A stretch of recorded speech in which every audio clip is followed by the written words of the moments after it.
Item number, SCP-3880. Object class, Keter/Uncontained. Special containment procedures. As the DJ Chalk account cannot currently be removed, Foundation focus is on obfuscation of content via generation of streams with identical names and content. Person of interest 60413, DJ Chalk, is under investigation at mid-priority. Description: SCP-3880 is a phenomenon whereby a small percentage of people indoors during rainstorms will become convinced that they are not hearing a storm, but instead are listening to the YouTube livestream Illust Rain Sounds Infinity Hours No Looping, White Noise, Nature Healing Ambient, Meditation Insomnia Study ASMR Original, hosted by user DJ Chalk. People affected in this way will universally report feeling their mood lighten and having their creativity and energy rise for the course of the storm. While no compulsive effect is believed to be at play, the majority of people affected in this way will subsequently seek out the actual stream, reporting varying degrees of satisfaction with its content. The live stream has been running since the YouTube live service was open to verified users in May 2013, and features the sounds of rain and thunder streamed live, with occasional interjections from DJ Chalk themselves. DJ Chalk regularly engages with live comments on the stream. Footnote 1. See archived chat logs attached to DJ Chalk's file, POI 60413. Often speaking as if it is an original music livestream. Common comments of his include brags about their use of original organic glyphs, and the fact that none of their storms are ever identical, leading to their most frequent comment, "Real life has got no repeats." SCP-3880 was first brought to the Foundation's attention with Storm Desmond, an extratropical cyclone which saw record rainfall in many parts of Ireland, Scotland, Iceland, Norway, and Sweden. DJ Chalk claims responsibility for Storm Desmond, as they do many weather patterns, citing their status as a literal actual storm god. This claim is somewhat suspect, as DJ Chalk has also claimed to be a demigod, the spirit of a rainforest, a sentient gust of wind, and the rainbow serpent. Following Storm Desmond, DJ Chalk's regular viewership rose from 38 to a peak of 7,400. Shortly following this, DJ Chalk bought a microphone to communicate with viewers. Previously, announcements had been made via a text-to-speech program. Transcripts are recommended due to the low quality of audio and the unclear nature of DJ Chalk's speech. Livestream excerpt, December 17th, 2015. Hey, can you guys hear me? Can I get some comments? Yeah, great. Okay. It's your boy DJ Chalk, no relation. Welcome all the newcomers. Looks like Storm Desmond's really put me on the map, I guess. We're now at 6,000 listeners, that's crazy. Now I'm thinking, thanks for our joke. So there's been a bit of hostility in chat, I guess. Many people don't really know the deal, and that's fine. But if you're asking me to replay something I've already played before, sorry, I only do live stuff because real life has got no repeats. There's something we say in chat, something we say. So if you want to listen to something old, I upload everything on SoundCloud, links in the description. Or a couple of chat members will host restreams with their favorite of my stuff. Ask them about that. Stick around here though, because this is where the party is. Alright, I'll get back out of your hair. Chalk out. The livestream continued to gain popularity over the following year, with users citing good community spirit and the ability to request changes as strong reasons for regularly returning. DJ Chalk began to interject more frequently, commonly during lulls in storm patterns or when switching between storm locations. The first concrete demonstration of DJ Chalk's anomalous ability came when stream regular Shock Through the Heart requested they lessen the intensity of a storm in their area as their roof was beginning to leak. Livestream excerpt, December 3rd, 2016. Hey, it's your boy, DJ, I just haven't been down a little, sorry. Okay. So, we have a little pattern there. Get the drizzle going. There we go. Boy, DJ Chalk, no relation, popping in to give you some great news. It's my birthday! That's right. Be here, December 9th because we are going to have a party. And as part of a new annual tradition, I will be dropping my latest storm, something that I've been brewing up for weeks. That's right, get hype, because we are going to have the thickest crashes, the whooshiest winds, the tinkliest rain on black. This is going to be better than Desmond, guys, and I know you guys love Desmond. Now, normally the Storm pre-streams are only available to Patreons, but as it's my birthday, it'll be totally free right here on the live stream. Oh, and speaking of Patreon, big thanks to the Warlocks down at the Unico Consortium, because they have hooked me up with some glyphs that'll let me make sample packs. We put them up on Splice, or they'll also be available immediately for all Patreon backers, Jade tier and up. And as a little taster, spoiler warning for the purists, the title of this one is going to be Storm Cali, as in Calypso. Yeah. DJ Check, out.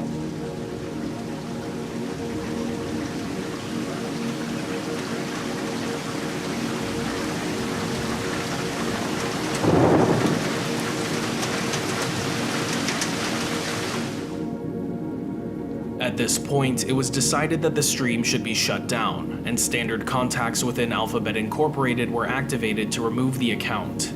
This proved impossible, however, as all accounts associated with DJ Chalk feature a strong crypto-archaic ward, with various power sigils embedded within DJ Chalk's user details.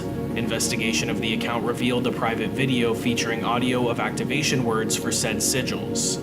Attempts at cracking this ward by Foundation thaumaturgic assets proved fruitless. Shortly after Storm Cali, which killed 9, the Foundation elected to hire a 3 Portland's contractor to handle takedown of the livestream. Livestream excerpt, December 12th, 2016. Hey, it's it's Chuck. Hey. Got some good news and some bad news. I've got some bad news. It looks like the stream's gonna end today. Lunasa, who I thought was my friend, he's claiming he was in Black Rock when I was making Storm Desmond, that I used his storm clouds, which is bullshit, by the way.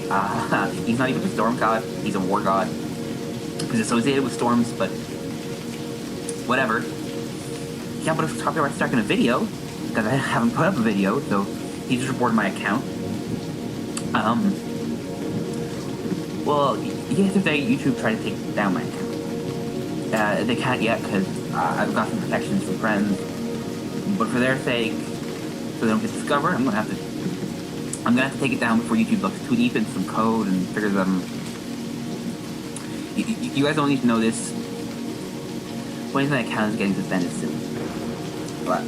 Like possibly today, tomorrow. He put so much strikes on SoundCloud, Bandcamp, Patreon. For some bullshit reasons, they were all gone through. This is, the regulars, you guys know how to get through to me. But for everyone else, all the people who just joined today, people who've been listening day in and day out,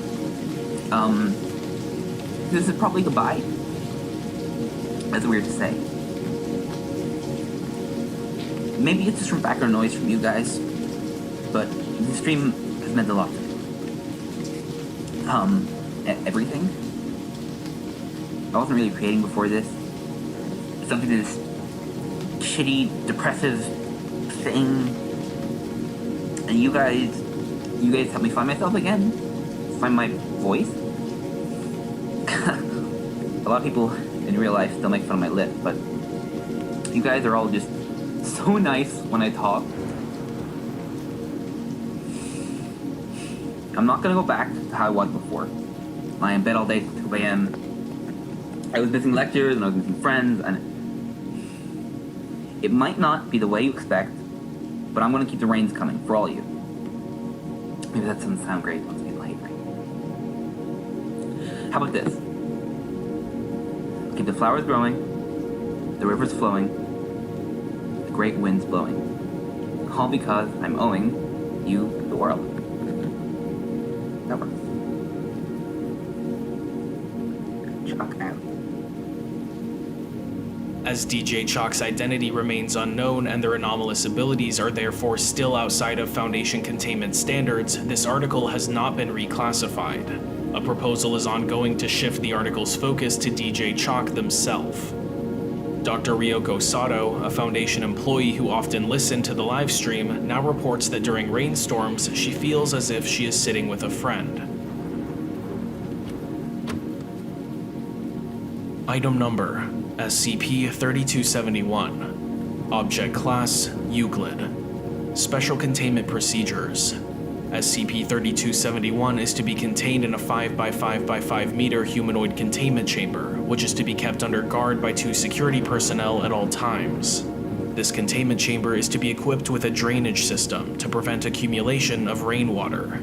In order to prevent uncontrolled lightning strikes in the containment chamber, SCP-3271 is to be kept gagged.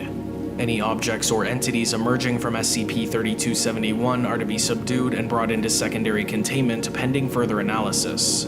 All feeding of SCP-3271 is to be done intravenously, in accordance with Nutritional Chart 3271-1. Description: SCP-3271 is a 35-year-old male named Adrian Knight, whose body holds an extra-dimensional space containing a perpetual and severe thunderstorm. The presence of this space seems to cause no biological difficulties for SCP-3271, who is still able to undergo bodily functions normally. However, some physical abnormalities have become apparent as a result of the space's presence.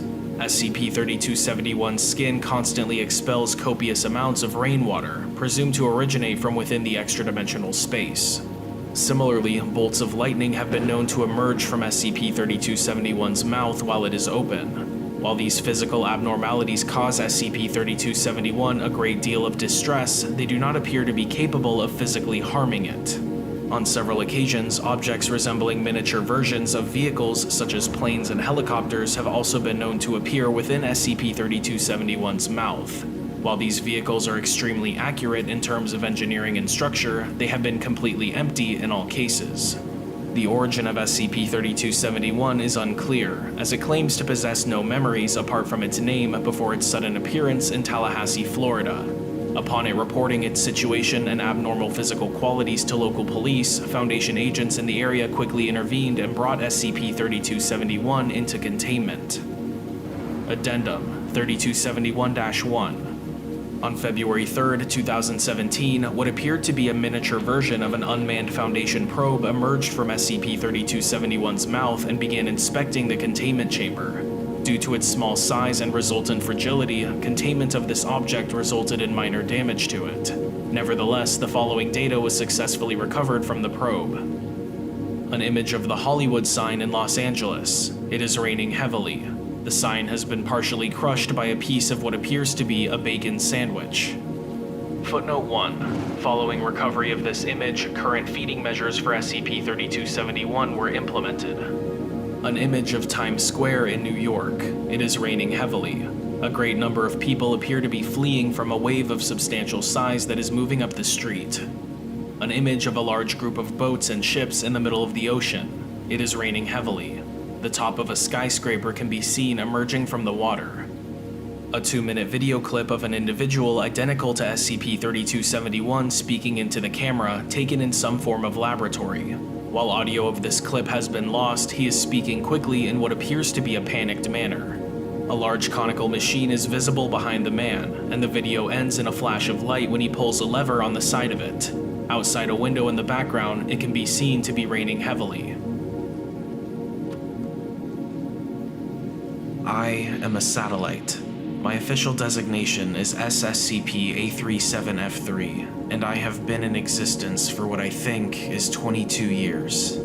My primary mission and purpose is to observe worlds as they die. I am deployed in orbit around Earths across Yggdrasil by a group whose name I do not know for lengths of time I cannot properly articulate. My vessel is equipped with devices that let me see far beyond the capabilities of mortal beings, and I possess a memory that is both lacking yet flawless. I am a living record of all I have seen, and I have seen so much. My first assignment was to a world I do not have a name for. It was a peculiar place, of which I mean it correlated to baseline at 45.3%. I had never seen an Earth before, moreover a baseline to compare one to. Rather, it was merely a statistic I knew inherently, a part of my programming that was as natural as breathing. I could make no assumptions of the world I was witnessing at the time, but I know now that the difference between the worlds was that this planet hadn't experienced its industrial revolution. The visage I witnessed was not thriving, though. Rather, it was the dying throes of a world plagued by a blight so powerful that I suspect many a world would succumb quickly if exposed. After learning of my abilities and their limits, I probed further, and learned that the disease spread so fast that the populace had starved within a matter of months. What I arrived to was merely 5 months and 12 days from when it first became known. There were only 6 people left. They huddled around a fire made of the corpses of their brothers and sisters, burning the bountiful blight as their weary bones huddled under torn sheets. The trees around them had completely withered, the coasts a few miles north lined with the corpses of aquatic animals, the water around the world as black as tar, and the air rich with toxins. They sat silently, words not needing to be spoken, thoughts not needing to be shared. Tears already cried for the dead. I watched in equal silence, unable to extend my comfort from the vacuum. Suspended above, I looked on as they each closed their eyes, one at a time becoming another background piece to the cold, indifferent universe. As the sun began to rise, the last member of the human race opened their eyes one last time and gazed on the empire of ash that laid before them, eclipsing every other event in a history that would only be remembered by me. She stood, walked one weak, fevered step forward, reaching towards the sky, towards me, and fell to the ground. No person stood on that world again. Shortly after, the world went dark for me too. The second world I laid my eyes on did have a name. A series of random numbers and letters, roughly 10,000 characters long. Reflecting on it, I suppose it was more of a designation. The world was, in truth, called Earth. This planet correlated to the baseline at 63.7%. It was not decaying like the last, in the physical sense, at least. It was a world ruled by force, where ruthlessness took precedence over all. A single figure crowned the world, his savagery truly knowing no bounds. I learned his name was Kyle, and he killed his mother with a weapon of war before he even knew his own name. He ruled from a palace whose halls were lined with decorated corpses and illuminated with chandeliers constructed from the bones of those who challenged his throne. His pale skin only shone through the sparse parts of himself where ebony ink did not sink into his flesh. Scenes of gore and brutality etched on him like a living mural of despair. His status was revered among those under his titanic boot. His throne of bones served as an altar for mothers to sacrifice their firstborn children to him, to the embodiment of Moloch in the modern age. For over 100 years he had ruled like this. Countries ceased to exist under his intense power, using viscera to inspire fear in the hearts of all. He sat upon his throne as I watched, a maddened smile lining his face constantly, glints beginning to shine in his eye as the final act of humanity dawned in his mind. I silently wailed as I watched the order go out. The officers of the king marched in the streets, indiscriminately killing every living being, human or otherwise, in the most brutal manners they could. It was not an execution. It was a perversion of everything it meant to be alive. As blood ran so thick through the streets that one could soak their entire leg in it, the officers of the king turned their weapons of mutilation upon themselves, transforming their cold demeanor into manic hysterics. When only one remained, too damaged to even kill himself, the king stepped from the lonely palace, delighted with all that was wrought, and stabbed the soldier through whatever remained of his heart with a spear made of the spine of his lover. He died instantly, with what I think was a smile ripped across his face. Kyle stood among the viscera and laughed. He did not stop laughing, and for 12 hours I watched him do so, unable to have intervened with the horrid display. As Kyle laughed, tears began to stream from his face, and with no one left to impress, no one left to terrify, and with no one left to hurt him, his laughter turned into sobs. His fist slammed into the soldier's corpse, and with the spear he himself constructed, he ended his own life with a single, guttural, and final scream. I have not seen a world as brutal as this one since, but it showed me that horrors were not solely from outside mankind. It showed me the depravity that was possible, and it showed me that I would never know what I'd see when I entered a new universe. I cannot recall every world I have seen for you. I'm afraid I do not have that much time. The 63rd Earth I had seen was among the most notable, not due to its own features, but what occurred in it. Its correlation is irrelevant, but I recall it being reported as 78%.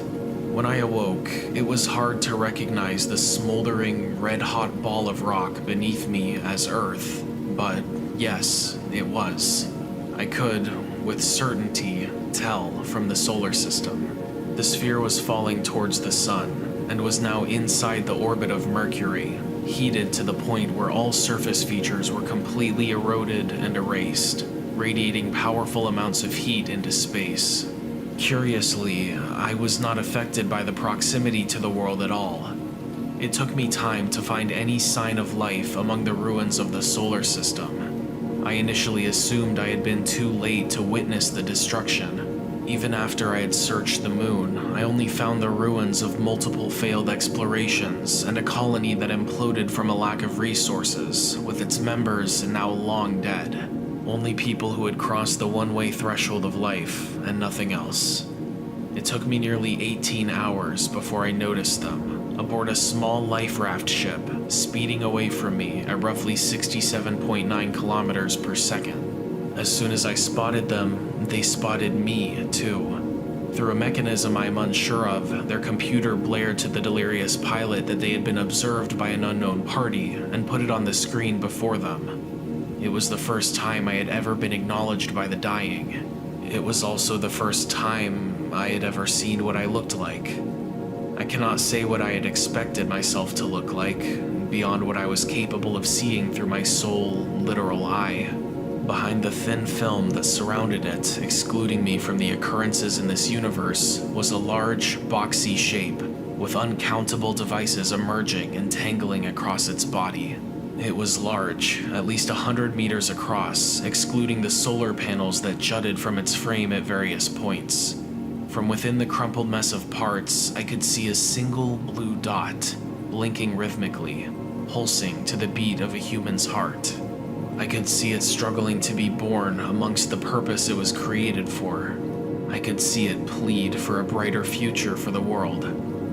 I could see me, and they could see me too. We sat in solitude, with over 100 million kilometers separating our bodies, our lives briefly touching like perpendicular lines, destined to never see one another again. We did not exchange words, not that I could have, as they tried to calculate what exactly I was, what they were witnessing at the end of yet another human race, of their human race.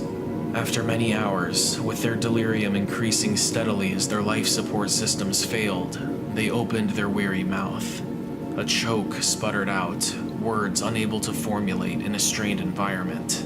But they locked their eyes to me, and I blinked steadily towards them as they muttered one final phrase: Harbinger. When they died, I watched their Earth fall into the sun, not even leaving a ripple on impact. It is thoroughly clear to me that my destiny is not within my control. I still cannot help but feel guilt for my own existence. In the 216th world I had seen, correlating at 89.2%, I witnessed a healthy, if unstable, Earth. There were billions of people, the largest amount I had ever witnessed personally, and although there were obviously issues, nothing seemed to suggest that the world was close to death at all. I spent 3 hours searching. I learned that the world was run by an organization not known to the general populace, whose goals were to imprison or capture poorly understood entities and objects. They had banded together with another organization of similar purpose, and were in the process of a Cold War with a third group. This one stood antithetical to the beliefs and ideals of the group in power, and had built a terrifying armada that, while not rivaling the others in power, could nonetheless kill hundreds of millions in seconds. They both seemed fearful of one another, each afraid to make any move, knowing the weapons they possessed were too destructive to wield in combat against their fellow man. Before I had even seen it coming, my eye had been completely surrounded by a brilliant blue light that subsided over a few seconds.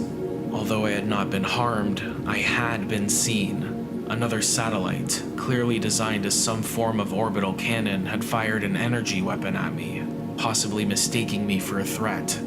I was excluded from the universe though, meaning the beam had not only not hit me, but had gone through me, arcing over the horizon in a brilliant beam and directly hitting a small Midwestern town in North America.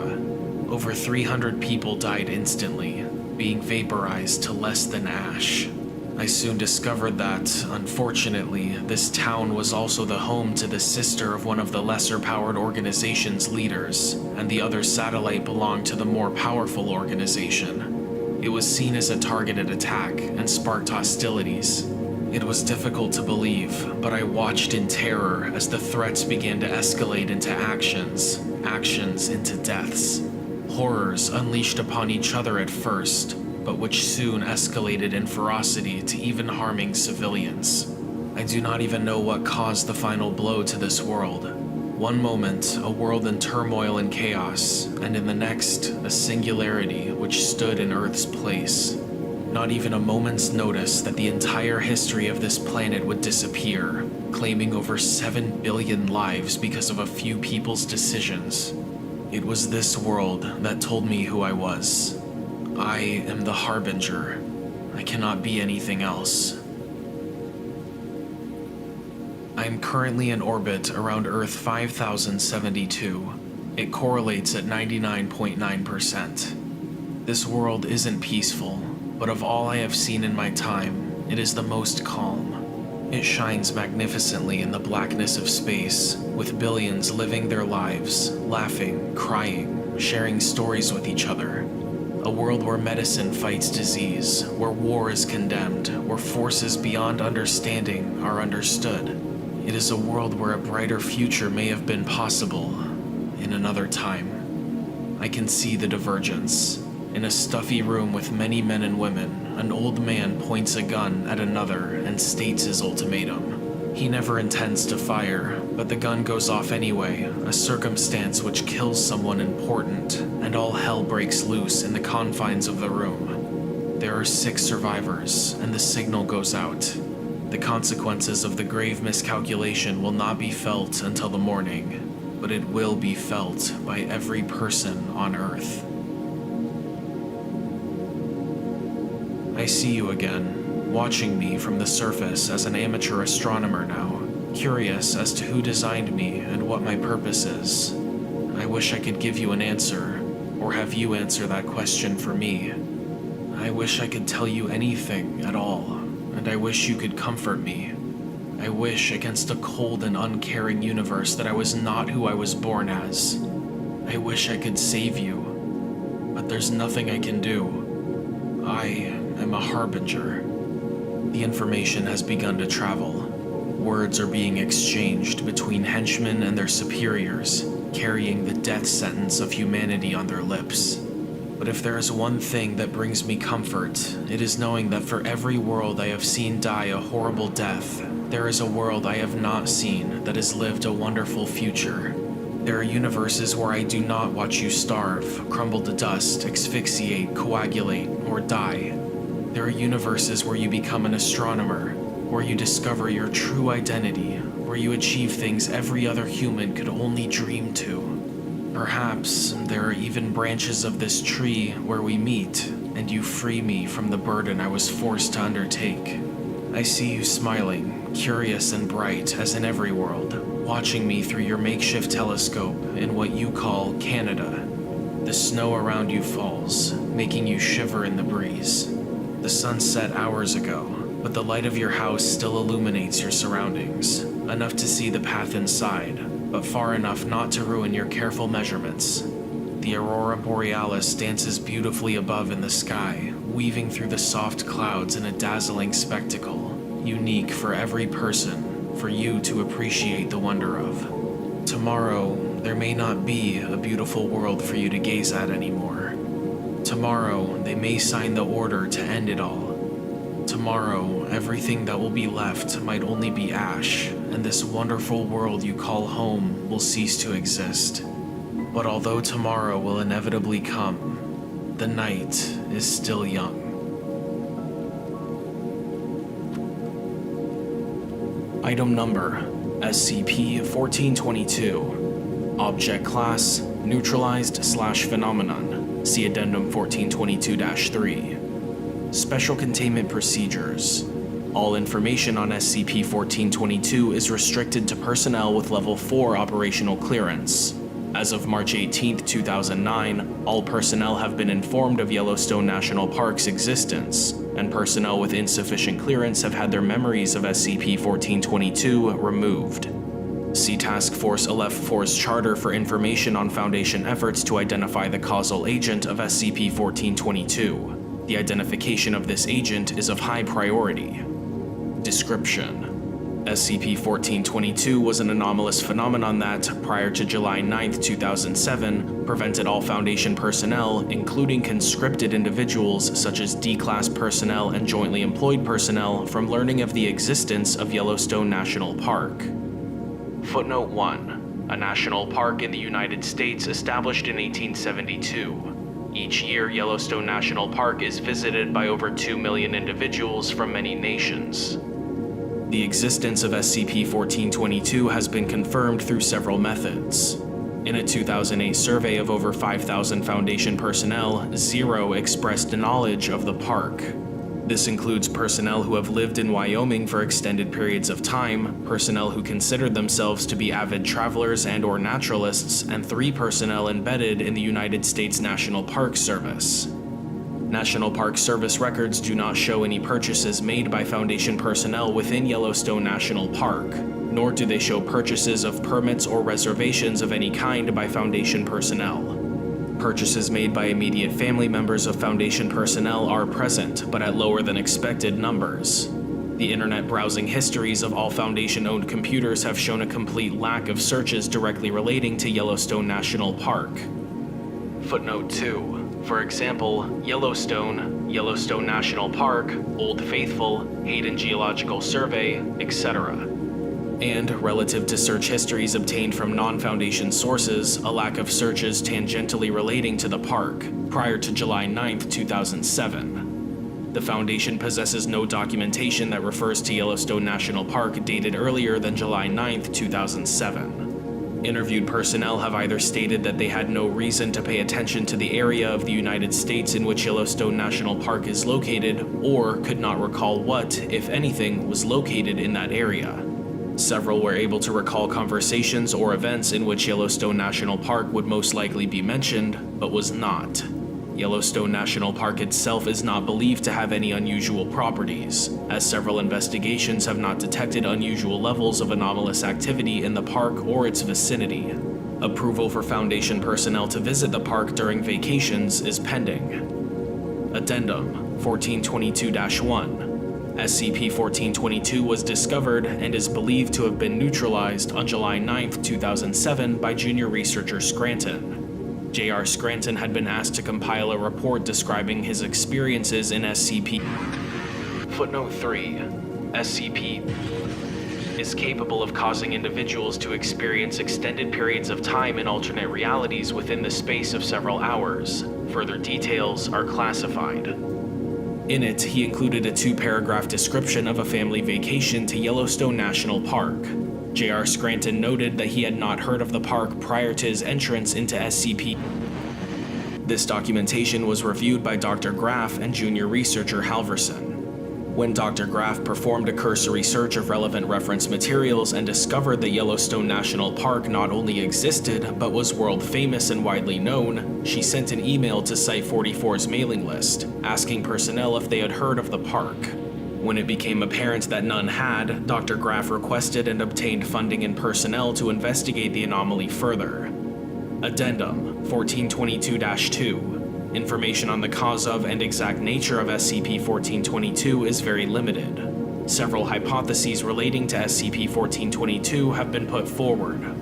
SCP-1422 was caused by a separate probability-affecting anomaly, which may or may not have apparently unrelated properties.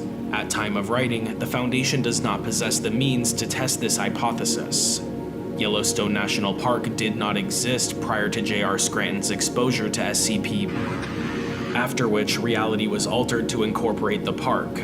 This may have been due to unidentified properties of SCP, any of the materials used in its testing, or J.R. Scranton. This behavior is not consistent with known information on SCP, and extensive testing has shown that J.R. Scranton and the materials used to test SCP are not anomalous. SCP-1422 has never prevented Foundation personnel from learning of Yellowstone National Park, but instead erased all memories of the park's existence upon their formation. If this is the case, research into SCP-868 may provide a method by which hypothetical anomalies similar to SCP-1422 could be counteracted. For the time being, however, this hypothesis is not actionable. SCP-1422 was created by a conscious agency in order to conceal activity in or near Yellowstone National Park from the Foundation. Investigation into various groups and persons of interest has not shown conclusively that any individuals or organizations are capable of creating or using an anomaly such as SCP-1422. However, as this hypothetical individual or group could be expected to possess the means to prevent the Foundation from discovering them, this is not unexpected. Addendum 1422-3. Several personnel have rightly pointed out that SCP-1422 may not be truly neutralized, but simply operating in a different manner that we are unable to recognize. Alternatively, numerous anomalies similar to SCP-1422 may exist, each tailored to specific locations, individuals, or even concepts. Indeed, if either of these were proven to be true, SCP-1422 would most likely qualify for Keter UB classification and heavily revised containment procedures.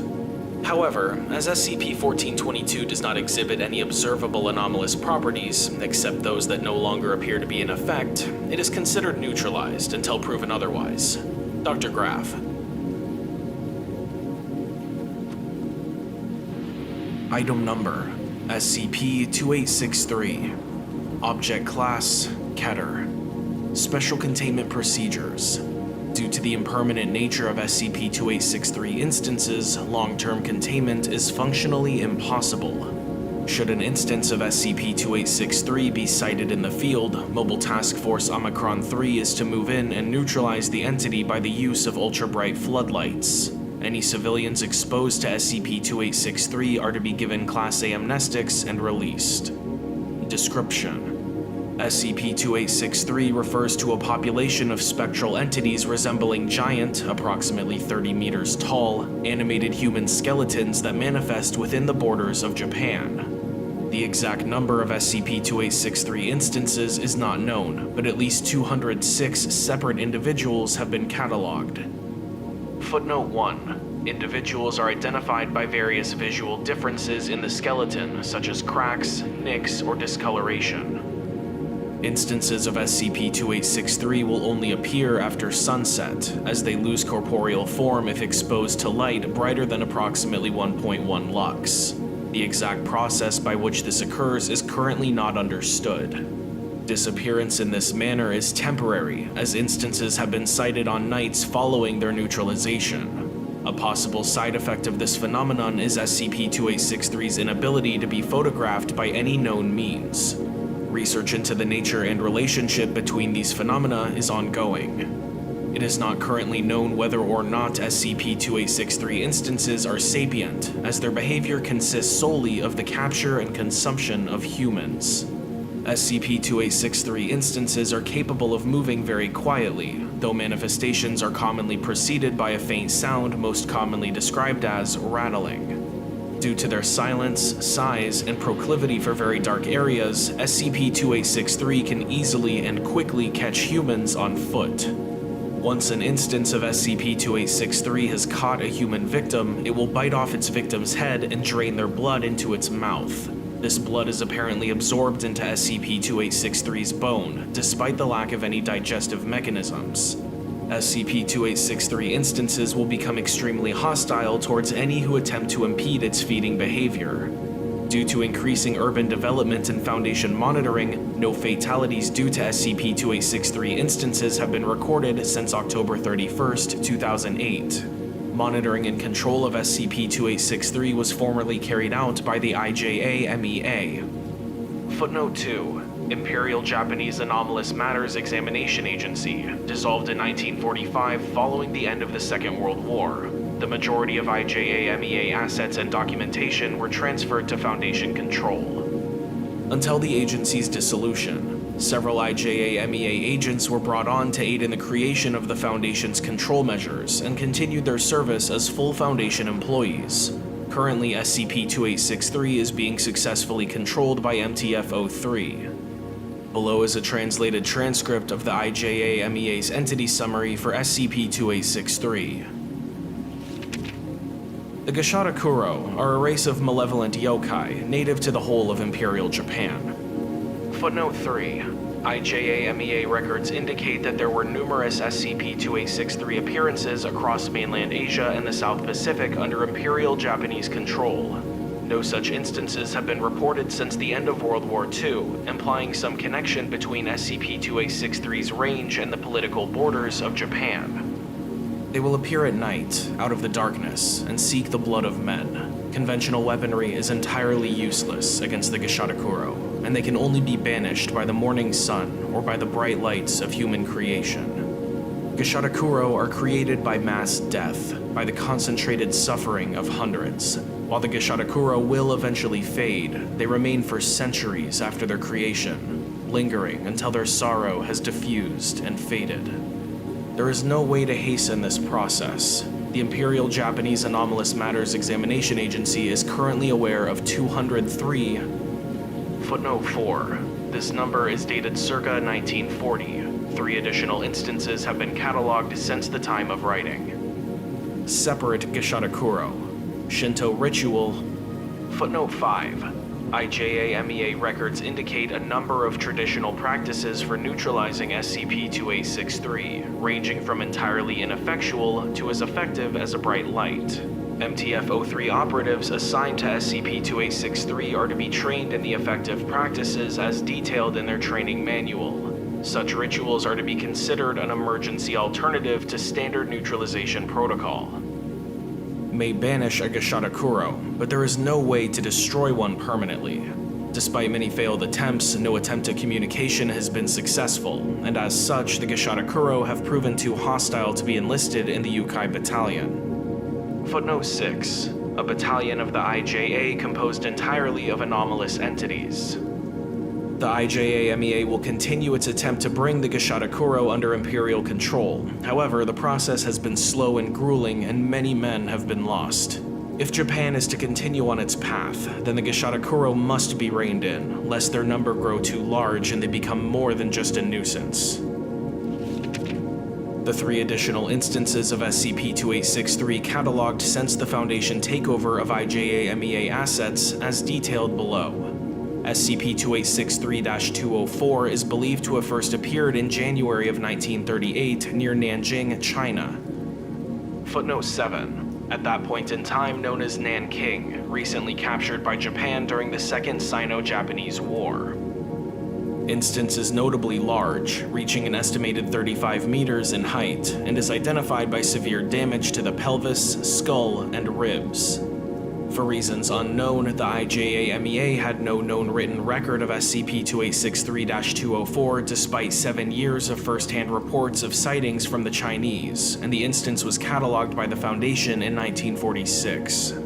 SCP-2863-205 was first cataloged in 1954, several kilometers southeast of Fukuoka City, although unconfirmed reports in that area date back to 1946.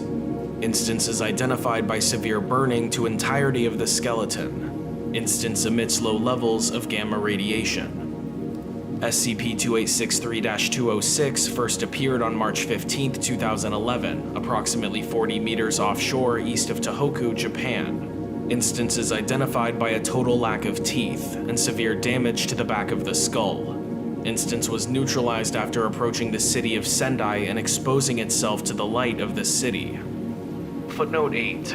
Due to mass exposure of civilians to SCP-2863, a coordinated disinformation and suppression campaign was launched to spread the idea that SCP-2863-206 was merely a test of holographic imaging technology.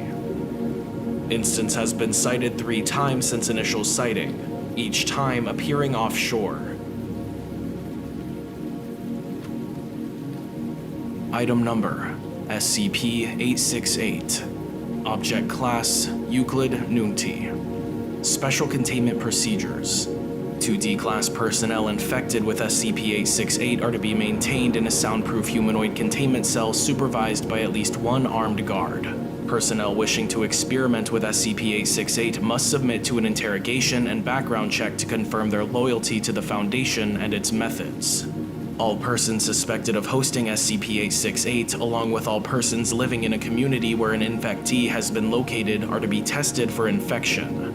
Any subject found to be a victim of SCP-868 must be treated with AMN-868. Should a population treated with AMN-868 exhibit a noticeable amount of unusual behavior, a follow-up amnestic should be distributed.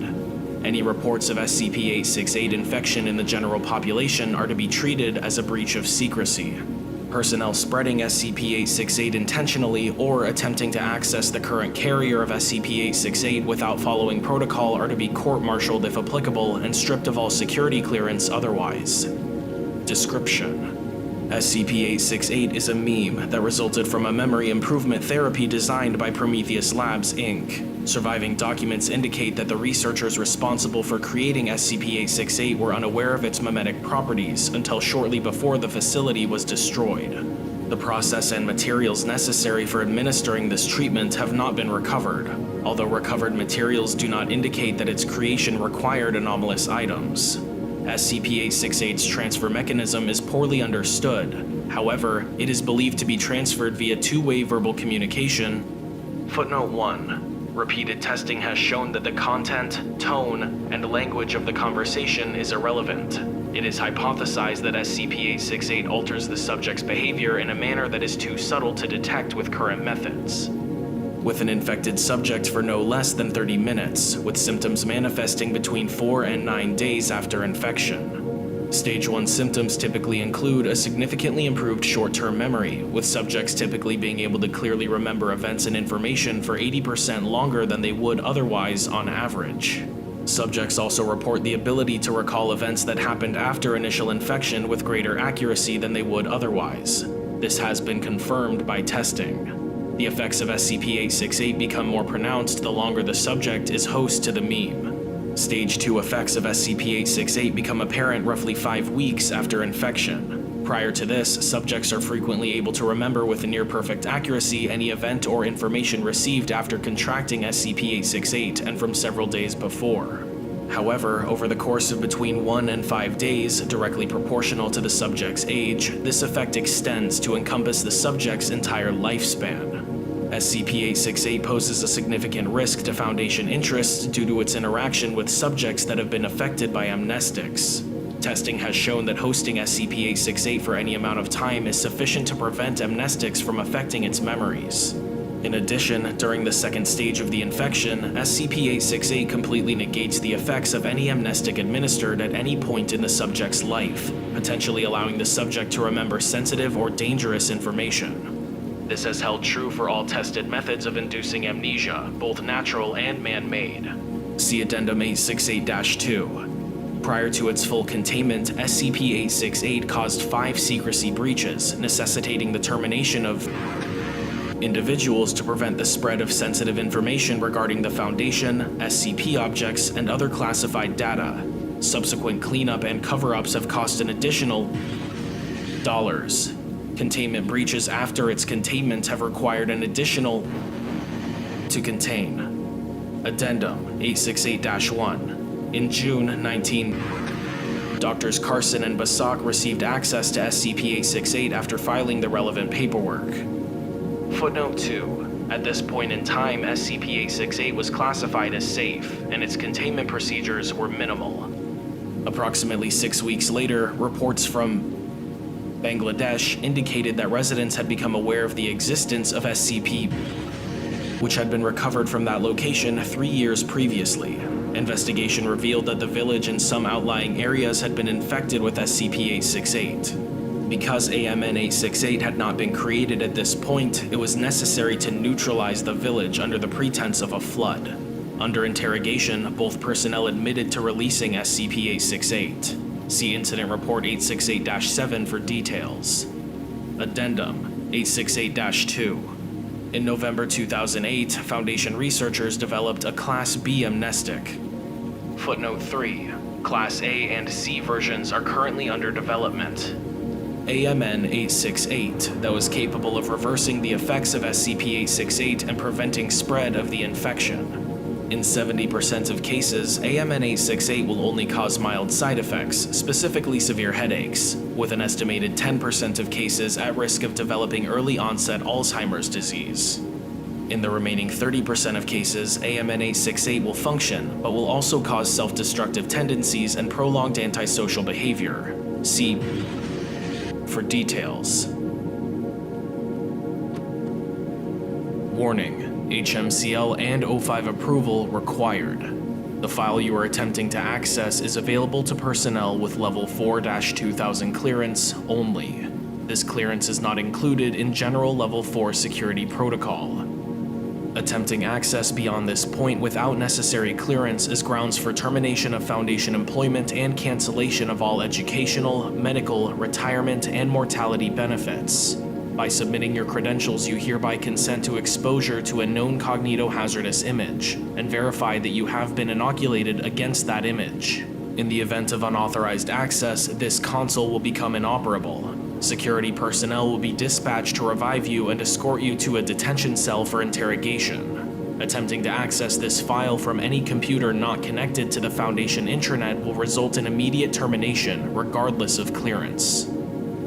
Submit login credentials. Level 4-2000 clearance required. Security cognitohazard activated. Scanning for neural activity. Consciousness confirmed. Retrieving file. You people don't get it. I don't think you ever will. Item number SCP-2000. Object Class Thaumiel. Special Containment Procedures. The entrance to SCP-2000 is disguised as a disused park ranger station in Yellowstone National Park. Despite several civilian trespassing attempts, the entrance has yet to be breached in the installation's recorded history, and no further physical containment has been deemed necessary. Protocol Plain Sight 201 is in effect for SCP-2000. Necessary supplies and replacement personnel may be delivered via unmarked road vehicles or civilian helicopter as appropriate. No personnel below Level 4-2000 clearance are permitted access to documentation regarding SCP-2000 or any protocols associated with its containment and upkeep.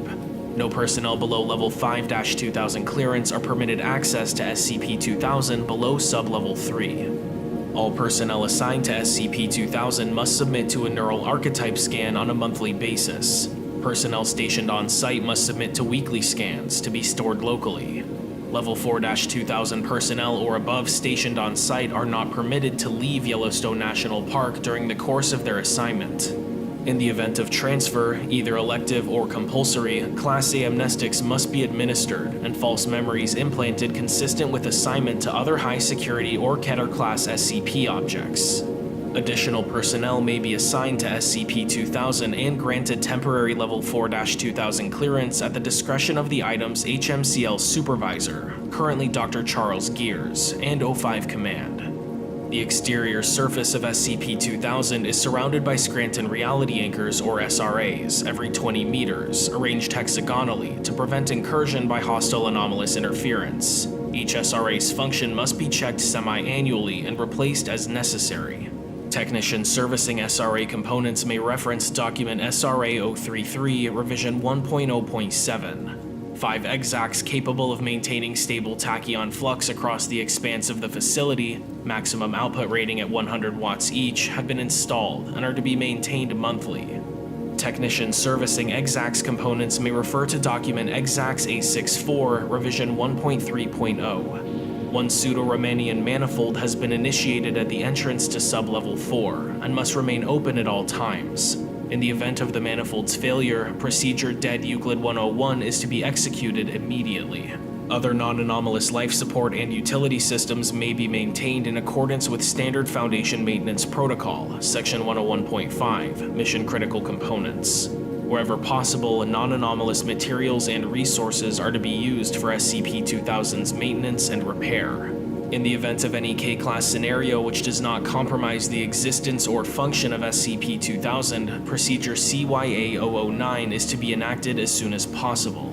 Remaining Foundation installations globally are to monitor the scenario as it unfolds, preserving what material resources are possible under the Ganymede Protocol until such time as all remaining sites respond all clear to SCP-2000 queries as defined in Document 2000 XKAC-1.9. Upon receipt of all clear code, Procedure Lazarus-01 is to be implemented. Administrator note. I want this on permanent record, and I don't rightly care if you think it's an insult to your intelligence. Some things are just this important. This device is absolutely not an excuse to let down our god or take greater risks with SCP objects, or cross-test them, or whatever you might have in mind. Primary containment is still our best chance at survival. Otherwise, there would be no reason to make the cover-up so extensive. We can only suspend God's disbelief so many times before the universe just says no.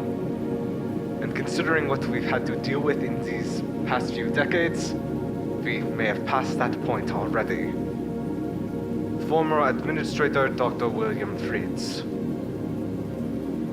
Description: SCP-2000 is a subterranean Foundation installation originally constructed sometime in the last years for the purpose of reconstructing civilization in the event that a K-Class end-of-the-world scenario could not be averted in time to prevent humanity's extinction or near extinction. Since its inception, SCP-2000 has been activated at least twice. Foundation records regarding SCP-2000's construction and history prior to this assumed first use have been lost. Whether this information blackout is the result of accident or design is impossible to determine. The mission-critical portion of this installation begins 75 meters below ground level and extends to a 100-meter depth. Although the scope of engineering required to recreate SCP-2000 in its entirety is impossible to execute while maintaining secrecy, all subsystems of SCP-2000 have been successfully reproduced in laboratory setting. The installation and all procedures involved in its upkeep are mundane in nature.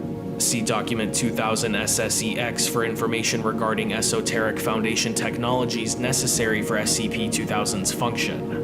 Primary power for the facility is a liquid fluoride thorium reactor, or LFTR, rated for 1 gigawatt total output, with a reactor life of 70 years at maximum capacity. A geothermal generator has also been installed to take advantage of the region's volcanic activity. This generator is capable of powering the facility in standby mode indefinitely. SCP-2000 also contains water treatment facilities, air purification and recycling systems, hydroponic production wings, and housing necessary to permanently sustain up to 10,000 personnel. To fulfill its primary mission, SCP-2000 includes 500,000 bright Zarshian hominid replicators, or BZHRs. At peak capacity, SCP-2000 is capable of producing 100,000 viable, non-anomalous humans per day, with a warm-up period of 5 days. Utilizing an underground Romanian transit pipe to collect raw material from various hot springs and underground magma flows in the area, and a computer memory bank housing data on all known human alleles, this system is capable of recreating any lost human genome or generating as many new and unique genomes as necessary to repopulate human civilization. Researcher note: Use of the BZHR system is currently suspended outside of maintenance testing and emergency situations. CYA-009 is still go. Possible hostile incursion is still being investigated, and this database is proving particularly difficult to debug. We're still seeing a distribution of congenital and genetic defects far above baseline numbers. Right now, I can only guarantee about 60 to 75 viability and new specimens. See Addendum 2000-1. Dr. Christopher Ziarton, MD. Biotech Research and Development. You can't bring them back. Humans produced by this process can be advanced to any age desired without extending the 5-day incubation period. In addition to construction features, the BZHR also has the ability to implant memories by administration of Class G hallucinogenics and developmental hypnotherapy. Life histories, neural archetype scans, and genomes of many Foundation personnel, including all personnel of Level 4-2000 clearance and above, are maintained to ensure that SCP-2000 may be activated and Procedure Lazarus-01 can be initiated by as few as one surviving human. After the implementation of the Ganymede Protocol, indicating a failure of the Foundation to prevent a K-Class scenario, SCP-2000 security systems will unlock, allowing any Foundation employee to initiate procedure CYA-009. If, after 20 years, SCP-2000 remains inactive, security will be relaxed further, allowing any non-anomalous human being to access the facility and initiate the procedure. Once activated, SCP-2000's internal monitoring systems will attempt to locate all personnel of Level 4-2000 clearance and assess their condition. Mission-critical personnel not found will be replicated using the most recent neural archetype scan on file and awakened prior to the initialization of any other systems. Did you catch that? After these personnel are revived, security locks will resume normal function. For a complete list of contingency options available, Level 5-2000 personnel may access Document 2000 CYA-09. Note that the receipt of the all-clear code as defined by Document 2000 XKAC-1.9 may be waived only if all other Foundation facilities have been rendered inoperative. Otherwise, security and MTF elements revived under Procedure CYA-009 will be dispatched to all remaining Foundation facilities to confirm their function and the integrity of local reality. Procedure Lazarus-01 will begin when an authorized Level 5-2000 Foundation employee inputs the desired resume date into SCP-2000's BZHR control unit. Available units will then begin production of prominent political and cultural leaders of the time period using descriptions and genetic information on file, as well as replication of a global populace consistent with the chosen time period. Most of SCP-2000's floor space is dedicated to storage of building materials, construction equipment, factory machinery, agricultural equipment, and computer database storage. In addition to infrastructure concerns, a wide cultural base with copies of thousands of famous works of art, music, literature, and a full backup of the World Wide Web are kept on site in the event that other repositories are destroyed. HMCL note: discover this note in previous iteration records at Lazarus-01 conclusion. Researcher note: if we ever have to do this again, do not set the resume date further back than 20 years before the event. Not only can we piggyback on a lot of undestroyed structures if we do, but it will make continuity a lot easier to resume. Years is too many. We are straining personnel such as it is without having to rebuild to chronological specifications just to save time on the population and agricultural demands. Besides, how much of the 20th to 21st centuries do we really want to rewrite? And how many times? Isn't one great war hard enough to keep track of? Dr. Henrietta Eisenhower, historian. My tenure as SCP-2000's HMCL will honor this request. Currently pursuing official documentation update to account for this change. 2 world wars is plenty. We do not need to hazard a third. Dr. Charles Gears, HMCL Supervisor. You've already failed. The first replacement humans housed off-site must necessarily be informed of SCP-2000's existence and function as they are being created. This strategy allows newly constructed humans to assist in reconstruction and recolonization efforts directly, and skill sets appropriate to reconstruction have been pre-selected for increased prevalence in the first 5 million individuals produced. As global population increases, the process of diaspora and reconstruction will accelerate geometrically, allowing economic and agricultural infrastructure to recover as quickly as possible. While it is feasible that some replacement humans will not survive the initial renovation period, such individuals can be recreated indefinitely until all major population centers and Foundation facilities have been completed. Foundation administrative assets during this period will focus on the falsification of dendrochronological, astronomical, and radiometric dating records necessary to maintain the appearance of historical continuity. Please see Document 2000 Retcon V233 for details.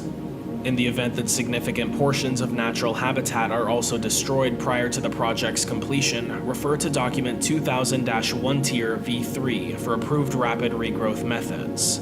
It is estimated that the world population, manufacturing capability, agricultural production, and culture can be reset to 2000 CE levels 25 to 50 years after the procedure is implemented. At the conclusion of Procedure Lazarus 01, amnestic agent ENUI-5 will be released en masse, causing all reconstructed humans to forget their affiliation with Foundation assets. History will then resume from the chosen date. Each procedure will necessarily alter the course of human events due to the enormous complexity of human social interaction. Further research into predictive historical modeling based on observations from prior completions of the Procedure Lazarus 01 is ongoing. HMCL note: no further proposals for behavioral or cultural modification will be accepted at this time. Previous attempts to ameliorate violent and sociopathic tendencies in humanity as a whole have already been implemented and deemed successful. Experimentation using second iteration subjects indicates that further modification would undermine tenacity to such a degree that technological and social progress would be noticeably inhibited. See experiment log for further information. Dr. Charles Gears, HMCL Supervisor. Document 2000 SSEX. The following information establishes basic operational parameters of technology developed specifically for the SCP-2000 project. Although this technology may appear to be anomalous, it is based entirely on verifiable scientific principles currently in use by the Foundation to effect containment. The invention of the Scranton Reality Anchor, or SRA, appears to predate the first activation of SCP-2000 and is credited to Dr. Robert Scranton in 1889. The main body and much of the circuitry of the SRA are constructed of a corrosion-resistant beryllium bronze alloy, inspired by artifacts recovered, effectively eliminating the appearance of virtual particle and antiparticle pairs required for type green reality bending phenomena to manifest. Due to the expense involved in producing the beryllium bronze alloy required for the SRA's construction, Foundation-wide implementation of the device has been limited to units capable of an area of effect less than 2 cubic meters. Stop! Researcher note: the mechanism of the SRA's function and the source of its inspiration must be kept secret from all possible reality-bending entities for reasons which I hope are obvious. Only qualified Level 6-2000 maintenance technicians have been cleared to access this documentation. If any member of SCP-2000 staff reveals to you that they are a Level 6-2000 maintenance technician, please report them to O5 Command so they can be reassigned and submitted to amnestic therapy immediately. This is not a punishment, it is a legitimate safety concern. If these devices are ever compromised, so too is our lifeboat. Dr. Lowell Henry Piedmont, Esoteric Containment. The EXACS is a device designed to stabilize the flow of causality across a given field of effect. EXACS use high-power electromagnetic radiation in the radio band coupled with a tachyon field emitter to create a permeable event boundary, allowing organic and electrical systems to pass through unaffected while maintaining a static causal environment. In other words, temporal anomalies which might normally prevent SCP-2000 from being constructed will have no effect, so long as at least one exax remains in operation. There are no plans to implement Foundation-wide use of exax devices. Researcher note. Temporal sinks can be useful for a lot of things. Containing SCP objects for which you need 1 second to last 300,000 years is a good example. Holding a point of reference constant during temporal repair missions so that you can meaningfully record your progress and undo serious mistakes is another. But natural causal relationships are flexible in a way the human mind is not equipped to deal with meaningfully, and creating more than a small handful of isolated static causalities will do more to damage temporal integrity than secure it. Exax will not be implemented Foundation-wide. Yes, we have tried it during a past iteration. No, further inquiries into the results of that attempt will not be accepted. Dr. Thaddeus Sayeng, Temporal Anomalies. Stop! The use of a pseudo-Riemannian manifold allows SCP-2000's floor plan to extend into negative depths, providing 10 square kilometers of floor space. Original documentation on this system's construction prior to previous SCP-2000 activations has been lost. While this phenomenon has traditionally been indicative of spatial anomalies, it is the determination of Drs. Rosalind Axel and Tristan Bailey that the manifold entrance is consistent with an advanced implementation of modern physics. This negative space is maintained via non-gravitational singularity generated through focused particle emission across the manifold's desired entrance. In the event of the singularity's failure, the installation will remain intact in isolation and will not suffer structural collapse. Recreation of the manifold is estimated to take less than 10 hours if Protocol Dead Euclid 101 is enacted immediately after failure. The isolated portion of SCP-2000 will remain operable and inhabitable for up to 36 hours after the manifold fails, and is recoverable indefinitely. Addendum 2000-1. During containment breach of SCP on Point 2, SCP-2000 experienced failure of several SRA and exax components which coincided with activation of the BZHR units on site. For 25 days following this incident, BZHR units produced over 10 million humanoid entities with internal biology inconsistent with modern humans. Differences include an additional heart chamber, perfect polydactyl of the hands and feet, increased endocranial volume and height, and the presence of an abdominal organ of unknown purpose which emits and responds to radio frequencies in the 2.4 to 3.6 GHz range. These humanoids were neither dosed with Class G hallucinogenics during replication nor submitted to developmental hypnotherapy. All remained unconscious until expiration 5 weeks later. Classification of SCP-2000-1 for these entities is currently under review. Whether this event is the direct result of transtemporal interaction between SCP and SCP-2000, sabotage, information leak, or non-anomalous equipment malfunction is as yet unknown. Diagnostic checks and structural repair are proceeding as scheduled, nominally, within acceptable risk. SCP-2000 is expected to resume normal function as of January 2008, 2013, 2020. Just put it down. Addendum 2000-2. While making repairs to SRA units in Sector 3382 on Point 2, technician reported the discovery of human remains in an advanced state of decay. Analysis of clothing fragments discovered within the remains indicates the remains are 450 to 700 years old.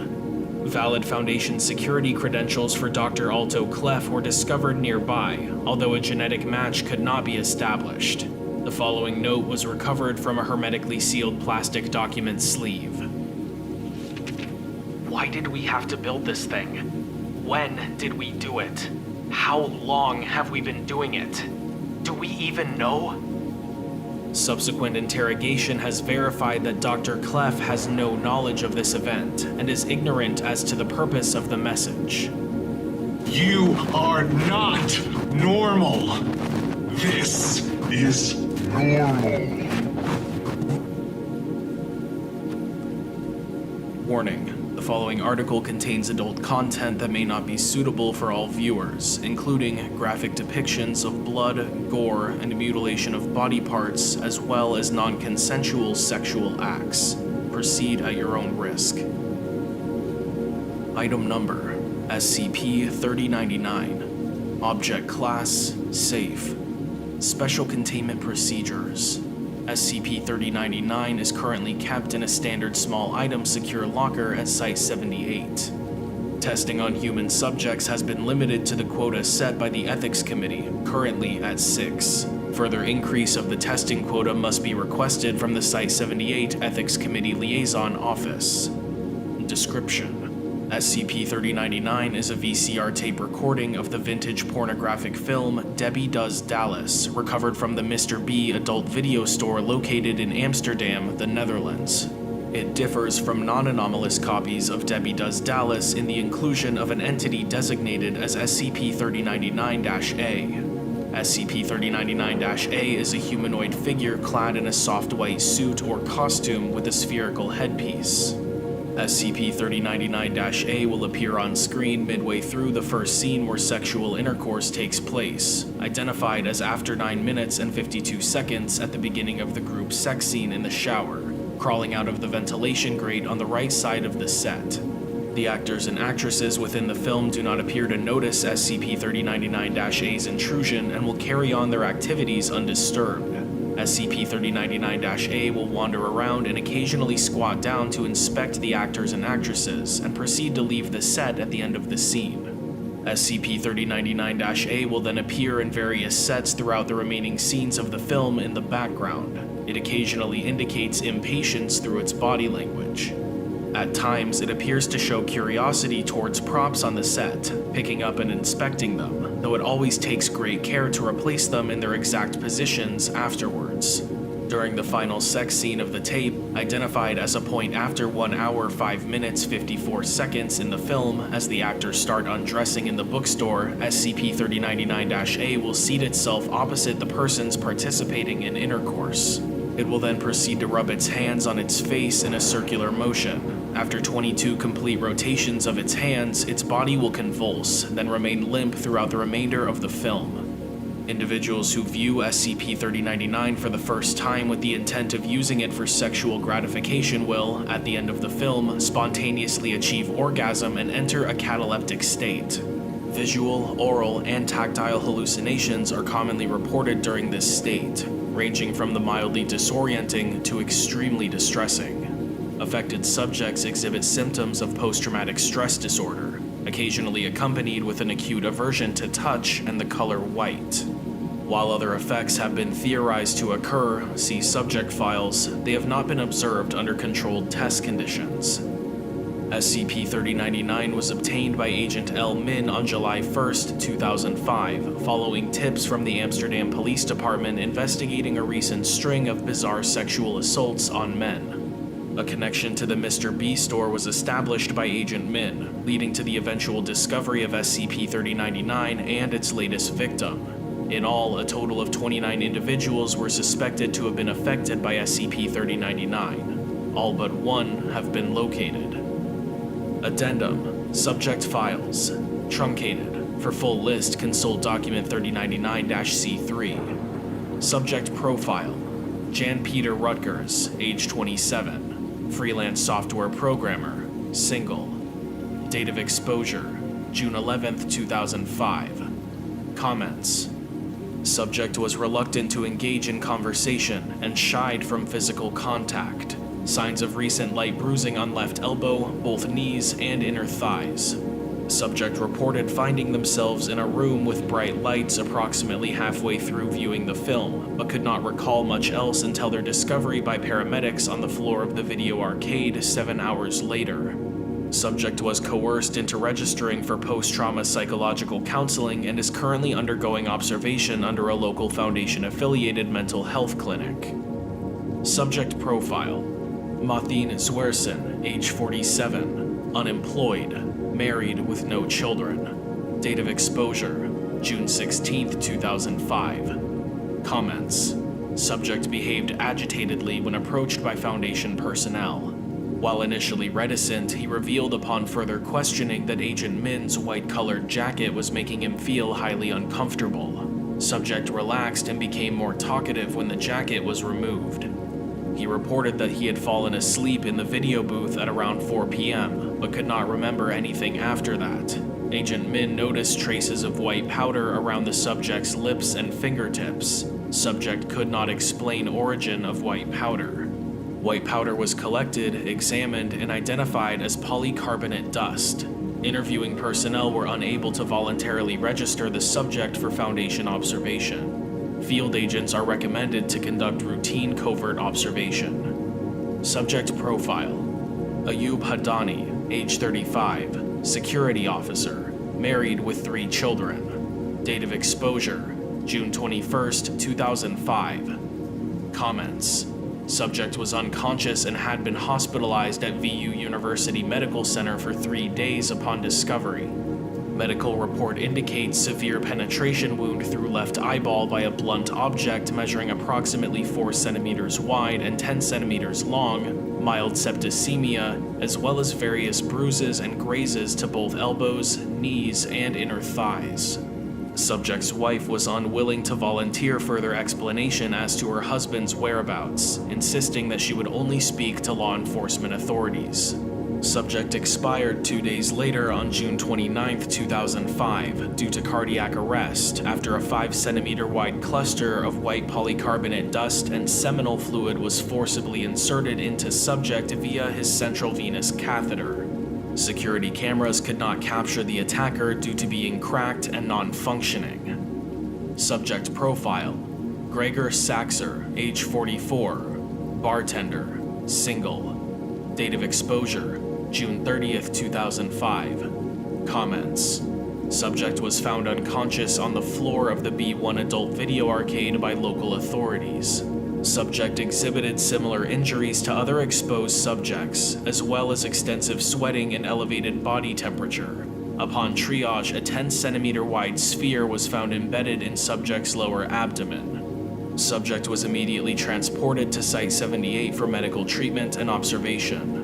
Refer to Incident Report 3099-2005060-02. Addendum: Incident Report 3099-2005060-02. 2 hours following recovery, subject Gregor Saxer began to undergo a series of abdominal muscle spasms.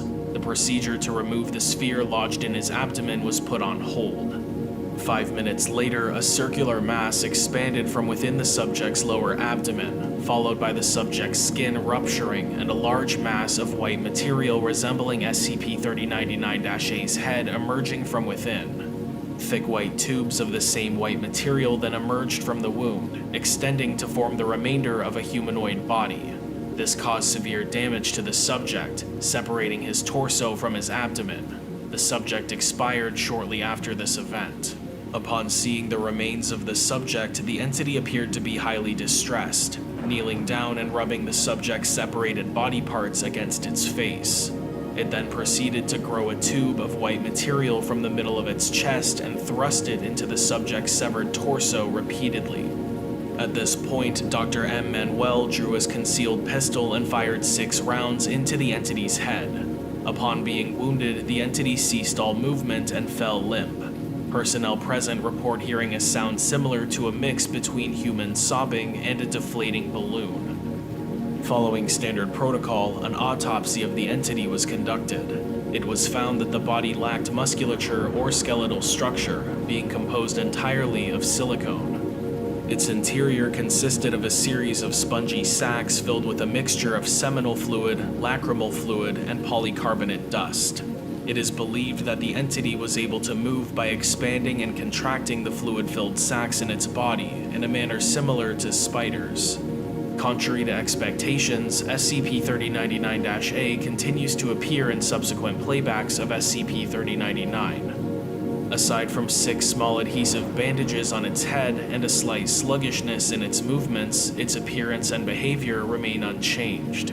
Its means and motives for physical manifestation remain unknown.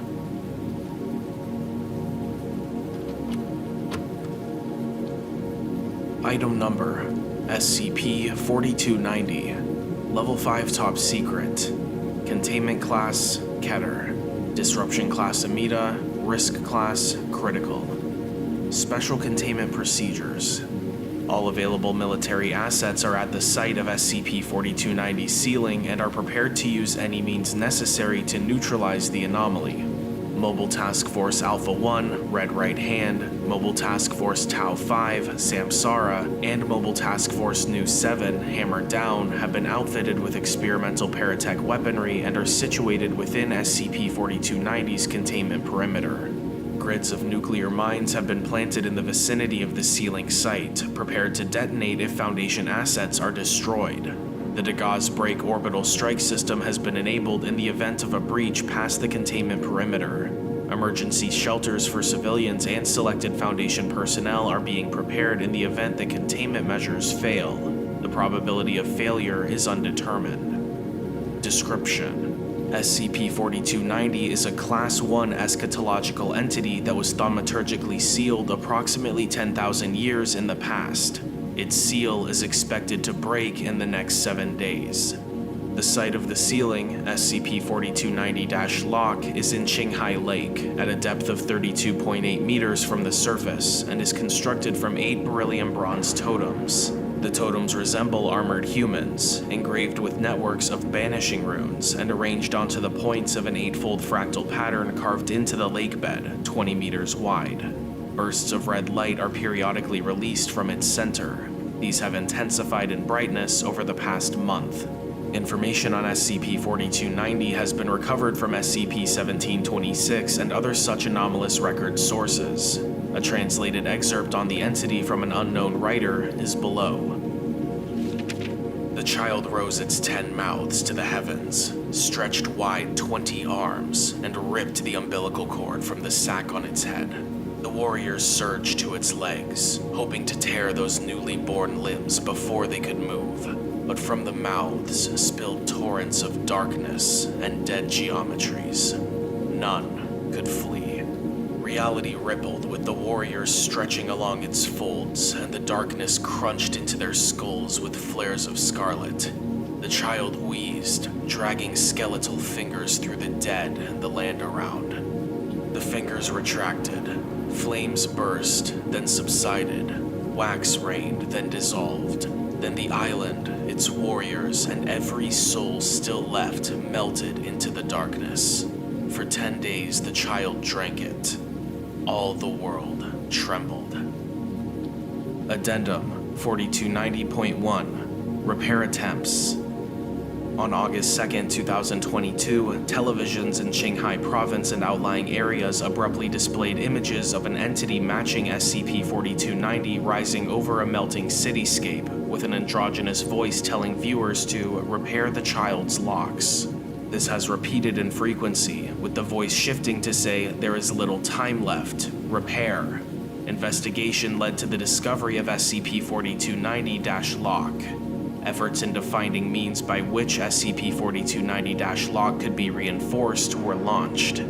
Searches of SCP-1726, undercover excursions into the Wanderer's Library, and the ruins of specific far-past civilizations found that this is not the first time the seal has needed repairs. Civilizations including the Arakeshans, the Xia dynasty, and ancient Ortothans have strengthened the seal with sacrificial rituals and the engraving of new runes onto the totems. The last group to have performed this were the Davites, shortly before their culture was destroyed, circa the year 270. The Foundation Department of Occult Containment arranged for the rites and engravings to be performed. A submersible containing the ritual setup. Footnote 1. Requiring 3 human cadavers and the live heart of an angel. The materials would vanish on ritual completion. And remotely operated underwater vehicles, or ROVs, with carving equipment descended to the center of SCP-4290-Lock on August 9, 2022. However, halfway through performance of the ritual, a red light burst accompanied with the release of high levels of gamma radiation and heat occurred. Radiation damage caused the ROVs to accidentally damage existing runes, and the interruption of the ritual led to only 2 cadavers and half the heart to vanish as planned. television broadcasts repeated later that day, its voice now stating, "The sacrifice did not reach the 10 Ma's. Brace." Addendum 4290.2, August 15, 2022 defection incident. At 0100, several personnel stationed at Qinghai Lake acted against Foundation orders and fled the area. One of the involved agents, Agent Zenobia Marinos, left the following message on a piece of paper in their quarters before leaving. "Do we think we can actually stop this? No civilization before us wanted to fight the child. None of them. Hell, Gia had tech better than anything we've got, and even they were afraid. The sacrifices won't work anymore. It refuses to consume them. They aren't enough to satiate it. Once that seal breaks, we'll have a world of molten darkness, and the child will be all that's left, eating, drinking. You're fools for staying." The activation of ways to extra-dimensional spaces was detected nearby. Tracking is not considered a priority. Addendum 4290.3, Sealing Updates, August 16, 2022. Seismometers have detected a series of high-energy seismic pulses radiating from directly under SCP-4290-Lock, consistent with models on the effects of dimensional distortion on terrain. Red light now encompasses the entire sealing site, and the totems are observed to be crumbling. Personnel are advised to wait and prepare. File revised, displaying new additions. Addendum 4290.4, Scenario 4290-Unlock. On August 17, 2022, the totems comprising SCP-4290-Lock disintegrated. Military assets assembled at the shore of Qinghai Lake, and 10 minutes later, a 40-meter-long emaciated humanoid organism matching descriptions of SCP-4290 phased out of the ground and onto the seabed. Orders were sent to only fire once activity was observed. Personnel waited 2 hours. After a further hour of waiting, ROVs were sent to SCP-4290, followed by an expeditionary crew equipped with Lambda model thaumato-hazard suits.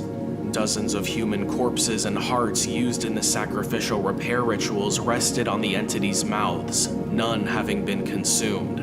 No thaumic radiation, psi-wave emissions, or any other signs of activity were registered. All life functions in SCP-4290 had ceased. In-site autopsies were performed. Based on these, the entity is estimated to have died approximately 9,000 years ago. The cause of death was determined to be malnutrition. SCP-4290 has been reclassified to neutralized.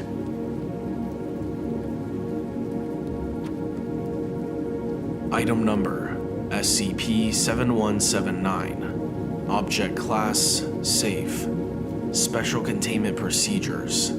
As SCP-7179 is unable to be accessed or witnessed through non-anomalous means, containment is not required.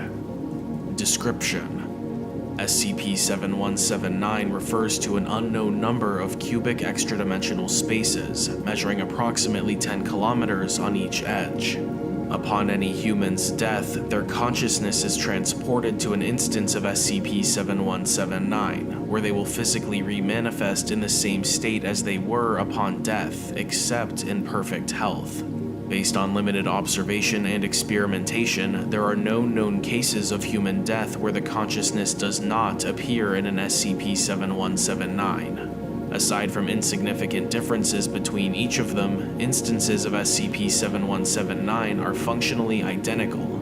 Each space is an oceanic environment with a single tropical island in the center. The environment of the space remains at a consistent temperature, one which is of adequate comfort to the deceased individual. Furthermore, SCP-7179 instances never display stormy or otherwise violent weather, and the sun perpetually remains directly above the island, leaving it in eternal daytime. As there seems to be no natural wind in SCP-7179, there is no natural water activity either. Individuals attempting to leave an SCP-7179 instance will simply end up on the opposite edge of the same space, with SCP-7179 acting as a functional omnilock. Additionally, the passage of time within SCP-7179 is highly inconsistent with that of baseline reality. Plant life in SCP-7179 bears several different species of edible tropical fruits. Other fruits of unknown species are also present, which are analogous to substances such as alcohol, methamphetamine, and cocaine. Animal life includes several varieties of tropical birds, butterflies, and a few instances of domestic pigs. On the coast of each island is a beach house, which contains various amenities and furniture for sustainable living. Each house is home to up to 3 human beings of sexual preference to the inhabitant. These beings seemingly bear no will of their own and are completely loyal to the deceased, but are otherwise completely identical to normal humans. Injuries suffered by humans within SCP-7179 heal at a normal rate, although death is impossible. Seemingly fatal injuries are thus recoverable, albeit quite painfully. Addendum 7179.1. The Department of Tactical Theology was able to fully observe an instance of SCP-7179 using the experimental Intelligent Soul Interface construct Dante.isic. The construct is memetic in nature and fuses with the consciousness via the noosphere, allowing data to be relayed back to the physical world. Footnote 1. The opposite, transferring data to the construct or the deceased, is not possible. Dante.isic was covertly applied to Paul Hiddleston, a 34-year-old man diagnosed with untreatable brain cancer. Hiddleston perished shortly after the construct was applied, and his consciousness was transported to SCP-7179. Arrival. Hiddleston arrives on his instance of SCP-7179. He is standing next to a small beach house. 3 women, appearing to be in their mid-20s, walk out of the house to greet him. After gaining his composure and becoming accustomed to SCP-7179, Hiddleston finds himself comfortable and begins to engage in frequent pleasurable activities, such as eating, drinking, drug use, and sexual intercourse. 2 years. Over time, Hiddleston starts to drink and partake in mind-altering fruits with much greater frequency, more than any other activities. 3 years.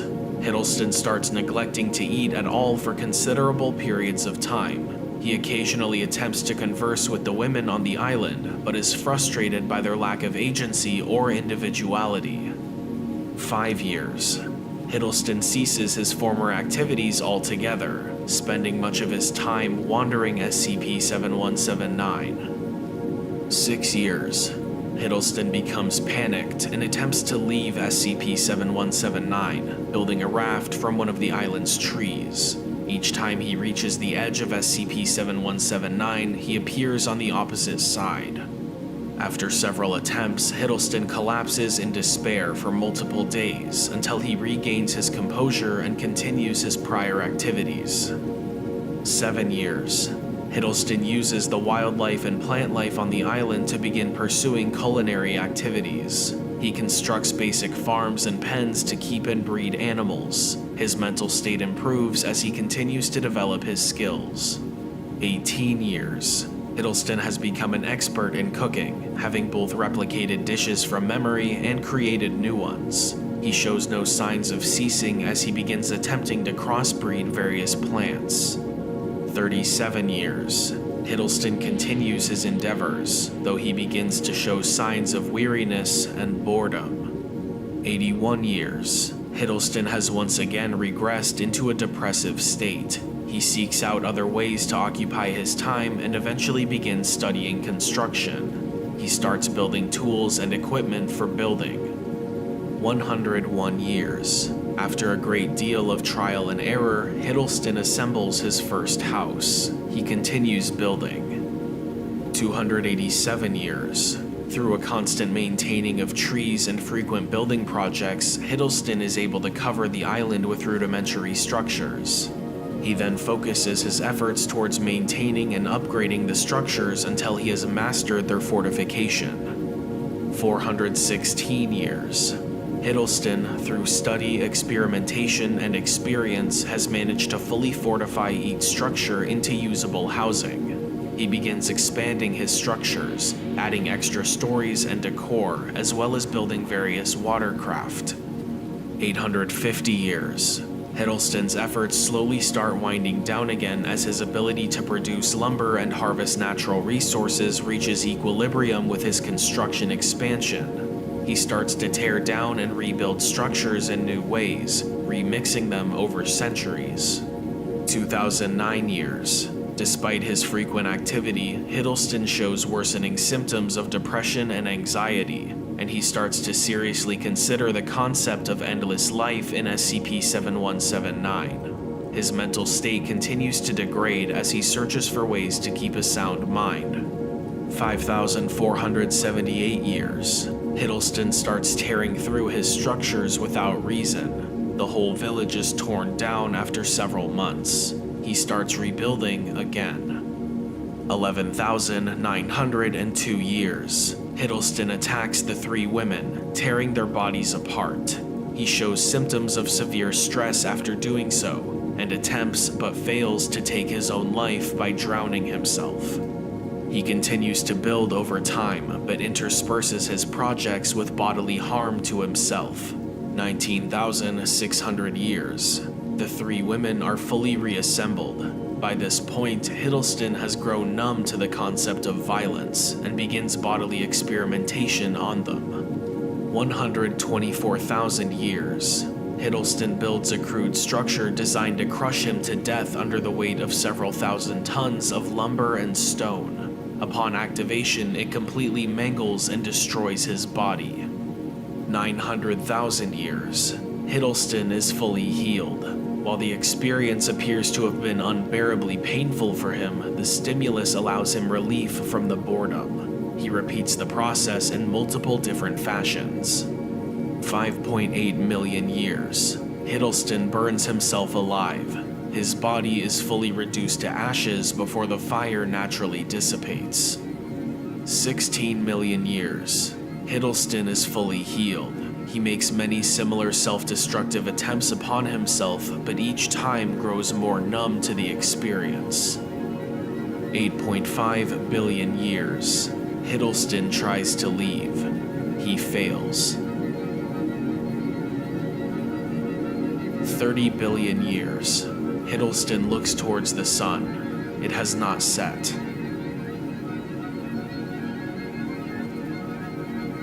1 trillion years. Hiddleston ceases physical activity, as no experience is able to provide him with new stimuli. 50 octillion factorial years. Footnote 2. A number too large to ever represent in standard notation. All potential permutations of particles within SCP-7179 have been theoretically reached.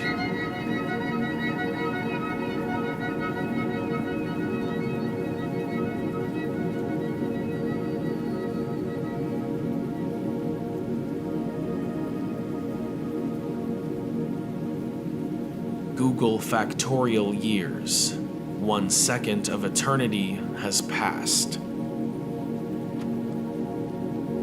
Item number, SCP-3790. Level 5 top secret. Containment class, safe. Disruption class, dark. Risk class, notice. Special containment procedures.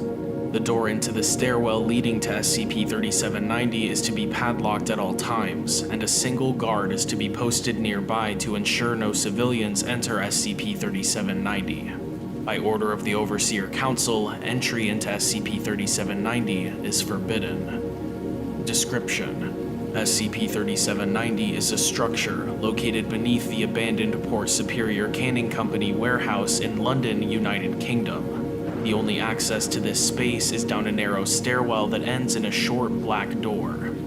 The door is free of any identifying markings save for a small metal placard just above the door handle that reads SCP Foundation, Department of Abnormalities. The remainder of this file has been locked by O5 order.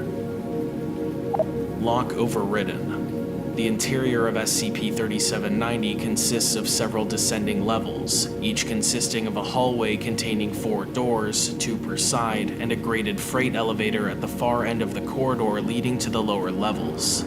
While there is evidence of prior human activity within SCP-3790, the structure appears to have been abandoned for a considerable amount of time. Each of the doors is a solid heavy metal door with a sliding panel covering a small glass viewport into the dimly lit chamber beyond. The doors, some of which are rusted but otherwise undamaged, have at some point in the past had their handles and unlocking mechanisms removed and have been welded shut. The only distinguishing marks on these doors are small metal placards located just beneath the sliding panel. These placards usually bear what is believed to be the designation for the contents of the chamber, though in some cases the placards have been removed or are damaged. A clipboard holding a legal pad hangs on the back of the main access door. Several pages appear to have been torn away from the pad. The frontmost intact piece of paper contains a list of names and a short note. The remainder of the pages are irrelevant. Show clipboard text. Think it's about time. Need to lock down the other sites before I go. Take care. 1. Locked. 2. Locked. 3. Locked. 4. Locked. 5. Locked. 6. Locked. 7. Unlocked. 8. Unlocked. 9. Locked. 10. Unlocked. The elevator has access to 7 levels of the structure. No record of the SCP Foundation ever having a Department of Abnormalities exists. No information regarding the structure has been documented. Addendum 3790.1 Chamber Contents. The following is a list of the rooms on each floor, the text on each door's placard, and a visual description of the contents of each chamber if possible. Level 1. Room 1. Placard name. Vivaldi. Description. Chamber is empty aside from a violin propped in the far corner of the room. The bow is broken on the ground in front of it. Room 2. Placard name. Montezuma's face. Description. An ornate wooden chest with gold inlays and a large steel lock sits on a table in the middle of the chamber. A quiet clicking sound, like that of a clock, is barely audible from within the chamber. Room 3. Placard name. No placard. Description. Chamber is empty. Room 4. Placard name. Placard has been damaged and text is unreadable. Description. Chamber is empty. Long gashes cover the walls. Pieces of bone are visible across the chamber floor. Level 2. Room 1. Placard name. Ian. Description. A thin, pale man in a straitjacket wearing a blindfold sits in the corner of the chamber. Room 2. Placard name. The Crying Boy. Description. A canvas is set up in the room. A sheet is draped over it. Room 3. Placard name. The Watchers. Description. 3 vaguely humanoid figures are huddled in a far corner of the room, looking away from the door. The figures can be seen shifting slightly, but due to lighting conditions within the chamber, no other details can be made out. Room 4. Placard name. No placard. Description. Beyond the door appears to be another dark hallway. Level 3. Room 1. Placard name. The Infinite Cold. Description. The floor of the chamber is covered with a thin layer of water. The interior of the room seems to be considerably larger than its exterior physical dimensions would allow. Room 2. Placard name. Sorrow. Description. A pedestal rests in the middle of the chamber. 4 parallel lines in the dust, consistent with finger marks, imply that whatever was upon it has recently been removed. Room 3. Placard name. World Without Man. Description. Chamber is empty. Room 4. Placard name. Adam's Hatred. Description. A billowing, indistinct black shape is visible in the back of the room. Level 4. Room 1. Placard name. The Morning Star. Description: a rusted sword hangs on a rack in the back of the room. The door to the chamber feels warm. Room 2. Placard name: Wormwood. Description: viewport is obscured. Room 3. Placard name: Harmonia's necklace. Description: a simple golden necklace hangs on a post in the back of the room, which is lit by a single tall candle. The chamber does not appear to have a floor. Room 4. Placard name: No placard. Description: chamber is unlit. Individuals who look into this room feel a lingering sense of dread afterward. Level 5. Room 1. Placard name: The Heart of Man. Description: inside the chamber is a single still-beating human heart suspended from the ceiling by a wire. The interior of the chamber appears distorted.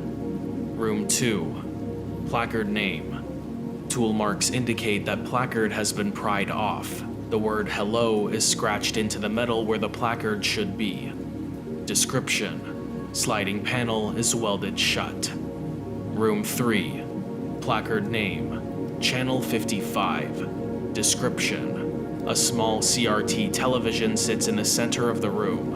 Something is playing on the screen, but a dark cloth has been draped over the top of it. Room 4. Placard name: Living Nightmare. Description: a dirty twin mattress on a simple metal frame rests in the middle of the room. A figure is lying on the mattress with a sheet pulled up over them. Level 6. Room 1. Placard name: Mr. Silence. Description: a tall, black wooden box rests against the back wall. It is bound in chains and locks. A bright purple W is emblazoned on its front in gold trim. Room 2. Placard name: The Dead Man's Chair. Description: a wooden chair sits in the far corner of the room. A faint shadow can be seen sitting in it, which disappears upon a second viewing. Room 3. Placard name: Otzi. Description: a layer of ice covers the viewport and obscures visibility. A dark shape can be seen in the middle of the room, although no details can be distinguished. Room 4. Placard name: Apollyon's Crown. Description: a silver lockbox rests on a table in the middle of the room. Notably, the exterior of the door is covered in scratch marks, as if by something trying to get into the chamber. Level 7. Although the opening to the 7th level is visible through the grated floor of the elevator, the lift mechanism appears to have been modified and can no longer access that floor. Item number: SCP-5377. Object Class: Keter. Level 2-5377 Classified. Special Containment Procedures. All Foundation personnel are to be briefed on SCP-5377. Should any Foundation employee receive an instance of SCP-5377, they should contact their on-site security chief and refrain from touching the envelope. All mail to senior Foundation officials is to be monitored for possible SCP-5377 instances. Description: SCP-5377 are paper coupons advertising various goods and services, usually offering them for free to the lucky recipient of the coupons. SCP-5377 instances appear to be received exclusively by Foundation employees in the United States through the Postal Service. They are enclosed in small unmarked envelopes bearing no return address, and the mailing address typed out in the font Comic Sans. Each envelope contains a single SCP-5377 instance, measuring 6 centimeters by 8 centimeters. All advertise a unique service, typically in insulting terms. A digitized sample is provided below. 1 free summon. Good for helping you lose weight, you fat fuck. Courtesy of YWTG-THFT. Disclaimer: YWTG-THFT LLC cannot be held liable for any damage, injury, death, mutilation, vivisection, impregnation, ego death, or other form of harm caused by use of promotional coupon. The user accepts all responsibility for any illegal, immoral, or immature activities performed while being serviced by an outside demonic contractor. Outside demonic contractors are not vetted by YWTG THFT LLC, and any statements or actions made by them should not be interpreted as an official company statement or action, as well as vice versa. Upon making physical contact with an SCP-5377 instance, a planar gateway will open within 3 meters of the SCP-5377 instance and expel a single Tartarian-class demonic entity. This entity will typically be large, dangerous, semi-humanoid, and propelled by the desire to complete the task laid out on the SCP-5377 instance by any means necessary. The safety and continued life of the user are generally not taken into account. Many entities also take particularly loose interpretations of the task, attempting to cause as much grief, suffering, and minor inconvenience in the life of the user as they can. In practice, the disclaimer on the SCP-5377 instance is so small as to be completely illegible to the average individual. This, combined with the touch activation, resulted in a great deal of demonic entities being summoned by personnel unaware of what they are doing. An abridged list of SCP-5377 instances follows. SCP-5377.1 Received by Tom Segoya, Research Analyst, Site-30. Good for helping you lose weight, you fat fuck. Results. A large demonic entity materialized in Segoya's apartment and immediately began to pursue Segoya, threatening to eat him if captured. Entity chased Segoya, who was slightly overweight, across several counties for 41 hours of non-stop running, at which point Segoya collapsed of dehydration and suffered a fatal heart attack. The entity physically removed several pounds of flesh from Segoya's corpse before dematerializing. Segoya's weight at the time of recovery was 98 pounds, less than half of what he had weighed prior to the incident. SCP-5377.4 Received by Charlie Benningham, Security Guard, Site-19. Good for making sure she's not being unfaithful, loser. Results. A feminine demonic entity materialized in Benningham's home but quickly disappeared. Benningham retrieved his service weapon and immediately reported an anomalous event to Site-19 security, and a tactical response team was deployed to the Benningham family home. Upon arrival, they discovered Benningham at the doorway to the master bedroom, curled up in the fetal position and weeping as the demonic entity engaged in consensual intercourse with his wife, dematerializing as they finished. Benningham later stated that he had been struggling with suspicions of infidelity from his wife recently. SCP-5377.9 Received by Sarah Selwater, Senior Researcher, Site-19. Good for providing some faithful company, loser. Results. The exact sequence of events were recovered from a security camera in Selwater's dormitory at Site-19's sublevel 35. The envelope is sitting on her desk as she walks into the room and closes the door behind her. Upon making contact with the coupon, a demonic entity manifests, clutching the leashes to 2 large Alaskan timber wolves. They are struggling against their leashes. The demonic entity lets go, and the 2 wolves immediately leap on Selwater, mauling her and tearing her to shreds with their jaws and teeth. She remains alive for several minutes, well beyond what should have been possible given her injuries, and finally expires when the wolves begin to consume her body. Footnote 1. Selwater's body was discovered several hours later, and the unexpected presence of the wolves resulted in severe injuries to another researcher before they were terminated. SCP-5377.13 Received by Terry Rosen, Head of Research, Site-12. Good for fixing your posture, dork. Results. A demonic entity manifested in Rosen's office holding a pistol. For the next 13 hours, it proceeded to hold Rosen at gunpoint while forcing him to continue his normal duties on his computer workstation. When Rosen's posture slumped or he leaned forward, the entity would threaten to shoot him, aggressively waving the pistol. During the 13th hour, Rosen leaned down to pick up a pen he had dropped, and the entity shot him in the leg before dematerializing in frustration. SCP-5377.17 Received by Clarice Weller, Foundation Media Director. Good for getting your revenge, washout. Results. A demonic entity manifested in Weller's office before immediately demanifesting. The demon promptly manifested in the office of John Callerman, the CEO of Callerman Green Marketing, Weller's former place of employment, 145 miles away. It subsequently forced Callerman to log onto his computer before throwing him out of his 19th-story window to the street below. It used Callerman's computer to send Weller an email confirming that she was, in fact, still fired. SCP-5377.20. Received by Tilda Moose, Site-19 Director. Good for putting you back where you belong, Snake. Results. The envelope was opened by Director Moose's secretary.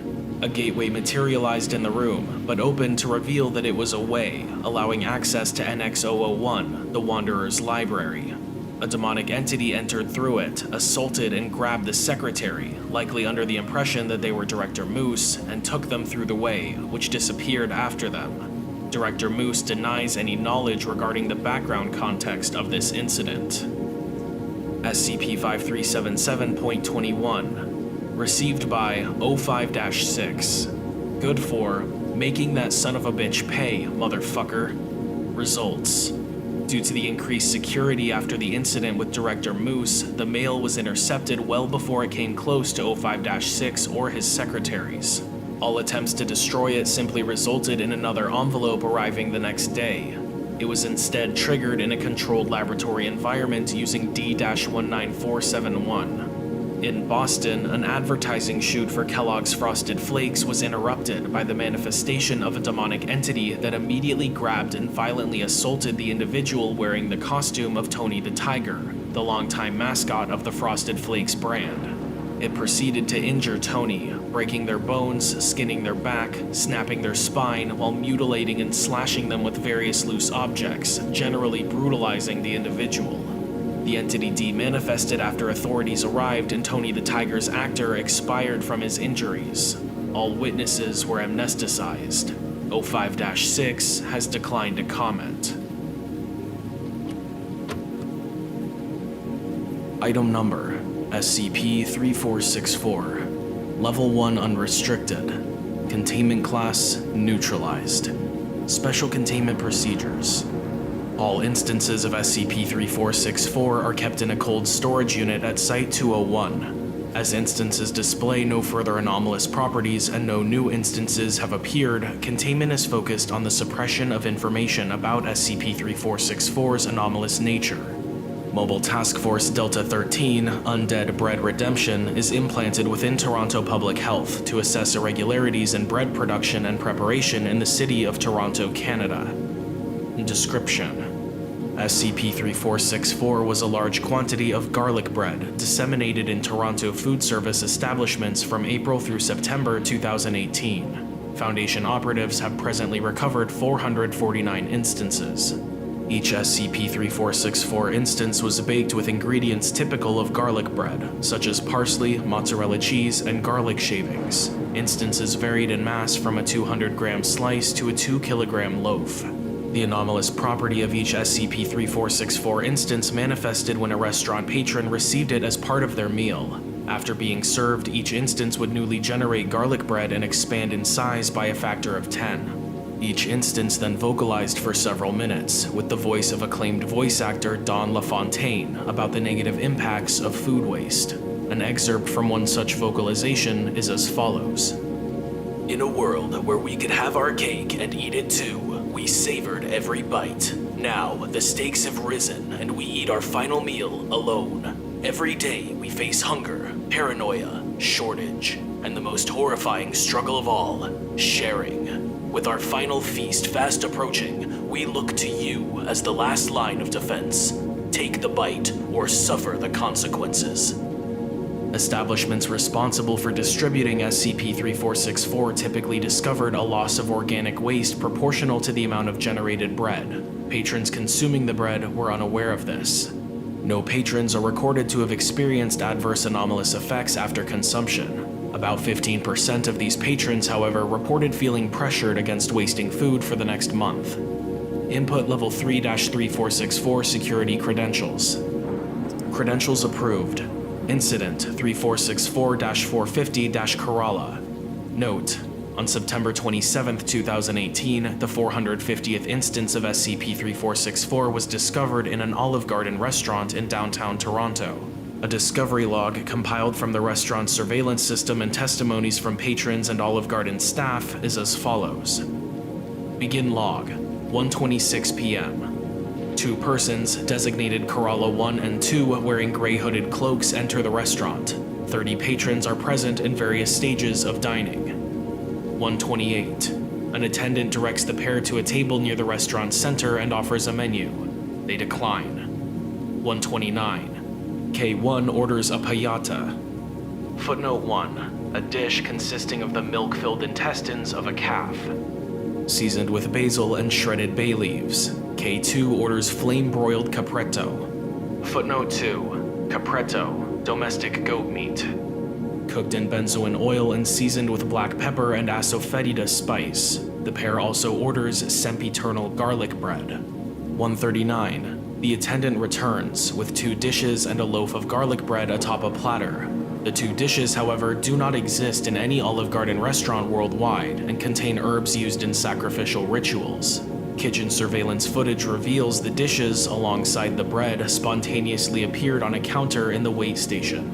The garlic bread is designated SCP-3464-450. 1:41. K2 moves the dishes to the table's center. With Tabasco sauce, K1 circumscribes the dishes with a thaumaturgical summoning circle and places SCP-3464-450 at its edge. The 2 dishes, acting as a ritualistic offering to the garlic bread, give off steam and disappear. The bread expands. The table collapses beneath. 1:42. SCP-3464-450 expands to fill most of the room. 1:43. Field Thaumaturge Delta-7, a tactical food and safety enforcement operative working with MTF Delta-13 from Site 201, breaches the restaurant and orders patrons to evacuate. Footnote 3. Post-incident investigation reveals a third-party Foundation contractor tasked Field Thaumaturge Delta-7 with pursuing K1 and K2 for reasons as yet uncertain. K1 shouts at patrons to consume the garlic bread, and in fear, some comply. 1:45. SCP-3464-450 radiates a vibrant blue as patrons eat it. 1:46. Patrons who have consumed the garlic bread, 11 adults and 4 children, collapse. SCP-3464-450 absorbs their Elon Vital Energy, or EVE. Footnote 4. Elon Vital Energy, fundamental particles generated by all living entities. Unaffected patrons and Olive Garden staff rush outside. FT Delta-7 vocalizes containment incantations. 1:47. K2 unpockets and unfastens a vial of crimson liquid while uttering Latin incantations. A summoning ritual takes place. FT Delta-7 grabs K2 by the collar but is thrown several meters across the restaurant and into a wall. As she recovers, she identifies her assailant, the body of a collapsed patron under evident necromantic control. Other collapsed patrons animate and stumble through tables and chairs towards FT Delta-7. 1:49. FT Delta-7 works to prevent civilian injury. With her hands, she generates specific kinetoglyphs. Footnote 5. Kinetoglyphs, mental and physical effects that occur when an entity performs specific gestures and motions that interact with multiple spatial dimensions simultaneously, and returns EVE to their rightful owners. 1:51. K2 summons an incorporeal Tartarian entity of unknown typology. 1:52. The entity manifests within SCP-3464-450. K1 and K2 consume the garlic bread. It is unknown what significance this ritual has. 1:53. FT Delta-7 is successful in returning 15 patrons to their bodies. As K1 and K2 continue consumption, they convulse and froth at the mouth. 1:54. After returning the final patron, FT Delta-7 attempts an exorcism to banish the entity. SCP-3464-450 expands into the street, demolishing the building in the process. The instance grows arachnid appendages and releases corrosive olive oil. Civilians flee the scene. 1:55. To aid in the exorcism, FT Delta-7 sacrifices her own EVE. 2 o'clock. K1 and K2 disappear into the garlic bread mass. SCP-3464-450 explodes. Flaming garlic bread showers the young in Dundas Square. End log, 2:01 p.m. Closing remarks. A Foundation media cover-up team implanted in Olive Garden is charged with maintaining the guise of SCP-3464 being an elaborate social experiment conducted to raise awareness about food waste. On October 13th, Foundation investigators confirmed SCP-3464 represented the work of Dutch parachef Ignace Marcus, POI 4312, a known demonologist specializing in demonic cuisine. Ignace is an Ambrose Restaurants GOI 116 chef and rising figure in the North American anomalous restaurant scene. Because of his extensive use of infernal entities, other entities and groups engaging in paranormal manipulation and sabotage have repeatedly targeted him. The hijacking of SCP-3464-450 by an unknown rogue faction is the latest in a string of attacks against Ignace's cooking. Item number: SCP-2264. Object Class: Safe. Special Containment Procedures. Due to the unavoidably public nature of the building housing SCP-2264-A, security measures are to focus on preventing civilian access to the anomaly's entrance. The Foundation is to cooperate with the government of the United Kingdom in concealing the existence of SCP-2264-A. A hidden passage to SCP-2264-A has been constructed and remains its only means of access. The original entrance to the room where SCP-2264-A is located has been walled over, ensuring that only authorized personnel have access to SCP-2264-A. Operatives are to be reassigned and replaced monthly due to the threat of psychological addiction to SCP-2264-B. Description: SCP-2264-A is a door composed of iron, located within a hidden chamber beneath Martin Tower, a part of the Tower of London. Footnote 1, also known as Her Majesty's Royal Palace and Fortress. The gateway cannot be unlocked through traditional means, requiring a highly ritualized process. Attached to SCP-2264-A is a complex apparatus composed of alchemical tools such as alembics, retorts, and a crucible.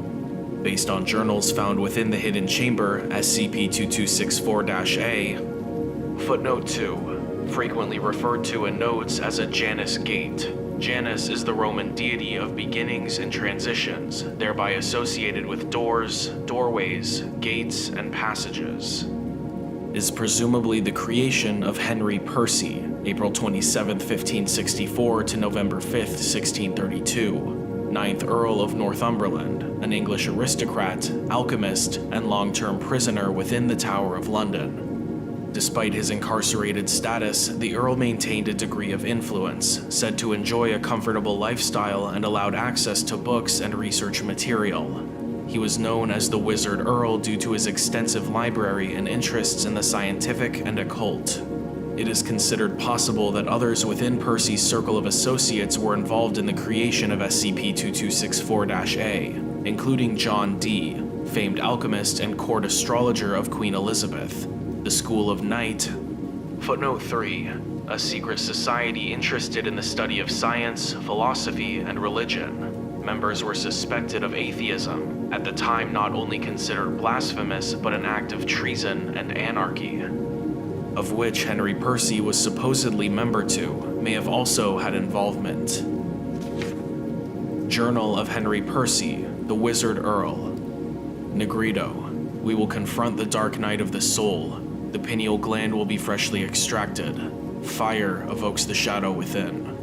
Albedo, wash aroint the impurities. Rain cleanses all sin and prepares the soul for Elysium. Divide, not as dictated by the rigors of harmony, but rather into two opposing principles to be later coagulated to form a unity of opposites. Citrinitas, victory coincides with the yellowing of the lunar consciousness. The white surrenders to dawn. The traveling lamp slays the moon. Rubido, red alludes. Instead, surrender upon the apparatus a sanguine sacrifice. A Foundation alchemist was consulted. The instructions are roughly comparable with the Magnum Opus, a 4-part process employed in the creation of the mythical Philosopher's Stone. Replication of this procedure required. Footnote 4. To request this information, please contact the Department of Alchemical Studies. Through still undetermined means, a mechanism within SCP-2264-A responds to the completed solution, causing it to unlock and open, allowing access to SCP-2264-B. SCP-2264-B is an extra-dimensional city which does not correspond to any known location, earthly or otherwise.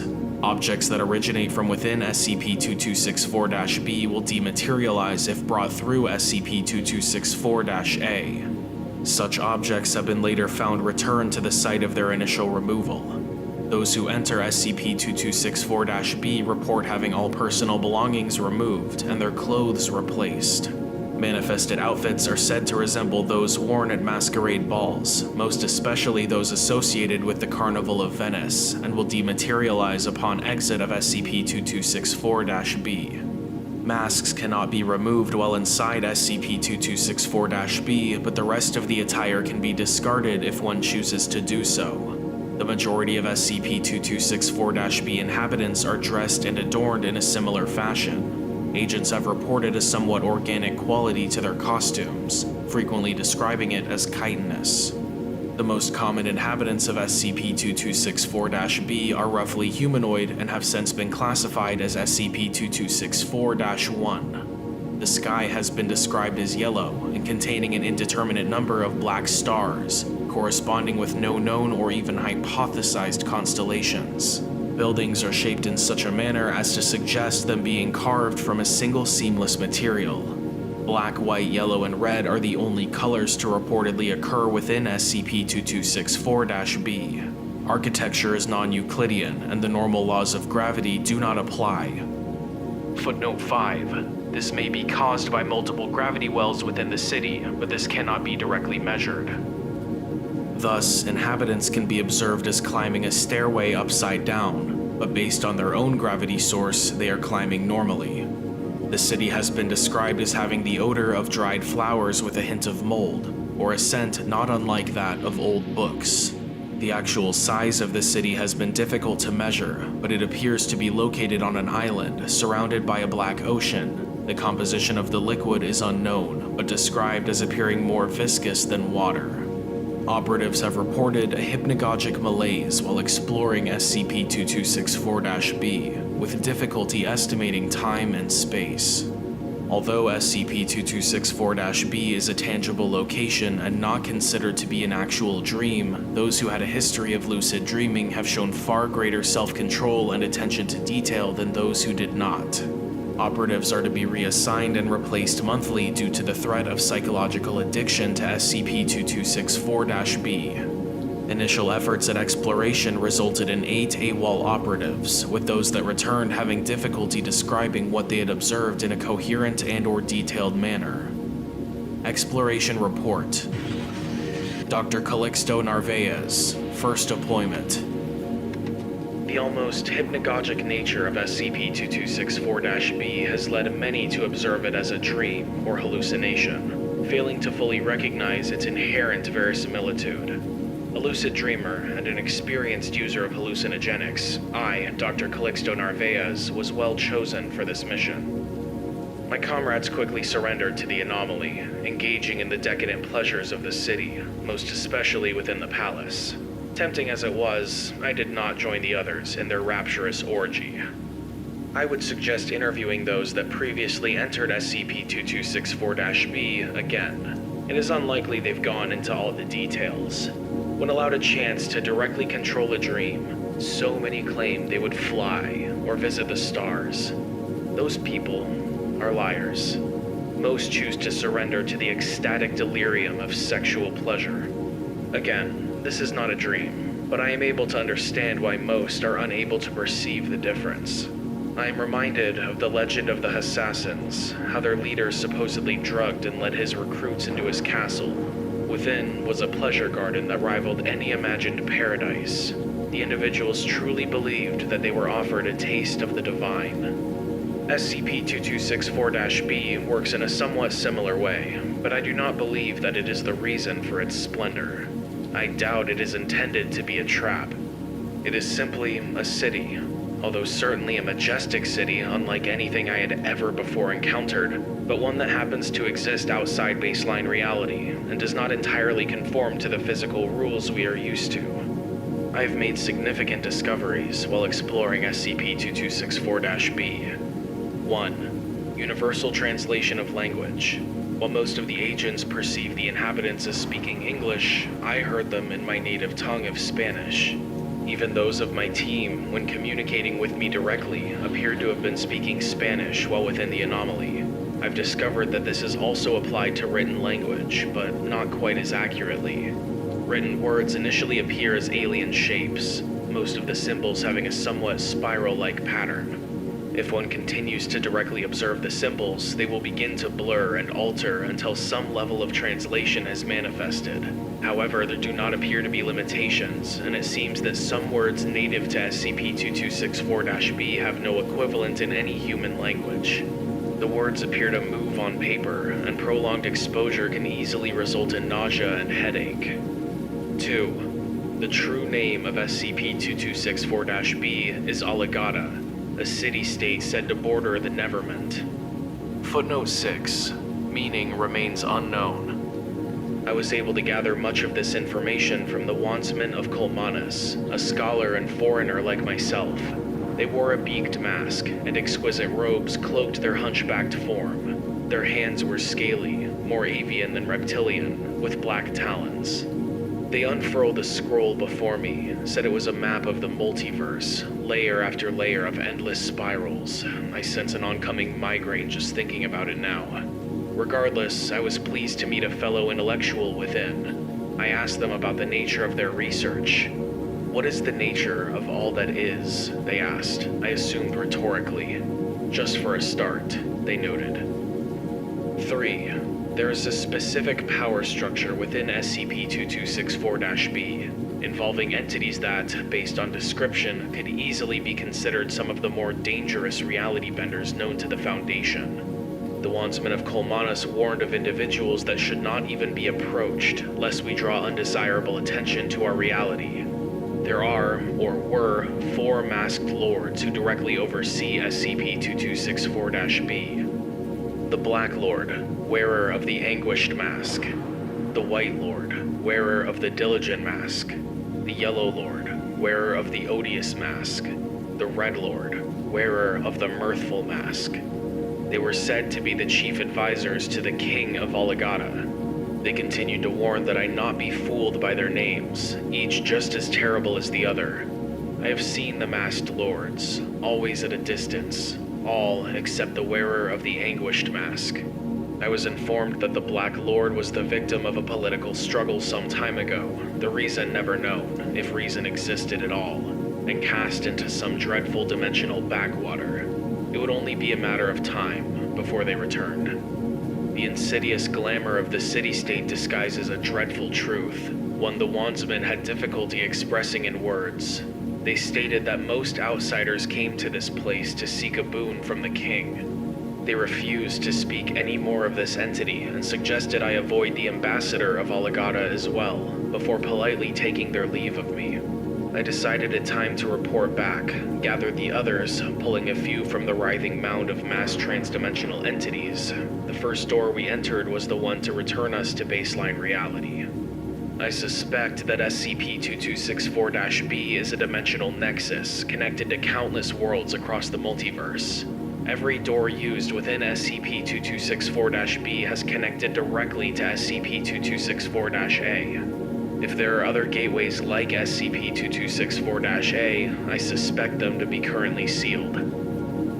Dr. Calixto Narvaez was commended for his initiative. A psychological evaluation has determined it's safe for him to re-enter in the near future, although it has been requested that he use a more professional tone with regards to his reports.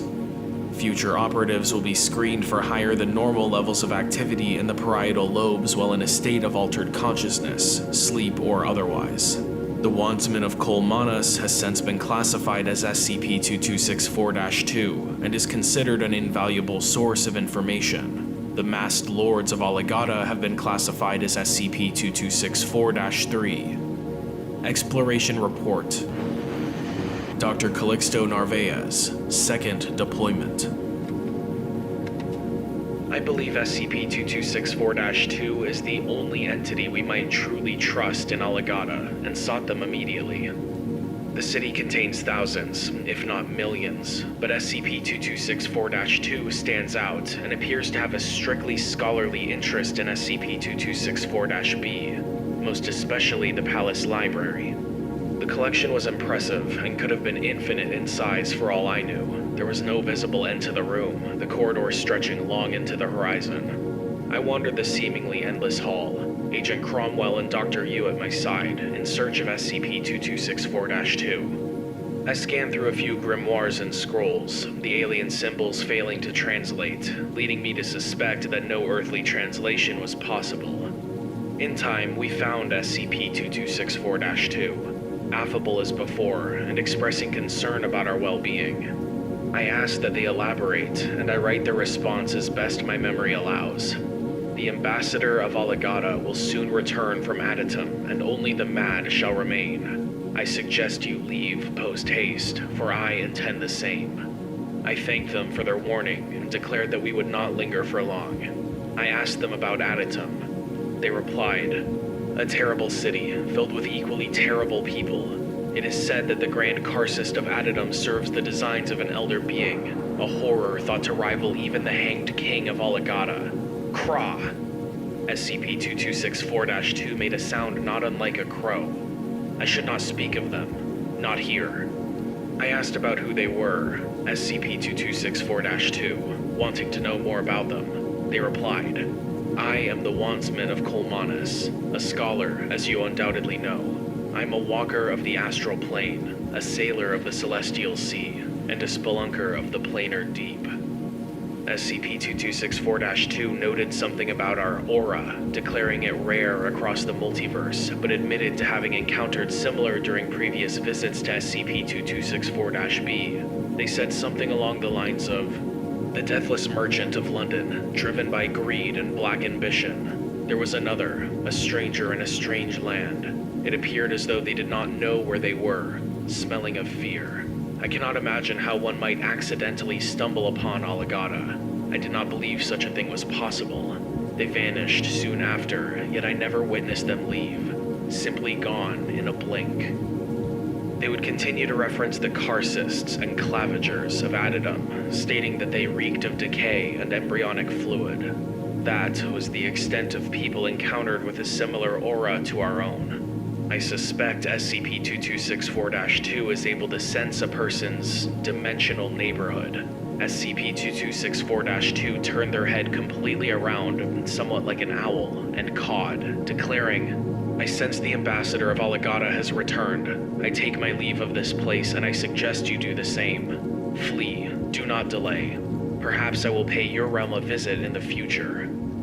SCP-2264-2 exited the nearest door. The door refused to budge, but I suspect it connected SCP-2264-2 to their native dimension. We exited the library, walking quickly, not wishing to bring too much attention upon ourselves by running. We found an unblocked door and returned home. We never saw the ambassador or their king, but I feel it best that we not seek them out. Although not directly encountered, the ambassador of Aligata and the king of Aligata have been respectively classified as SCP-2264-4 and SCP-2264-5. Information restricted to Level 4 personnel or above. Access granted. The O5 Council voted 10-3 in support of sending Mobile Task Force Psi-9, Abyss Gazers, into SCP-2264-B. The goal of the operation was to locate SCP-2264-4 and SCP-2264-5 and calculate the level of threat they represented to humanity, Earth, and local dimensional space. 12 agents trained in hand-to-hand combat and counter-occult stratagems, or COS, entered SCP-2264-A at 0800. One agent returned alive. The rest are presumed dead or otherwise irretrievable. Interviewed: Agent Alexander Papadopoulos. Interviewer: Dr. Laxmi Narang. Forward: Agent Papadopoulos was found to be in critical condition upon their exit of SCP-2264. losing consciousness soon after. A physical examination revealed fractured bones throughout the entirety of their body and extensive internal bleeding. After 3 weeks of hospitalization, Agent Papadopoulos was deemed healthy enough for interview. Begin log. I know it might be difficult, but please tell me everything you remember. The city was remarkable. Command prepped us for it as best they could, but words failed to do it justice. We all had the appearance of harlequins or something out of an old-time masquerade. Wasn't exactly the same, but close enough. Couldn't take the masks off, as hard as we tried. We had a mission to complete, but the details were quite vague. Vague? Find SCP-2264-4 and -5. Get an estimate on their threat level. We knew they were important to SCP-2264, but we had no idea what they looked like or how to locate them. Go on. Right. Well, we found the palace. Don't know how long it took. Time has no meaning in a place like that. The city is full of people, especially that palace, but it didn't feel like being in a busy city in our world. There was something different about it, but I don't know how else to describe it. Layered? No, still not right. Not important, I guess. Things blurred a lot. Everything seemed to follow a sort of dream logic. Dream logic? Yeah, I mean, it wasn't a dream, I'm certain of that, and I have the scars to prove it. It was all real, but have you ever noticed how dreams rush through the details? You end up in one place but don't really recall how? It was like that. I remember the masquerade, the music and the dancing. Oh, and the fucking. All with their masks on, of course. Seeing some of them nude was a shock. They aren't like us. Let's just say not everything was part of an elaborate costume. Their skin was like porcelain. I think those were the natives. You know, SCP-2264-1. But the more you stared, the less human everyone seemed. Some had too many limbs, some had too few. They were like the monsters from an old fantasy comic I read as a kid. Crazy as this place was, I don't think we were ever seeing the whole truth. It's like a filter. The people look humanoid because we're human. Something from another world would see us more like them. But some, especially the natives, I got the feeling that behind those masks, beyond their illusions, was something inconceivable. Sorry, rambling. Head hurts, trying to remember. I can't move my arms or legs. What's wrong with them? The numbness is just a side effect of your medication. Please focus on my questions. Okay, if you say so. I remember having to pull Agent Mayer away from some woman. I think it was a woman. Wasn't attacking him or anything. Quite the opposite, actually. Couldn't blame him. She had curves in all the right places. Made it easy to ignore the tentacles. So, the 12 of us stuck together. Hard not to look like you're out for trouble with that many. Anyway, we wandered around the palace, and it was like a labyrinth. I honestly wouldn't have been surprised if we stumbled into a minotaur or something. We spent most of the time descending the stairs, I think. I remember feeling like we were traveling deeper and deeper. And then, somehow, just when we thought we had reached the bottom, we're back outside. It looked like we were in exactly the same spot as when we first entered SCP-2264-B. Hell, we could all see the palace in the distance. But something was different. Everything was dark, drained of color. Like we could see and all, but it was a hazy gray twilight. The streets were empty and the buildings looked ruined? Yeah, it was like the whole city was abandoned long ago. Desolate and silent, not a sound but our own footsteps. We eventually entered this iteration of the palace. Everything was identical, at least the architecture. That's when we heard the whispers. It spoke in a language I'd never heard before. I could feel it slithering into my ear, eating its way to my brain. Please continue. We destroyed ourselves. What? We had no choice. The ambassador, it found us. It didn't have a face. No mouth, nose, or eyes. I thought it was wearing a skin-tight outfit and high heels. That's what it looked like at first, but no. That was its body. Its flesh was black. It stood tall, lithe, and androgynous. And so... Please, this information is important. Pace yourself. We can stop it. It stood so damn proud. Just radiating arrogance. I couldn't understand a word it said, and yet every syllable dripped with narcissistic venom. It brought a hand to where a mouth should have been, and it laughed and laughed, and then we destroyed ourselves for its amusement. Our bones were shattered, our flesh was torn open, and our organs ruptured. We ruined ourselves in body and mind, all for that thing's amusement. And the whole time I tried to scream. I tried to beg, but I couldn't make a sound. I'm so sorry. I tried to say, I'm so sorry. My team, my friends. I remember how their eyes pleaded for mercy and asked for forgiveness. You don't forget eyes like that. In the end, I was the only one left alive, surrounded by the mutilated corpses that were once my team. I understand now. The ambassador needed a witness, one to deliver its message, to tell you this, and... Please continue. I watched the ceiling move as it dragged my broken body from room to room. Eventually we stopped, and it lifted me up, held me up before the throne. There, I saw the king. It was anchored in place, with hands and throat shackled tight, like a corpse in bondage. Its face was hidden beneath a black veil, or maybe it was a hood. I don't quite remember, but I remember these horrid imps. They were caressing the king's twitching body, as if trying to comfort it, but others pulled the tethers even tighter. The king trembled and quivered, and I saw pale tendrils slither in and out of its tattered robes. I looked on as the imps lifted the king's veil. There is a change in tone, suggesting lucidity.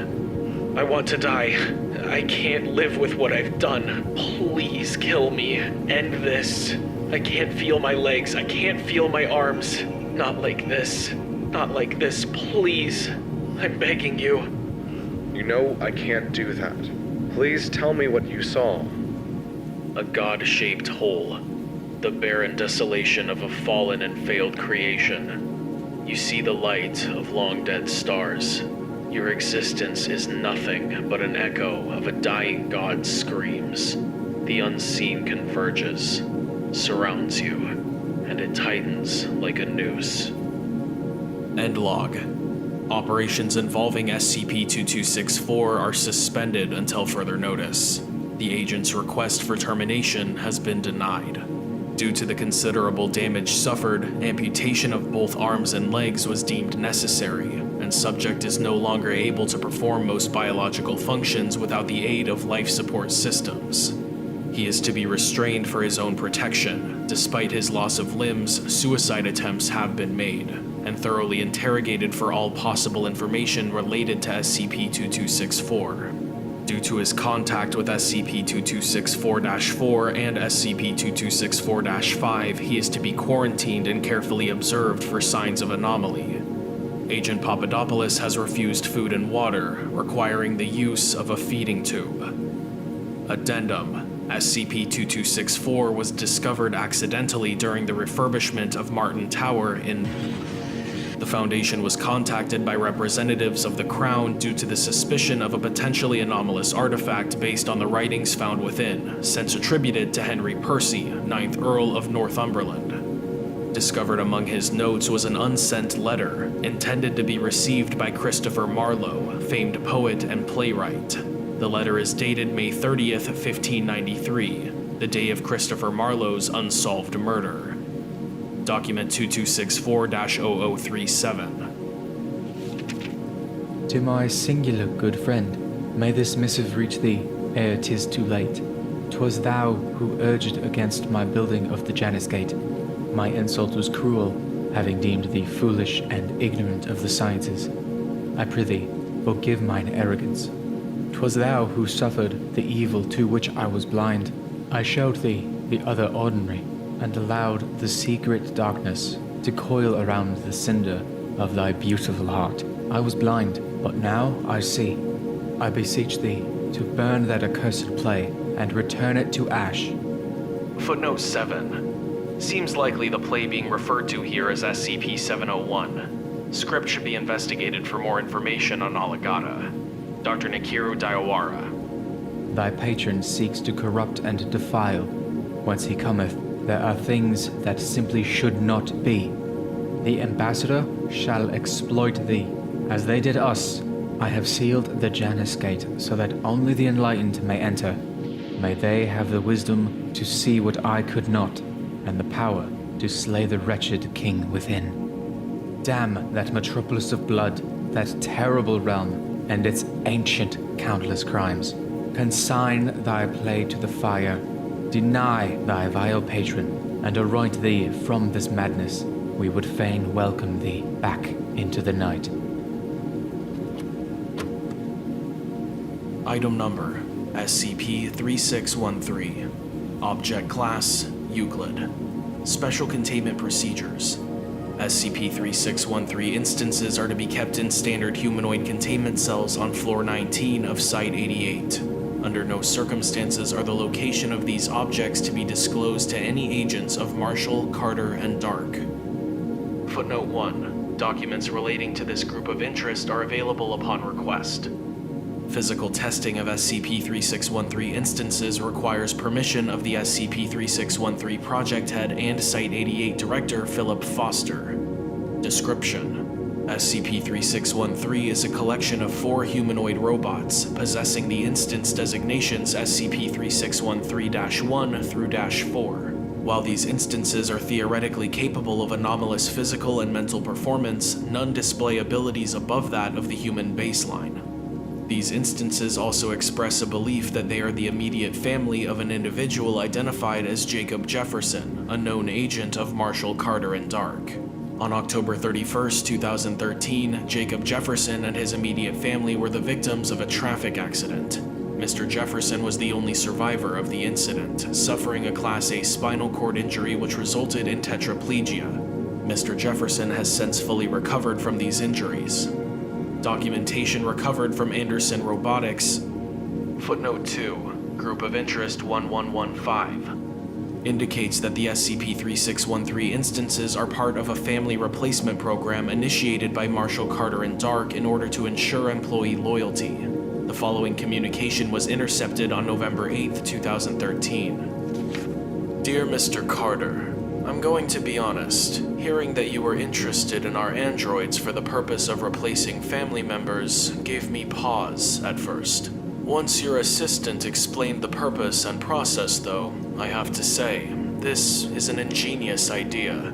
Your agent, Mr. Razumkal. Footnote 3. See Incident Report 2987-24 for more details. Delivered the Jefferson family's spirits this afternoon. We'll be loading them into the Generation 3 models tonight. By tomorrow, this man should have his family back. I know this is just good business for you, but it's always a joy when good business and doing the right thing align. Please give my best to Mr. Jefferson.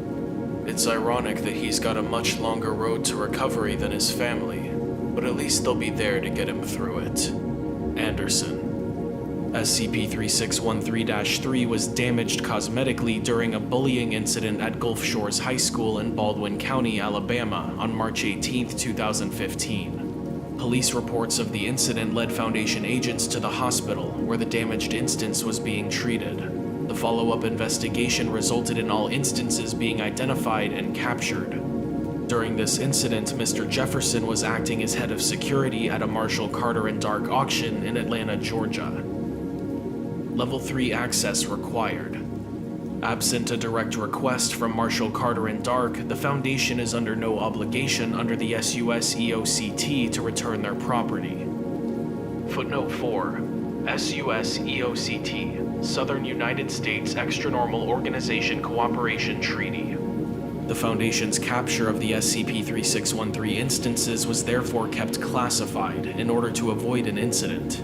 During this incident, Site-88's director Maddox was in the process of being replaced by Dr. Philip Foster because of Mr. Maddox's duplicity in regards to Project Alpha 9 and the incidents of Incursion 8804. Footnote 5. Please see relevant documentation for more information. It is believed that Mr. Maddox revealed the location and status of the SCP-3613 instances at this time to agents of Marshall, Carter, and Dark. The following message was received very shortly after Director Foster took full control of Site-88. Dear Dr. Foster, it has come to our attention that you are currently in possession of our property, designated by you as SCP-3613-1, -2, -3, and -4. Our organization is invoking Clause 3, Section 5 of the SUS-EOCT and making a formal request for the return of the following property. A Generation 3 Anderson Robotics android appears as, identifies as, and possessed by the spirit of a 39-year-old female named Dolores Jefferson. A damaged Generation 3 Anderson Robotics android appears as, identifies as, and possessed by the spirit of a 16-year-old female named Alice Jefferson. A Generation 3 Anderson Robotics android appears as, identifies as, and possessed by the spirit of a 12-year-old female named Tracy Jefferson. A Generation 3 Anderson Robotics android appears as, identifies as, and possessed by the spirit of a 7-year-old male named Jacob Jefferson Jr. This property is to be returned at your earliest convenience. A bill for housing, recovery, and transportation costs should be presented no more than 30 business days from the receipt of this message. Sincerely, the Office of Mr. Dark. Level 4 access required. The Foundation Legal Department issued a formal denial of possession of these instances in order to delay their return and recommended an acceleration of SCP-3613's research schedule. On January 9, 2016, a convoy transporting the instances from Site-88 to Site-19 came under attack by a group of mercenaries believed to be connected to Marshall, Carter, and Dark. This attack was repelled, the instances were returned to Site-88 for security reasons, and several of the mercenaries were captured. Among those captured was the operation's leader, Jacob Jefferson. A full physical examination of Jacob Jefferson was immediately carried out in order to determine the manner by which his spinal injury was treated. However, no signs of the spinal injury were present. Mr. Jefferson resisted interrogation and refused to respond to requests outside of his own demands to see his family. On January 11, 2016, the following message was received from Marshall, Carter, and Dark. Dear Dr. Foster, despite your previous denials, we are certain that you possess our property. Your organization has until February 15th of this year to return all property under previously received requests, specifically the Generation 3 androids designated by you as SCP-3613. Failure to return our property will cause a triggering of the penalty clauses of the SUS-EOCT as outlined in Clause 10, Sections 1 through 87. We have also identified the following property as in your possession and are formally requesting its return. A Generation 12 Anderson Robotics android appears as, identifies as, and possessed by the spirit of a 41-year-old male named Jacob Jefferson. A bill for damage, housing, recovery, and transportation costs should be presented no more than 30 business days from the receipt of this message. Sincerely, the Office of Mr. Dark.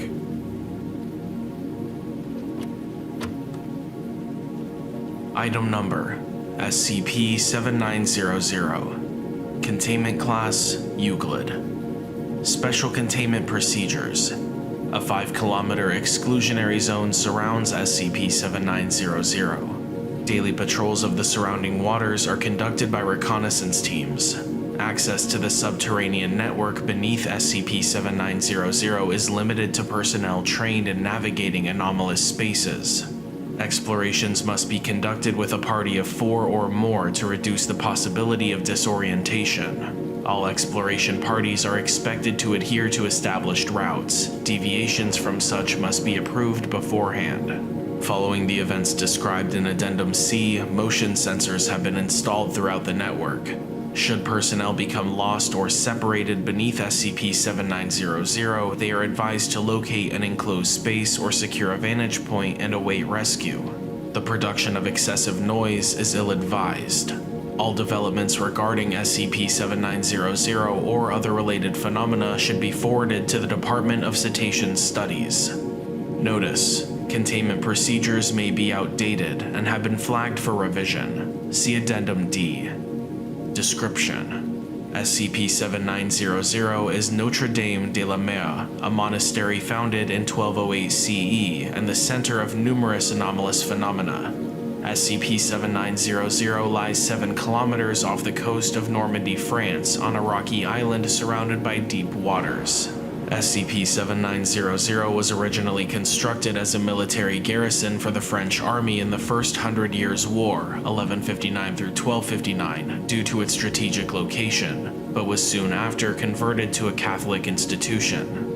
Due to its isolation from the mainland, SCP-7900 quickly gained a reputation as a place of spiritual healing and introspection. SCP-7900 was difficult to travel to, and was thus only populated by a small settlement of devotees who lived permanently on the island. Public awareness of SCP-7900 slowly declined over time due to its remoteness and the self-imposed solitude of its populace.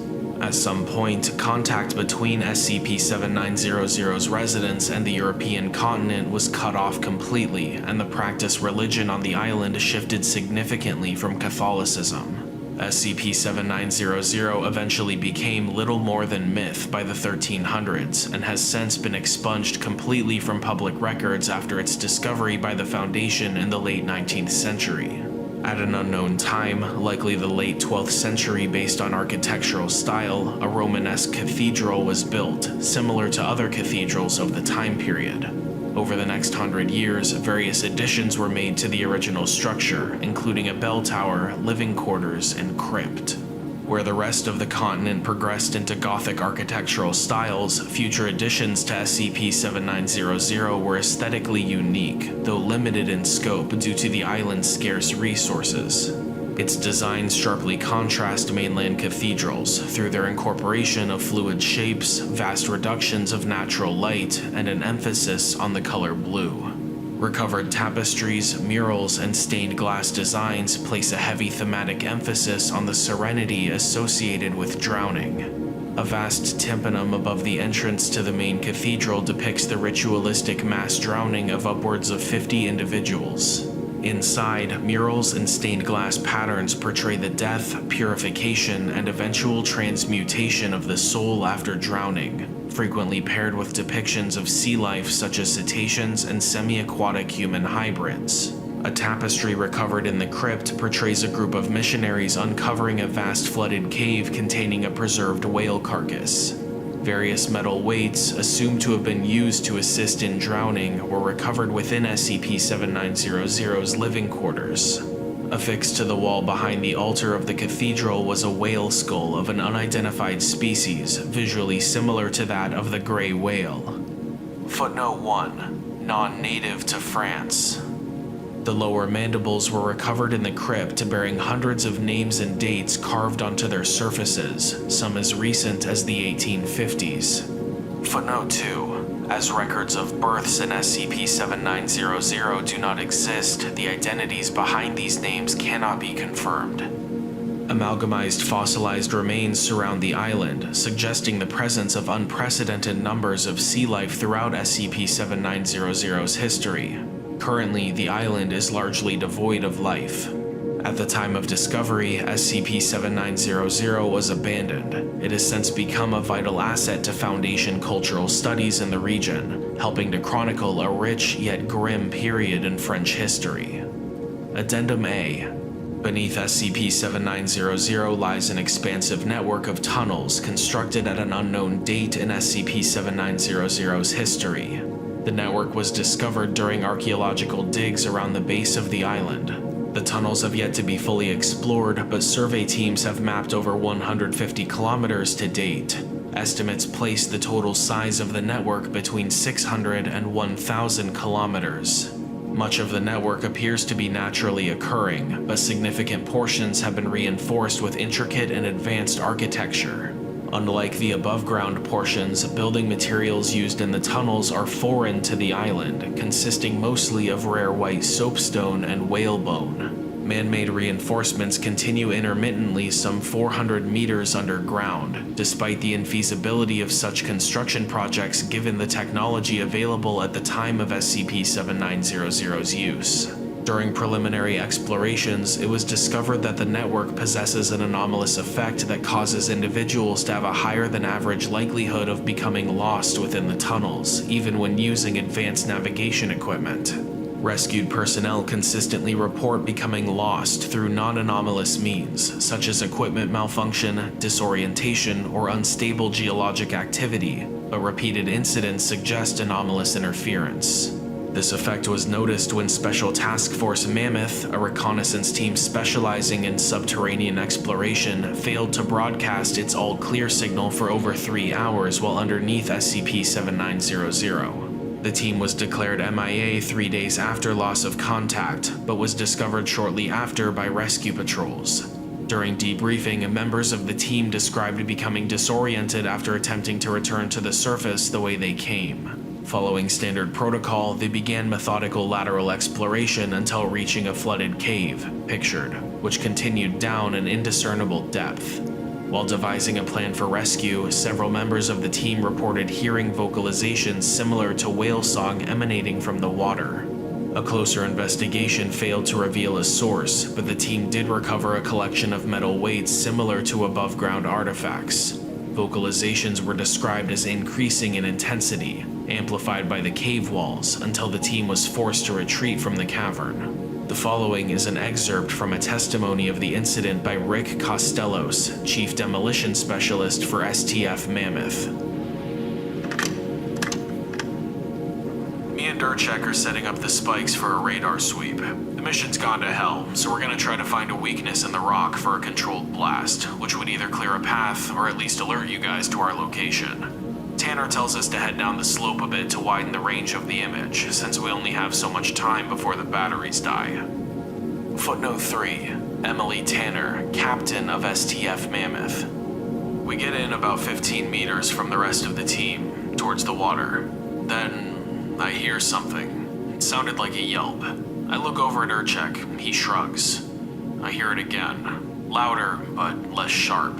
The cave's echoing, so I can't pin down the direction of the source. We fan out, thinking it's a wild animal, or maybe a person. Then Urchek screams, and I see him fall backward out of the corner of my eye. I rush over. He's pointing at the water, saying he saw something in it. A whale, he says, peeking up at him. I help him up, and we both scan for movement. Nothing. We hear the noise again. This time, it's unmistakably coming from the water. A long wail, followed by short clicks and pops. I see Urchek shaking. He's still green, so I'll cut him some slack. We see ripples in the water, and I tell Urchek to go and get Tanner. He runs off, tail between his legs. But I didn't. I wasn't scared, no. Why should I be? It only wanted to save my soul. Photographs of the cavern match descriptions of a divine grotto pictured in documents recovered from SCP-7900. Subsequent explorations have failed to locate the cavern. Addendum B. 2 months after the incident, Costellos was reported absent from his post at an unrelated anomaly.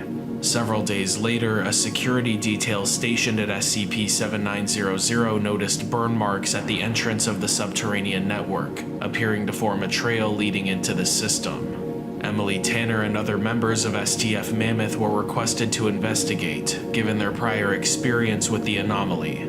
The following is a testimony from Emily Tanner about the incident. I've known Rick a long time. He was one of the founding 6 members of Mammoth, the only one to survive that gravity well at Mystery Spot. Saved my life more than once.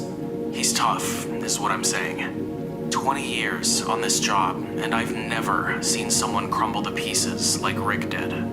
See, he'd been acting weird for a while now. He'd take a little too long to answer questions, and sometimes he would be completely unresponsive. Given his position in the team, I figured he could hurt someone. Or himself. We were working on a job in Brazil, so I assumed it was malaria or something. I had him stay at camp and told him to wait there until the doctors could fly in from Sao Paulo before handling any more of the dynamite. We were out maybe 12 hours. By the time we were back, he was gone. Just up and left. Took his stuff, but nothing else. Searched the area, came up with nothing. We wrote him off as another casualty of the profession. It's tough, but you get used to it here. We were writing up the report when you guys called. Said you'd found something at 7900 and that we were needed. We were there the next day, and before you ask, we followed the scorch marks. Sure, the thought of a trap crossed my mind, but I figured it was better than getting lost like last time. Plus, we were armed to the teeth and given provisional fire team status. Not exactly sitting ducks. It took half an hour of winding tunnels and pearl white bas-reliefs to find the end of the trail, right at the mouth of the flooded cavern. I turn on my high-beam flashlight, and I see Rick fucking sitting there at the edge of the water. My god, if you'd have seen him. His eyes were all milky, and he was unresponsive. I noticed his legs from the knee down submerged in the water. When we pulled him out, I saw that the skin was rotting off the bone. I don't know how long he must have been sitting there for that to happen. In his hand was a burnt-out emergency flare, no doubt what he used to make the trail. His clothes were ragged, and he looked emaciated. We did a quick medical check, but since we only had basic supplies on hand, we couldn't do much for him. I told my team to haul him topside. I didn't like his odds of survival, and even if we could save his life, he'd never walk again. But I was relieved he wouldn't die alone down there. As my team started up the tunnel, I took a final glance at the pool. Just a cursory check, like I've done a million times before. That's when I locked eyes with an angel. Costello's scorch marks were used to map a reliable path to the flooded cavern, seemingly bypassing the unstable topology of the network. An examination of the pool revealed evidence of life forms inhabiting the water. An aquatic mission confirmed the presence of at least one large marine organism, recently deceased and in good condition. Cause of death was determined to be starvation. The organism bore great visual similarities with the Escherichthyidae family, gray whale, with several major exceptions. Malformed eyes, sunken into the skull and covered with skin growth. A total lack of blowholes or breathing apparatus. Lack of baleen, though damage to the mouth suggests removal post-birth. 2 arms, pale and bony, extending from either side of the torso and terminating in human-like hands. Due to its size, its removal from the cavern has been deemed improbable, and all examinations had to be conducted by teams outfitted for sustained diving. The specimen species has been named Gray Apostle, Escherichthys apostoli, at the behest of SCP-7900 Head of Research Julia Ngo. The following memo was sent by Dr. Ngo to all research personnel assigned to SCP-7900. It became immediately clear upon seeing the specimen myself that we're dealing with something far greater than what we started with. You've all been briefed on the history of this place. You've seen the devices used for torture, the murals, and their macabre art. If you're like me, you've stood on the cliffs and stared into the sea as countless others have here through the millennia. What could they see that we can't? What could make them go smiling into a cold and lonely death? Your peers have no doubt spoken of mania and indoctrination. They've written everything that's happened here off as a sobering reminder of the dangers of cult thinking. We've been studying Notre Dame de la Mer for half a century. They'll tell you that there's nothing left to find. They're wrong. What we found in the Devil's Well is more than an addendum to this page. It's the key to everything. The arms on either side of the whale aren't human-like. They are human. They are a near-perfect genetic match, size accepted. And we have reason to believe there's more. The cave continues past the limits of our floodlights. There's more down there. The testimony suggests live specimens, and I intend to find them. A small expeditionary force led by Dr. Ngo was dispatched to explore the submerged portions of the cave network and to determine the presence of living organisms. Exploration is ongoing. Addendum C. When Dr. Ngo's unit failed to report their findings at the predetermined time, additional teams were arranged for rescue purposes. Believing the submerged tunnels possess similar anomalous properties as the rest of the network, subsequent explorations would be conducted meticulously. Extensive terraforming efforts were made to ensure line of sight between team members would not be broken. This proved effective, as exploratory teams uncovered vast quantities of archaeological remains within sealed chambers within days. Recovered items resembled artifacts recovered above ground, but with a higher degree of technical skill. Almost all artworks solely depicted cetaceans. Skeletal remains in near-perfect conditions were frequently encountered, many of which possessed human-like upper torsos fused to elongated lower spines ending in preserved flukes. Remains were frequently intermingled with larger cetacean skeletons, often congregating in the stomach region. On the 5th day of exploration, demolition crews uncovered an unusually large chamber, resembling a fissure in the earth and extending down an indeterminate distance, pictured. While deliberating a course of action, crew members reported hearing whale song emanating from the bottom of the chasm. Supervisor Lee DuPont describes the following moments. I'm looking down there, and I'm telling myself, don't go down, there's nothing down there. Not my mission, not my problem, right? I mean, when has something good ever happened when you poke around where you're not wanted? But that's the thing, isn't it? I was wanted. They wanted me down there. That's what you guys keep getting wrong. This isn't another death cult. It's not another Oligata. It's our fucking ticket out of here. It's a way off this whole fucking messed up world we're in. They didn't kill Ngo and her team. You wanna know how I know that? Because they fucking told me. They have a way of doing that, communicating something to you in an instant. It's hard to articulate, but after it happens, you just know what they wanted you to know. Like waking up from a dream. I took one look down there. It was over in an instant.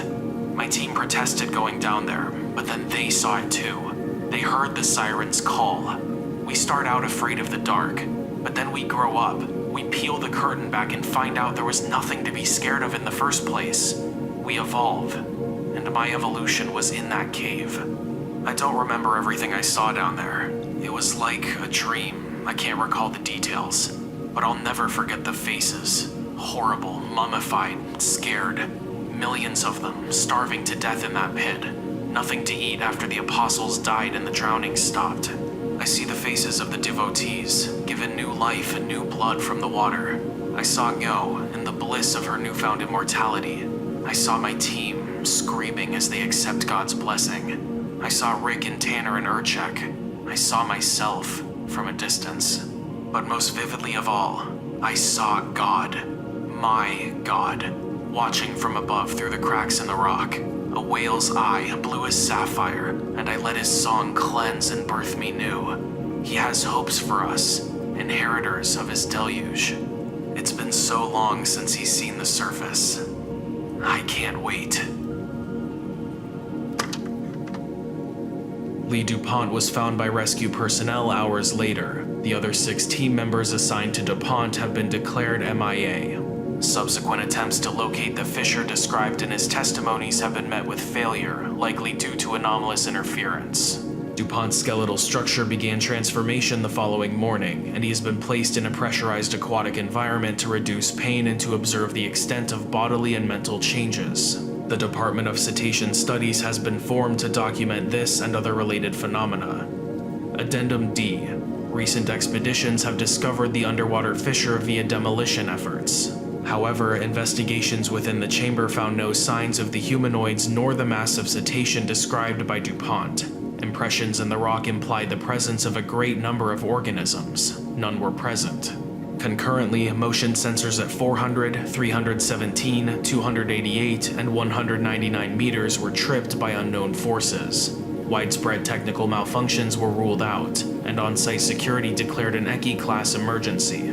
By the orders of Security Chief Sebastian Banks, the entrance to SCP-7900 subterranean network was caved in with a controlled blast, sealing the system and averting a potential containment breach. Banks recounted the following during his debrief. You want to know about the cave-in? That's what this is all about, right? You want to know why I ordered my men to bury the last 6 months of my job in 3,000 tons of solid rock? Something tripped the sensors, and fast, too. Too fast to be a single entity. Hell, too fast to be a group either. Those tunnels are narrow, and there's no way anybody could climb 200 meters in less than a minute. Unless it's water. It has to be. It's a fucking flood coming up from the abyss. The deluge, right? That's what DuPont called it? Yeah, I listened to the tape. He was fucked in the head, but maybe he was onto something. We found something terrible and awesome and beautiful down there. We fight it now because we're scared, but give it some time. Maybe we hit the jackpot. Who knows where we'll be in 10, 20 years. Whatever, it's over now. That cave's airtight. Nothing's getting out in 1,000 years. But all we've got is time, and water is patient. Clearance required. DO1/0001 eyes only. Emergency access. The following file is banned from all access at any clearance level and quarantined from the SCP database. Access to this page is to only be attempted by the Department of 1 in the event of Contingency 1 being called into effect. If you are not a member of the Department of 1, stop reading immediately and close this page now. By opening the file below, you will immediately activate Contingency 1 and understand the ramifications of such a process. This process cannot be reversed for any reason. By nature of your position, you have been granted access to trigger Contingency 1 without the need for Overseer Council oversight. It is trusted that you are aware of the circumstances requiring a Contingency 1 activation and will not access this page early or without proximate and urgent need. If you wish to proceed with this action, a button only visible to you will permanently unlock the contents of this file. Item number: SCP-6511. Object Class: Thaumiel. Special Containment Procedures. You are to read this document and follow the instructions within. Description: SCP-6511 is a series of emergency protocols causing the intentional and near-complete removal of the SCP Foundation and its constituent components from reality. SCP-6511 is this page and all instructions and information within it, which acts as the outward manifestation of these protocols. Do not stop reading. The mechanisms allowing for the existence of SCP-6511 are inherently encoded into all people, objects, and concepts adjacent to the Foundation. The utilization of SCP-6511 is dependent on the activation of Contingency 1, a mechanism exclusively keyed to the Foundation Department of 1. Please note that SCP-6511 is only to be used in a scenario where the Foundation's continued existence is a threat to itself and to established reality. The Department of 1 was created as part of initial formulation of SCP-6511. It is unique in that it consists of a single individual which acts as its entire staff at any and all points in time. The death of a Department of 1 is immediately followed by the appointment of a replacement, and only one can exist at a time. The current Department of 1 is to be isolated from the vast majority of Foundation operations and not to be given additional duties beyond those granted by their department membership. The preservation of the Department of 1 is to be ensured at all costs. If you are reading this version of the document, you possess Department of 1 clearance. In a scenario where SCP-6511 protocols must be executed, it is currently your responsibility to activate the mechanism, neutralize the threat, and restore the SCP Foundation. By the nature of the consequences of activating SCP-6511, it is unknown how much of this or any other information you will retain following the activation. Potential threats that may require the activation of SCP-6511 are, by the nature of this protocol, almost entirely unknown and not understood. The success of the Department of 1 in restoring the Foundation is dependent almost entirely on factors outside of the Foundation's control. For these reasons, SCP-6511 should only be activated in cases where any other option would result in the destruction of the SCP Foundation or worse. The origins and creators of SCP-6511 are currently unknown. Similarly, the record of Contingency 1 activations is also unknown, although inconsistencies in historical records of the Foundation suggest possible reference points. By virtue of your position, you are also believed to have knowledge of the SCP-6511 activation record that is not available to any other member of the Foundation. However, this suspicion has never been confirmed by you or any of your predecessors. If you have reached this section of the file, Contingency 1 has already been activated. Continue reading for further instructions. Do not stop reading under any circumstances. The Department of One, which is yourself, is a division of the Foundation that exists entirely outside of its sectional hierarchy. It is imperative that you understand the full responsibilities of the Department of One before you are forced to begin them shortly. You are not safe here. The SCP Foundation has, for the entirety of its existence, enjoyed the position of reigning warden over the anomalous world, if not the world at large itself. It wields nearly unlimited political, financial, and physical power, to the point that opposition to our goals is easily understood, confronted, or managed through the employment of the resources at our disposal. We have weathered many storms and come out relatively intact. We are tempted to view ourselves as the apex predators of the anomalous world. However, the greatest misconception of the average Foundation employee is that this does not mean we are invincible. Imagine a being with the traits of a perfect predator, a being that can match its prey's every move, parrying all attacks and breaking every defense, knowing exactly where it is at all times.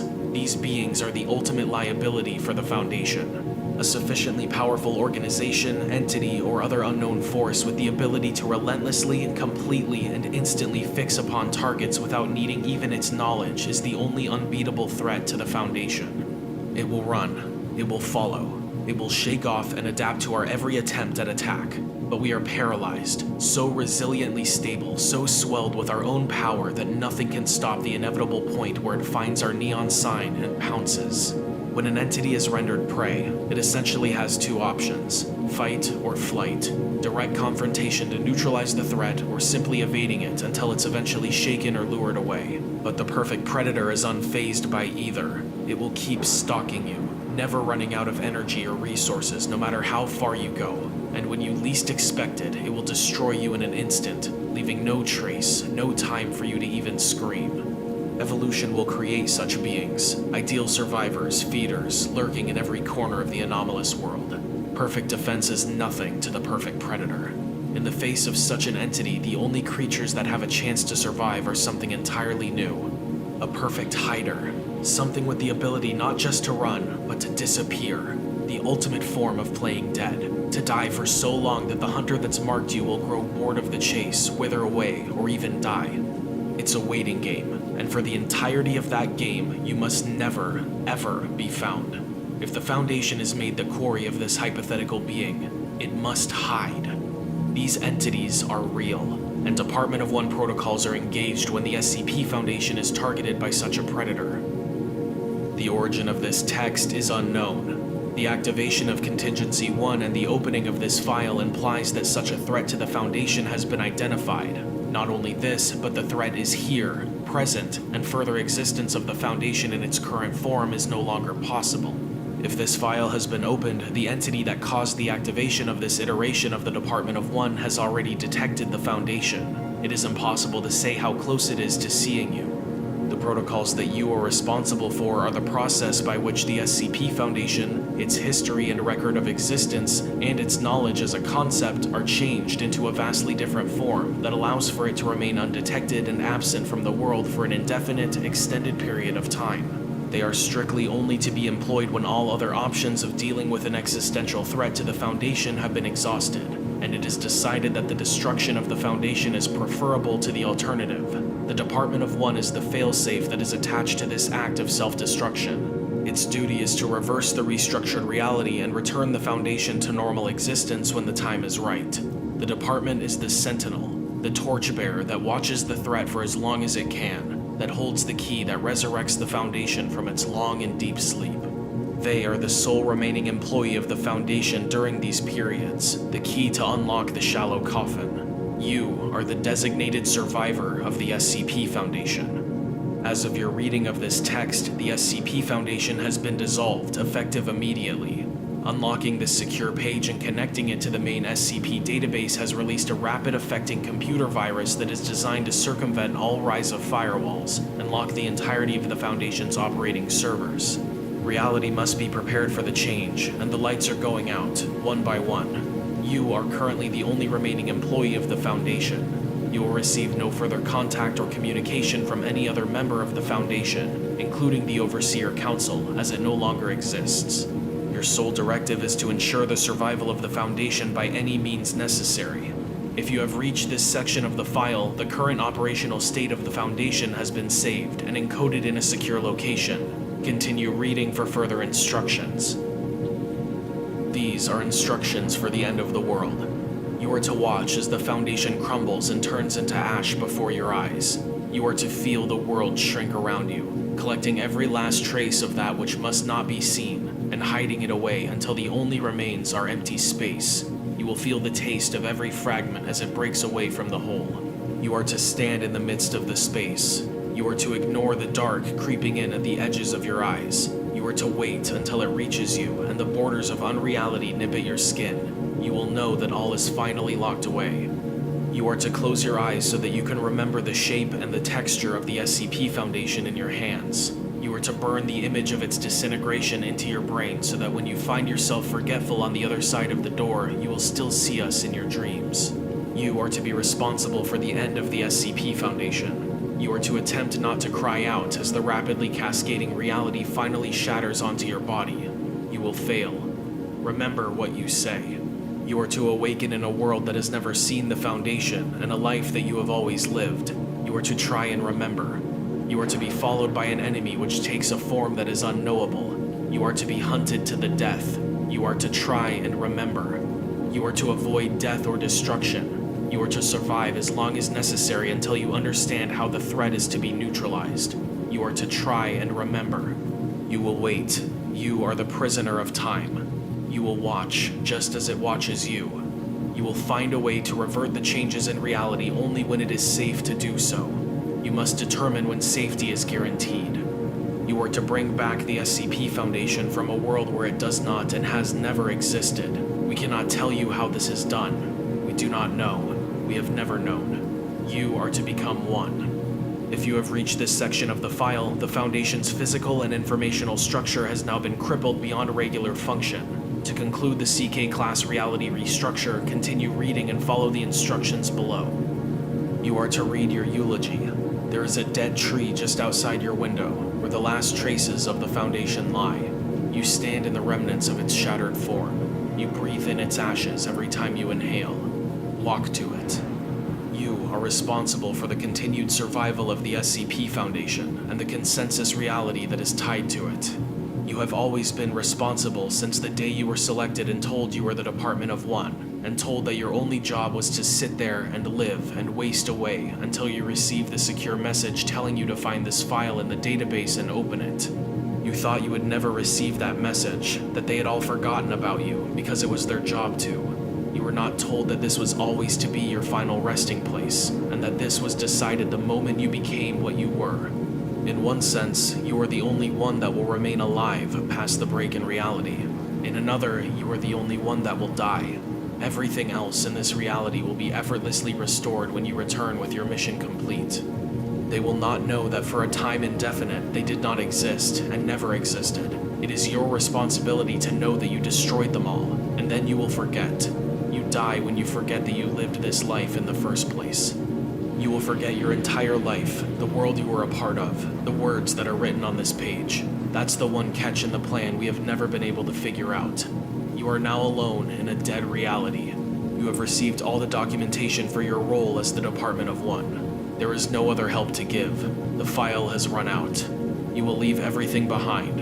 You lived a good, honorable life. Watch the tree carefully. Proceed to the designated location. This file will be the only one left online. Read to the very end of this file. You are not safe here, but the Foundation will be. You have reached the end of this file. Contingency 1 is now complete. To execute all SCP-6511 protocols, find a resting place. You will be woken momentarily.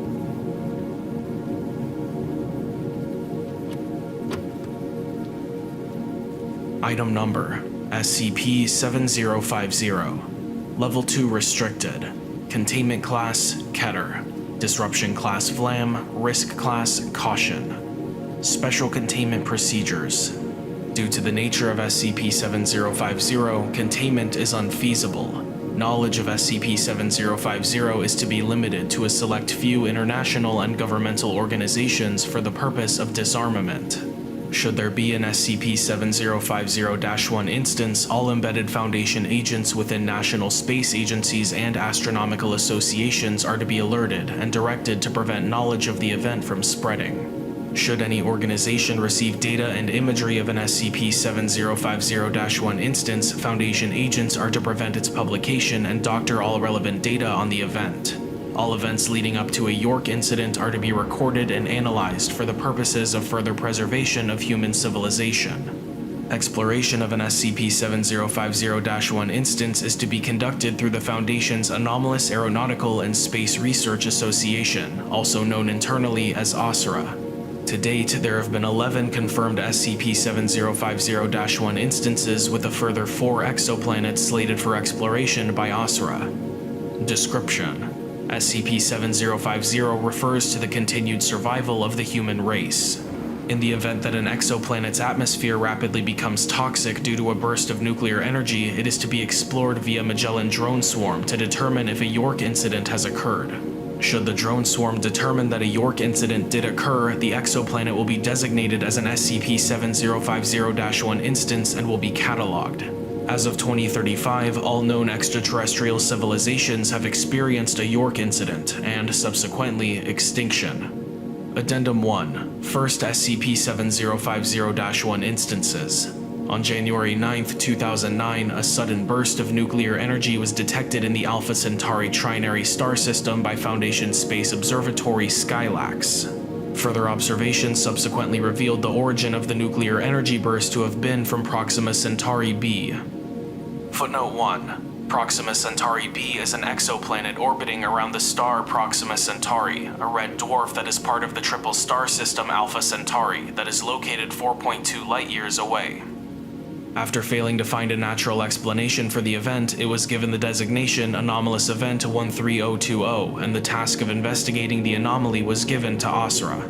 Shortly after, a request was approved by the O5 Council for OSRA to begin constructing a drone swarm that would conduct an exploratory mission to Proxima Centauri b. On March 7, 2011, the construction of the Eudoxus drone swarm, footnote 2, the precursor to the current Magellan class prior to the discovery of new anomalous technology, was completed and launched later that month towards Proxima Centauri b. Utilizing both standard and anomalous technology, the goal of the mission was to determine the cause of the nuclear energy burst.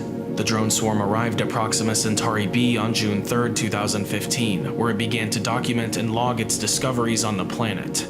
Over the next few months, the drone swarm orbited the planet and began to collect atmospheric samples and conducted planetary surface exploration. Over the course of its exploration, the drone swarm discovered ruined cities all across the planet. After extensive exploration on the surface, the drone swarm found what appeared to be an archive in one of the more preserved ruins. After all of the archive's files were scanned and logged, it was immediately sent back to the Foundation on Earth. The Foundation received this data in 2019, and OSRA immediately commissioned the Foundation's linguistics department to aid in deciphering the language on the files. On May 11, 2021, OSRA was able to translate the Centauri language enough to an extent where a timeline of events leading up to the nuclear energy burst was able to be made. It is as follows. Time. Footnote 3. Proxima Centauri b orbits its host star in approximately 11 Earth days. As such, time is converted to UTC.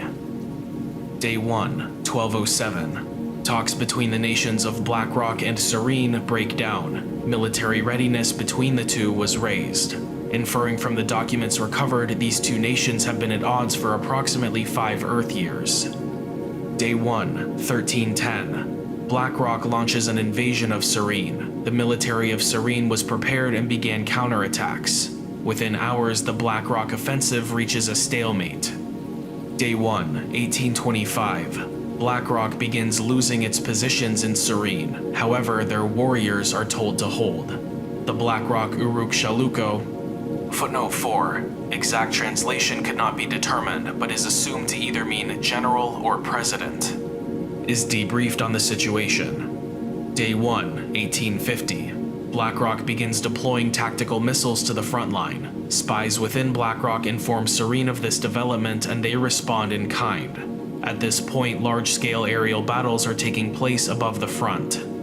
Day 1, 2012 through 2018. First tactical missiles are launched from Blackrock towards strategic Serene positions. Nearby cities are now beginning evacuation as more are deployed to the front line. Day 1, 2015 through 2021. Serene responds in kind and begins launching tactical missiles at Blackrock positions. Some missiles overshoot their targets, with some hitting civilian infrastructure. Day 1, 2025. Blackrock retaliates by launching tactical missiles at Serene civilian targets. A number of both civilian and military targets are destroyed by this point.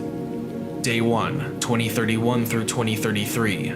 Both nations activate their nuclear arsenals in the event the other launches their own. According to the documents, Blackrock and Serene were the two largest and most powerful nations on Proxima Centauri b. Their combined nuclear warheads numbered roughly 9,000. Day 1, 2054. Serene launches another wave of tactical missiles at Blackrock military installations. Blackrock launches 3 nuclear missiles in response. The exact reason why could not be determined. However, it is assumed that this may have been due to a false positive. Day 1, 2056 through 2103. After minutes of deliberating, Serene launches its own nuclear missiles in response. Day 2, 2106. Blackrock further retaliates and launches more of its nuclear arsenal, some towards civilian targets. Serene declares a state of emergency.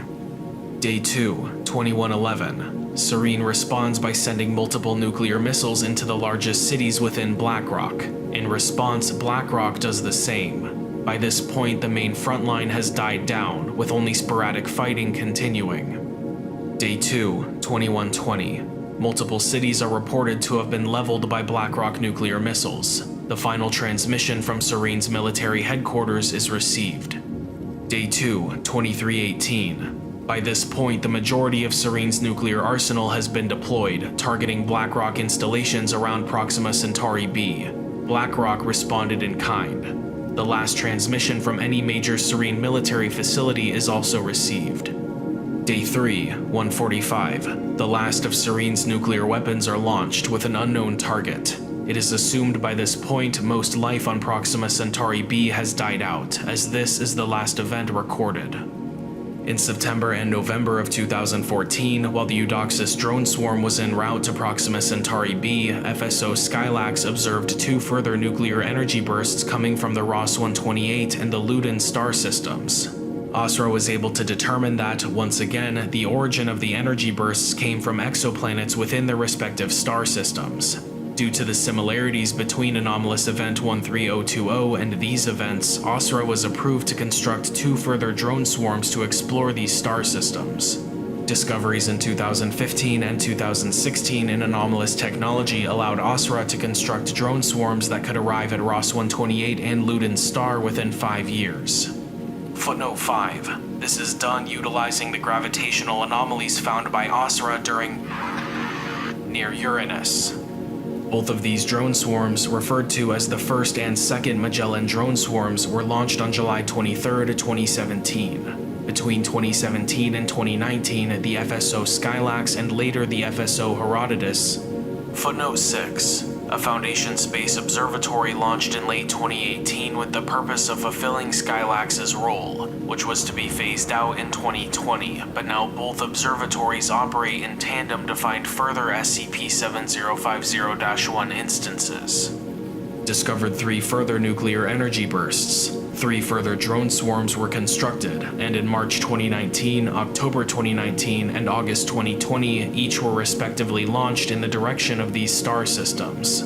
Shortly after the timeline of events on Proxima Centauri b was established, on June 25, 2021, data from the first Magellan drone swarm was received.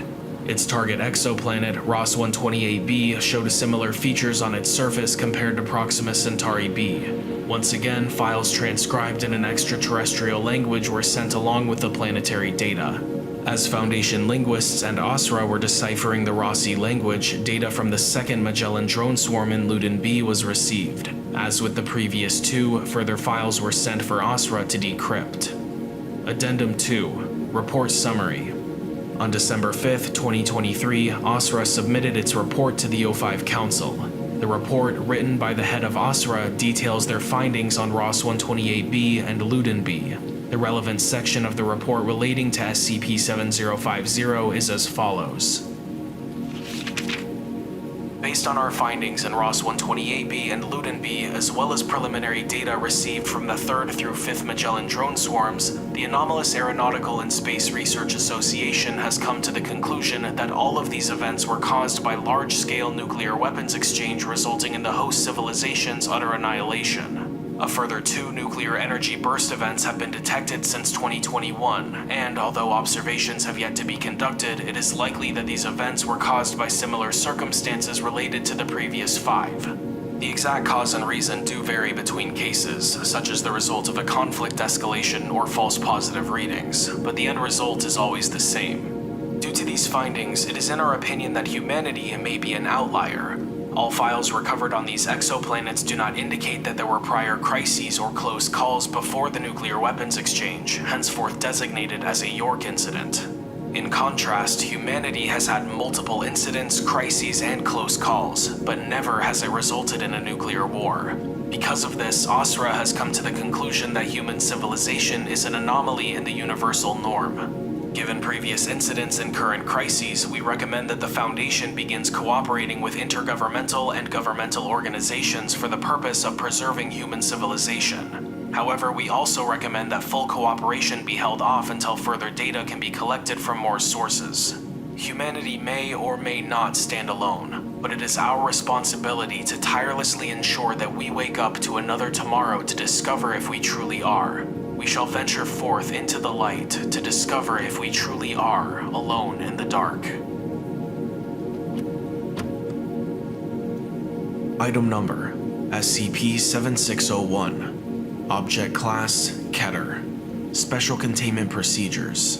SCP-7601 is to be provisionally held in a steel-reinforced containment cell at Site-198. Research into methods of containing SCP-7601 are underway. Description: SCP-7601 is an anomalous female Peking duck. SCP-7601 is able to extend the length of its neck indefinitely, reaching a recorded maximum of roughly 4,520 kilometers long. Where SCP-7601 obtains the matter required to increase the size of its neck is unknown. While this is occurring, the size of SCP-7601's body and head are not affected. The means by which SCP-7601 is able to hold its neck in the air despite its immense size are not understood. The anomaly is also capable of speaking English, although this has only been observed once. See Incident 7601. SCP-7601 is also resistant to conventional weaponry. However, it is not invulnerable. Incident 7601. SCP-7601 was discovered on May 6, 2011. Amnestics have been administered to all civilian witnesses, and false memories of a surprise flyby from the United States Air Force have been implanted. The following is a timeline of Incident 7601. 1143. SCP-7601 is seen by the exterior security cameras of a McDonald's located in Markham, Canada, perched on top of a blue 1999 Ford Escort. 1145. SCP-7601 begins to rapidly extend its neck, displacing its head 200 meters above the ground in 5 seconds. The car's roof caves in, the vehicle and the surrounding concrete are pushed into the ground. 1146. Satellite imagery shows SCP-7601's neck curve until its upper section is parallel with the ground. SCP-7601's head is at an altitude of 3.4 kilometers, and velocity is estimated at 110 meters per second. 1147. A civilian sighting of SCP-7601 is uploaded to YouTube. The video shows SCP-7601's neck stretching across the sky before it disappears over the horizon. The observers are unable to identify what SCP-7601 is. 1149. Foundation web crawlers flag and remove videos of SCP-7601 from various social media platforms. Foundation radar at Site-198 detects SCP-7601 traveling overhead at roughly 247 meters per second. Calculations of SCP-7601's trajectory indicate it is moving towards Site-19. O5 Command is notified of the situation. 1150. SCP-7601 breaks the sound barrier over Chicago. Footnote 1. 331 meters per second. Foundation personnel are mobilized to distribute amnestics. 1152. SCP-7601 passes over a United States military base. Believing the object to be an incoming projectile, the base fires 17 surface-to-air missiles at SCP-7601. 15 of the 17 hit. No damage to the anomaly is visible. 1153. In Markham, the downward force from SCP-7601's expansion has destroyed the car and created a sinkhole roughly 14 meters deep and 9 meters wide. A nearby fire hydrant has been shattered and is spewing water into the air. Local EMS arrive on scene. 1157. Local news stations in Chicago begin to air information regarding SCP-7601. An image of SCP-7601's head begins circulating online. Foundation web crawlers remove images from the internet. 1201. O5 Council votes to scramble fighters to neutralize SCP-7601. 1210 through 1218. Fighters make contact with SCP-7601. In the span of 8 minutes, 29 missiles successfully strike SCP-7601. However, none have any effect. During the engagement, SCP-7601 made no attempt to evade the projectiles, but its velocity increased significantly. Pre-engagement velocity was 564 meters per second, while post-engagement velocity was 1286 meters per second. The battle ended when SCP-7601's head outran Foundation fighters. Footnote 2. Foundation fighter jets have a maximum speed of 822 meters per second. Attempts to fire on SCP-7601's neck have been ineffective. 1221. O5 Council approved proposition for Compound Y562. Footnote 3. A Class 4 gaseous toxin capable of terminating an adult human in, at most, 1 minute and 18 seconds. To be released in the path of SCP-7601, a remote region of western Kansas was chosen for the attack. 1224. SCP-7601 passes over Jefferson City, Missouri at 1,351 meters per second. Foundation personnel are dispatched to administer amnestics. 1227. Foundation aircraft arrive in western Kansas and release 2,700 cubic meters of Compound Y562 into the air. 1228. SCP-7601 passes through the cloud of Compound Y562. 1229. SCP-7601 begins to decelerate. 1231. SCP-7601 slows down to 823 meters per second. 1232. SCP-7601's velocity is 607 meters per second. 1233. SCP-7601's velocity is 244 meters per second. 1244. SCP-7601 stops. 1244 through 1254. SCP-7601 is seen coughing and vomiting for 10 minutes. 1256. SCP-7601 recovers and continues to extend its neck towards Site-19. 1257. SCP-7601's velocity is 126 meters per second. 1258. A proposal is made to engage the anomaly with fighter jets while it is injured. This is rejected by the O5 Council on the grounds that the prior engagement caused SCP-7601 to accelerate quicker. 1301. O5 Command orders the termination of SCP-7601 via the Foundation Orbital High Energy Railgun Battery, or FOHRB, while the anomaly is over uninhabited land in Colorado. FOHRB begins calibration to fire. 1302. SCP-7601 passes over Site-212 at 1,041 meters per second. 1304. SCP-7601 enters Colorado. All non-essential personnel are evacuated from Site-19, and Foundation thaumaturgists begin to conjure an energy field around the site. 1308. SCP-7601 collides with a mountain. This has no impact on its velocity. 1311. FOHRB finalizes preparations to engage. FOHRB is ordered to fire on SCP-7601 in 30 minutes while it is 1.3 kilometers north of Hawshore, Colorado.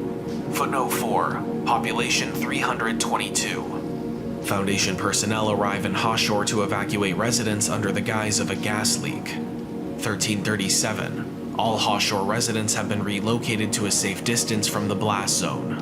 1341. FOHRB opens fire. SCP-7601's head is thrown into the ground, and the anomaly's neck makes an almost 90-degree angle downwards. A 759-meter crater is created around SCP-7601's head. 1342 through 1347, SCP-7601 remains unmoving in the crater for 5 minutes. 1348, SCP-7601 retracts its neck from the crater, shaking its head several times. Small amounts of blood can be seen on the entity's head, which is also on fire. The flames are extinguished upon resuming travel towards Site-19. Velocity is 928 meters per second. 1350, SCP-7601 exits the Rocky Mountains and is projected to reach Site-19 in no more than 30 minutes. Velocity is 1,443 meters per second. 1412, the thaumaturgical energy field completely envelops Site-19. SCP-7601's head begins to decrease in altitude and increase in speed. Velocity is 1,989 meters per second. 1413, Site-19's missile defense system is powered online and prepares to fire on SCP-7601. 1415, Site-19 radar detects SCP-7601 closing in on its position. All remaining personnel are evacuated to subterranean bunkers. Velocity is 2,276 meters per second. 1416, missile defense system activates. 12 missiles are fired at SCP-7601, all but one of which misses due to the object's extreme speed. Velocity is 2,612 meters per second. 1417, SCP-7601 collides with the energy field at 3,147 meters per second. Footnote 5, 9.5 times the speed of sound. The field bends inwards at the point of impact but holds. SCP-7601 continues to force itself against the field. 1418, thaumaturgists report difficulty maintaining the energy field, and small tears form around the point of contact with SCP-7601. 1420, the field begins to disintegrate. Thaumaturgists abandon the half of the field opposite of SCP-7601 to focus their energy on the failing section. Loud popping and crackling sounds are heard up to 3.4 kilometers away from Site-19. 1424, cracks emerge in the energy field and popping noises increase in volume. Thaumaturgists warn that SCP-7601 will break through in 1 to 4 minutes. All personnel within Site-19 are ordered to prepare for impact. The following log is security footage collected from Bunker 14, which was being used as protection from SCP-7601's assault on Site-19. Begin log. 12 researchers and 5 security personnel are within the bunker. Crackling and popping sounds from above are heard, followed by a deafening boom. Wait, it couldn't have broken the barrier, could it? No way. I know Haley. Footnote 6, Foundation Thaumaturgist, one of the 17 maintaining the energy barrier around the site. It couldn't have gotten through. The radio of Commander Yoris crackles to life. Yoris pulls up the radio closer to his face. The entity has breached the field. It is inside the site. The bunker's steel reinforced door is hit with a loud clang. A large inward dent in the door is visible. Fuck! Oh god. Oh god, oh god, oh god! A second impact forces the door further inwards, creating several small fissures in the metal. Commander Yoris picks up an assault rifle and trains it on the door. Everyone stay calm. Harold, throw some C4 by the door and get ready to detonate it when it gets through. Anna, give the eggheads some guns and show them how to use them. Everyone else, get ready to fire. Agent Otao runs towards the door and places C4 on the ground. Agent North hands standard issue Foundation handguns to 4 of the researchers in the room. Commander, after everything we've thrown at it, what could a few guns possibly hope to do? Would you rather sit around and wait for it to get through? The door is thrown off its hinges and flung into the back of the bunker. It collides with researcher Flint, breaking his arm and dislocating his shoulder. SCP-7601 extends its neck into the room. Harold, now!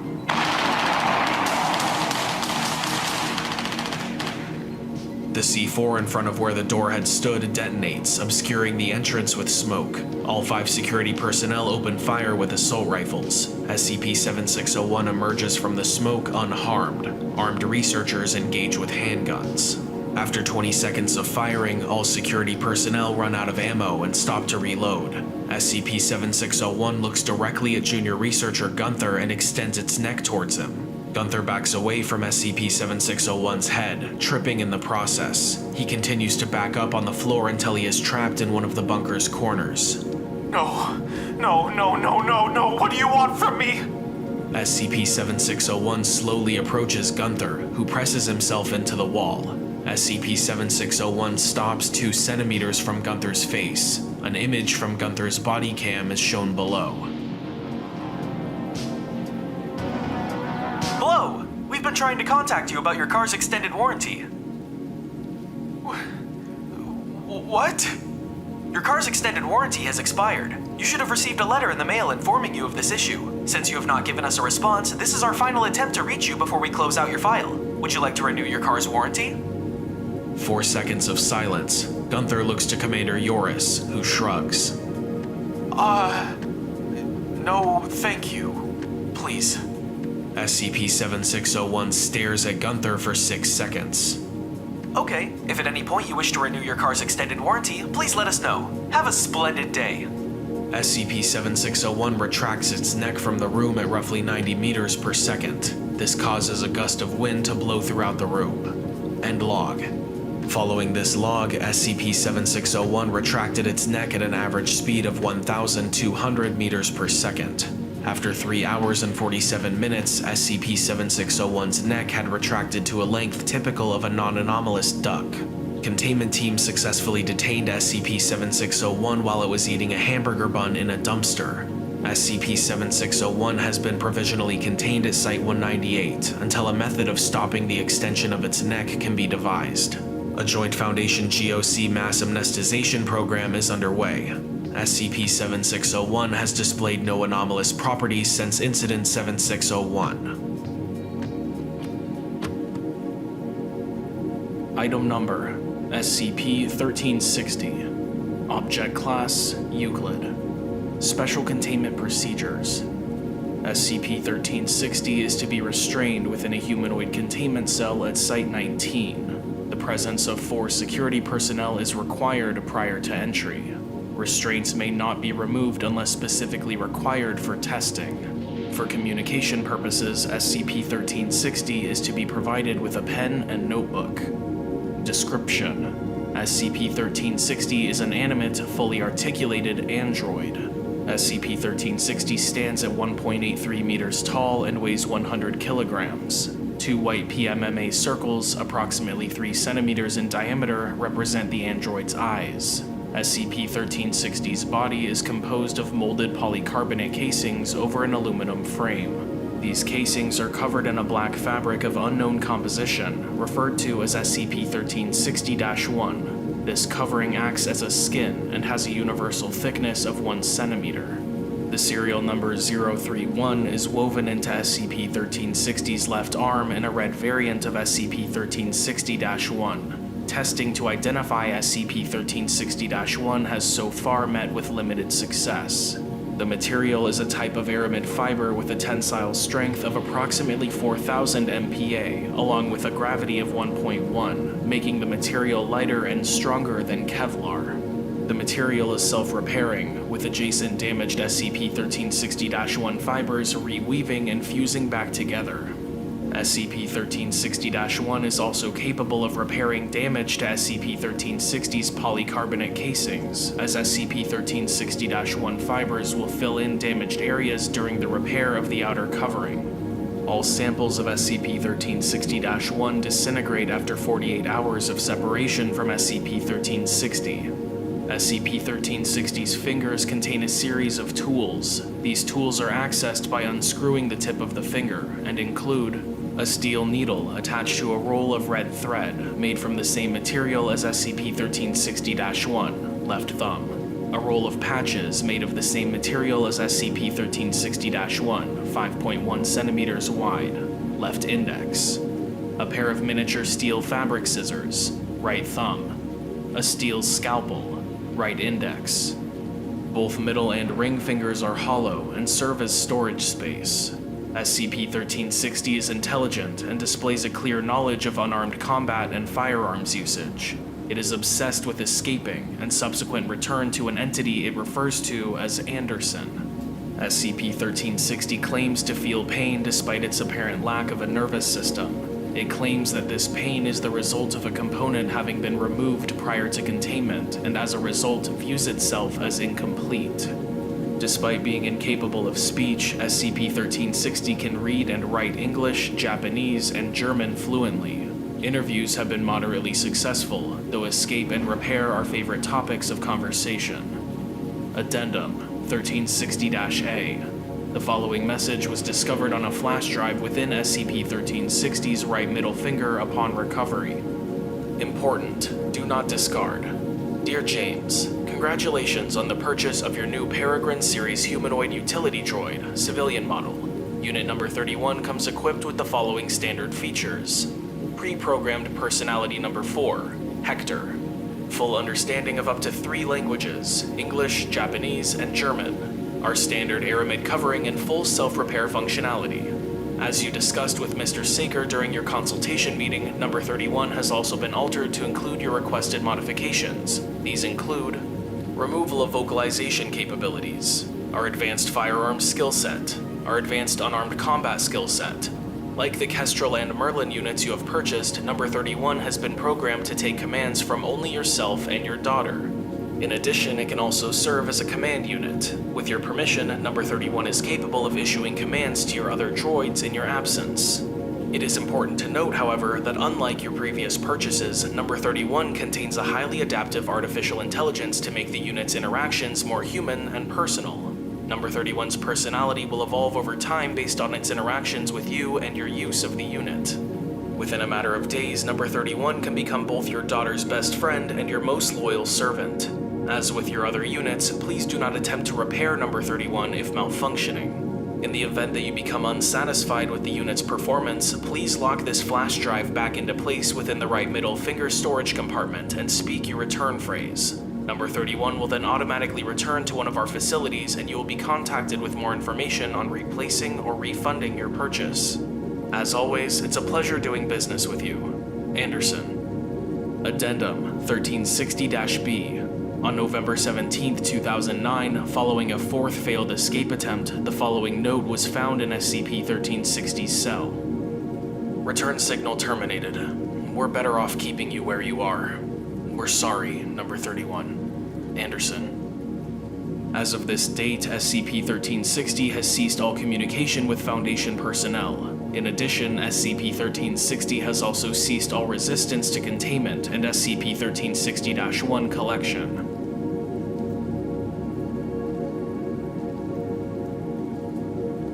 What's his name, Daddy? The little girl inquired. Her eyes were wide as she looked up at the tall droid standing motionless in front of her. Well, according to the directions Anderson gave us, its pre-programmed personality is called Hector, but we can call it anything you want, sweetie, James replied as he ruffled his daughter's hair. What's Hector mean? She asked as she pulled away from her father's hand. He was a great warrior, a defender of the city of Troy. Is he a great warrior too? It had better be, after what I paid, James chuckled. Then I want to name him Hector too. Of course, sweetie, James said with a small smile. PSHUD number 31, from this moment on, you are to respond to the name Hector. Do you understand? The droid nodded. It then looked down as the little girl grabbed its hand. Can I play with Hector now, Daddy? She asked, her grin running from ear to ear as she began to tug at the droid. Of course you can, James replied. Whenever Daddy isn't using Hector, you two can play together as much as you like. It will always be here for you, Sarah. Always. Part 1. Last Meetings. As he placed the last of his possessions in a box, an elderly man with a walnut cane gave one last look around the room. His name was Dr. Zachary Johnson, and the office he had worked in for the last 35 years was now empty, save for the furniture he had been given by the Foundation. It had been a good run while it lasted. He had been the primary investigator on 6 items and had been a major contributor to at least 12 others. But alas, it was time to retire. And, with a melancholy smile, Dr. Johnson turned off the lights in his little sandbox and stepped out into the adjoining lab. As soon as he had entered, Johnson's ears were immediately treated to frantic mumbling, the source being a man at a desk in the corner rapidly sifting through paperwork. This man's name was Jacob Conwell, and he had been Johnson's assistant for the last 3 years. Johnson quietly chuckled to himself as the man shuffled and reshuffled through stacks of papers, his ramblings becoming more and more disjointed as time went on. Eventually, Johnson gave a small cough, Conwell freezing and looking up from his paperwork, only to have his face drain of color when he saw Johnson's smiling face. Dr. Johnson, I'm sorry to say that I won't have those last few files ready in time. I'm still waiting on Clayton to email me that transcript and... Conwell nervously sputtered his words, stopping only when Johnson held up his hand for silence. It's quite all right, Johnson said with a smile. He then walked over to the desk and quickly glanced over several folders that had already been neatly set aside. Everything else is squared away though, I hope? Of course, Johnson's assistant replied with a nod. Excellent. Johnson then looked around the room. He chuckled to himself as he made a circular gesture with his cane. I've been informed that they're handing the lab over to you for continued research on 1360-1. Looks like you're king of the castle now. Johnson watched as Conwell frowned. So I was told. You've done a good job so far, Johnson said as he patted his assistant on the shoulder. And like I said, I imagine you'll continue to do a good job in the future. I've taught you everything I know, and given enough time, I imagine you'll be able to get 1360 talking again. I don't think there's anyone more suited to the job. Thank you. I appreciate that, Dr. Johnson. Conwell held out his hand, which Johnson shook enthusiastically. It was a pleasure to work for you. Johnson nodded in agreement. He was going to miss his lab, almost as much as he would miss working with his assistants. Johnson then glanced at his watch and made a gesture towards the door. Shall we head to the party then? I think I safely speak for everyone here when I say that we appreciate your service to the Foundation, Dr. Johnson, and that Site-19 will not be the same without you. The lunchroom filled with applause as Dr. Greg Collins finished his speech. Shortly thereafter, the numerous personnel who had come for the cake and refreshments returned to their individual conversations. Every now and then, one of them would come up and congratulate him on his retirement. But, for the most part, Johnson idled away at his own table with Conwell as he casually listened in on the chat that filled the room. Truth be told, most of the individuals that Johnson had considered his friends had long vanished from the Foundation, either dead, retired, or both. Now Site-19 was filled with new faces, and Johnson couldn't help but chuckle to himself for how old it made him feel. Something funny? Collins asked as he approached the table and took a seat. The day finally came, Johnson replied. I honestly thought I would have been killed long ago. Well, we certainly had our close calls, Collins said with a grin. I hate to see you go. We had so many adventures.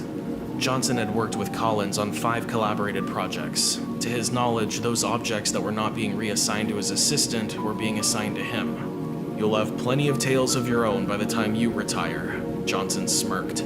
Exciting ones too, considering how you won't have me around to pull your ass out of the fire. The two men laughed quietly, but before long fell silent.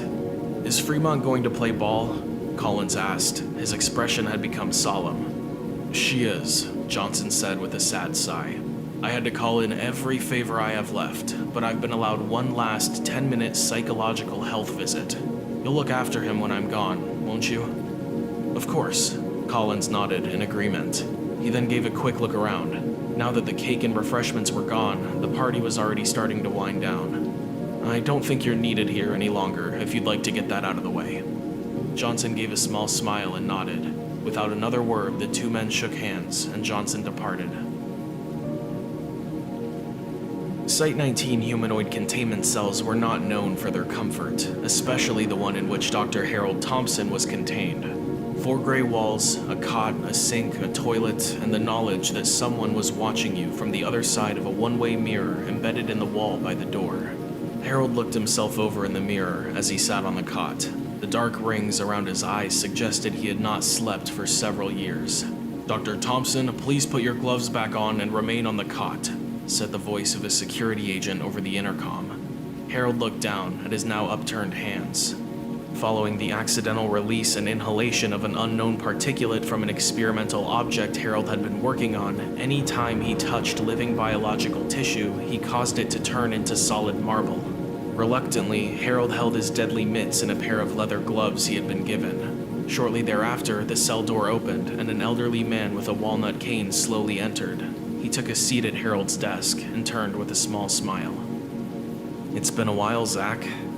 It sure has, Johnson agreed, watching as Harold looked nervously at the one-way mirror and then back to him. Johnson gave a sad nod. Dr. Fremont, the researcher in charge of Harold's object file, was watching their every move.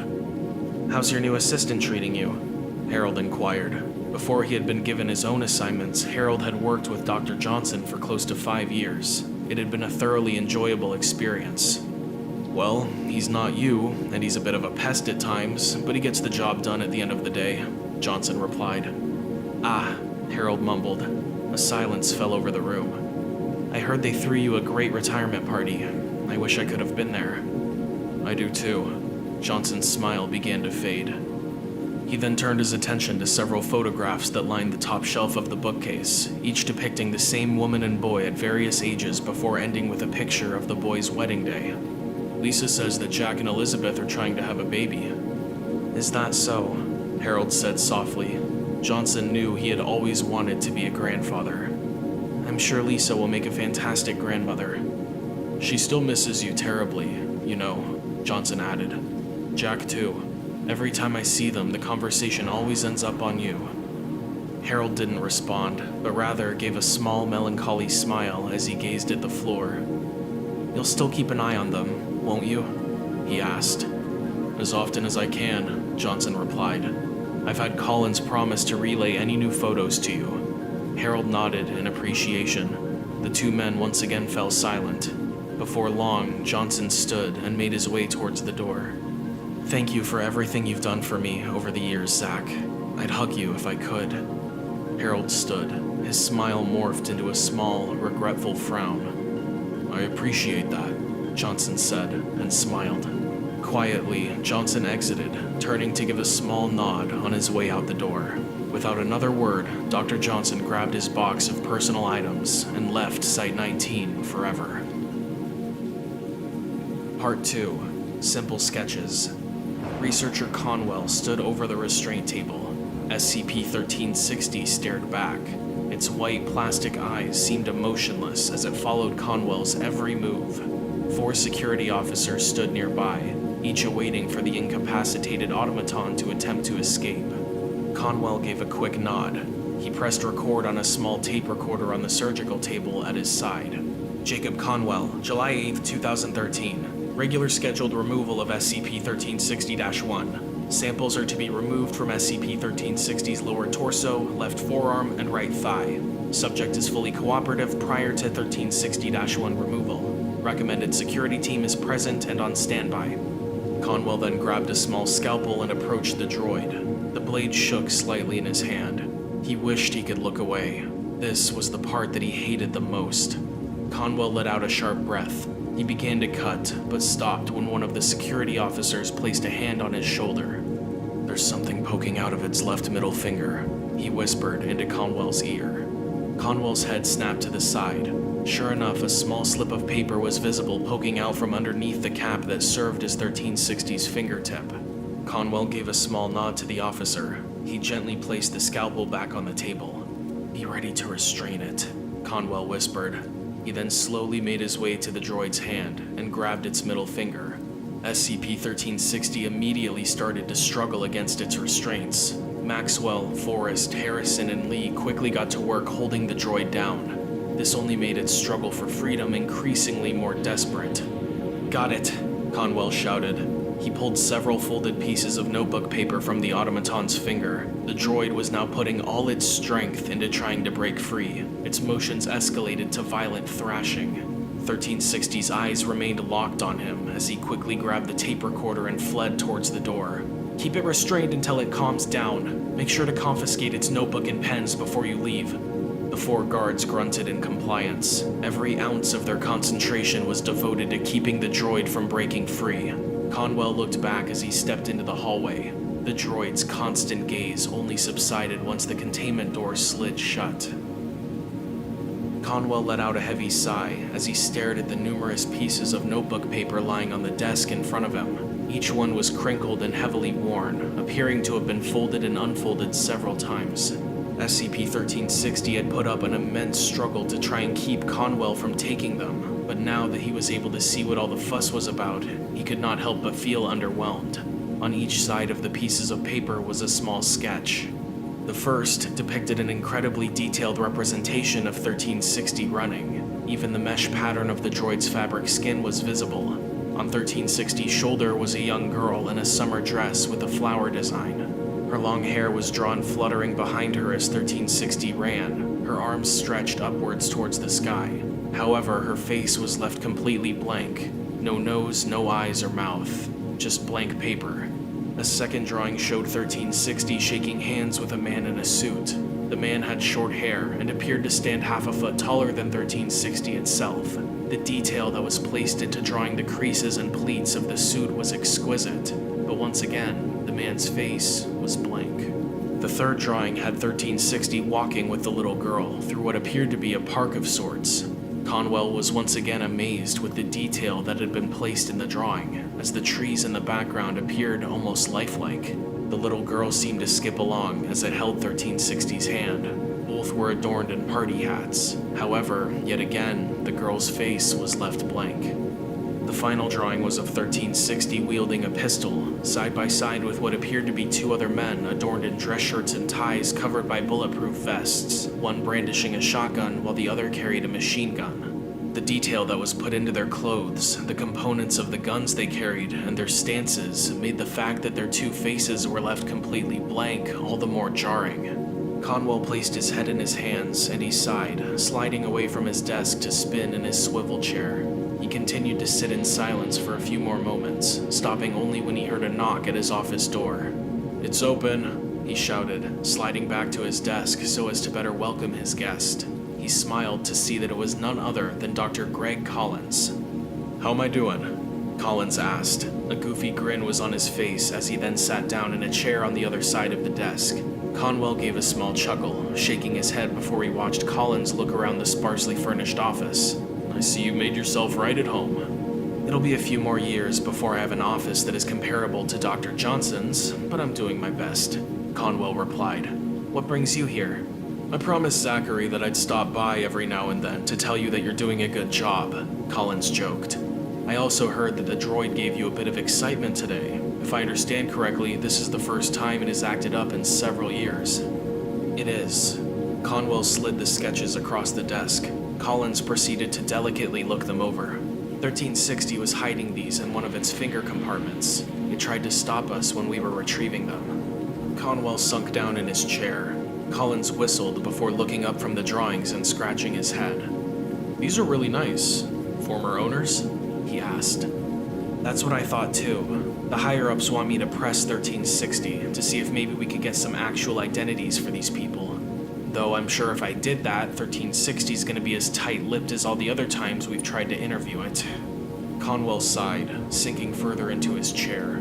"If 1360 was a human, I'd have requested to have Clayton add its name to one of those filing cabinets of his for a few days, see where that would lead me and be done with this. That won't work on an automaton, though.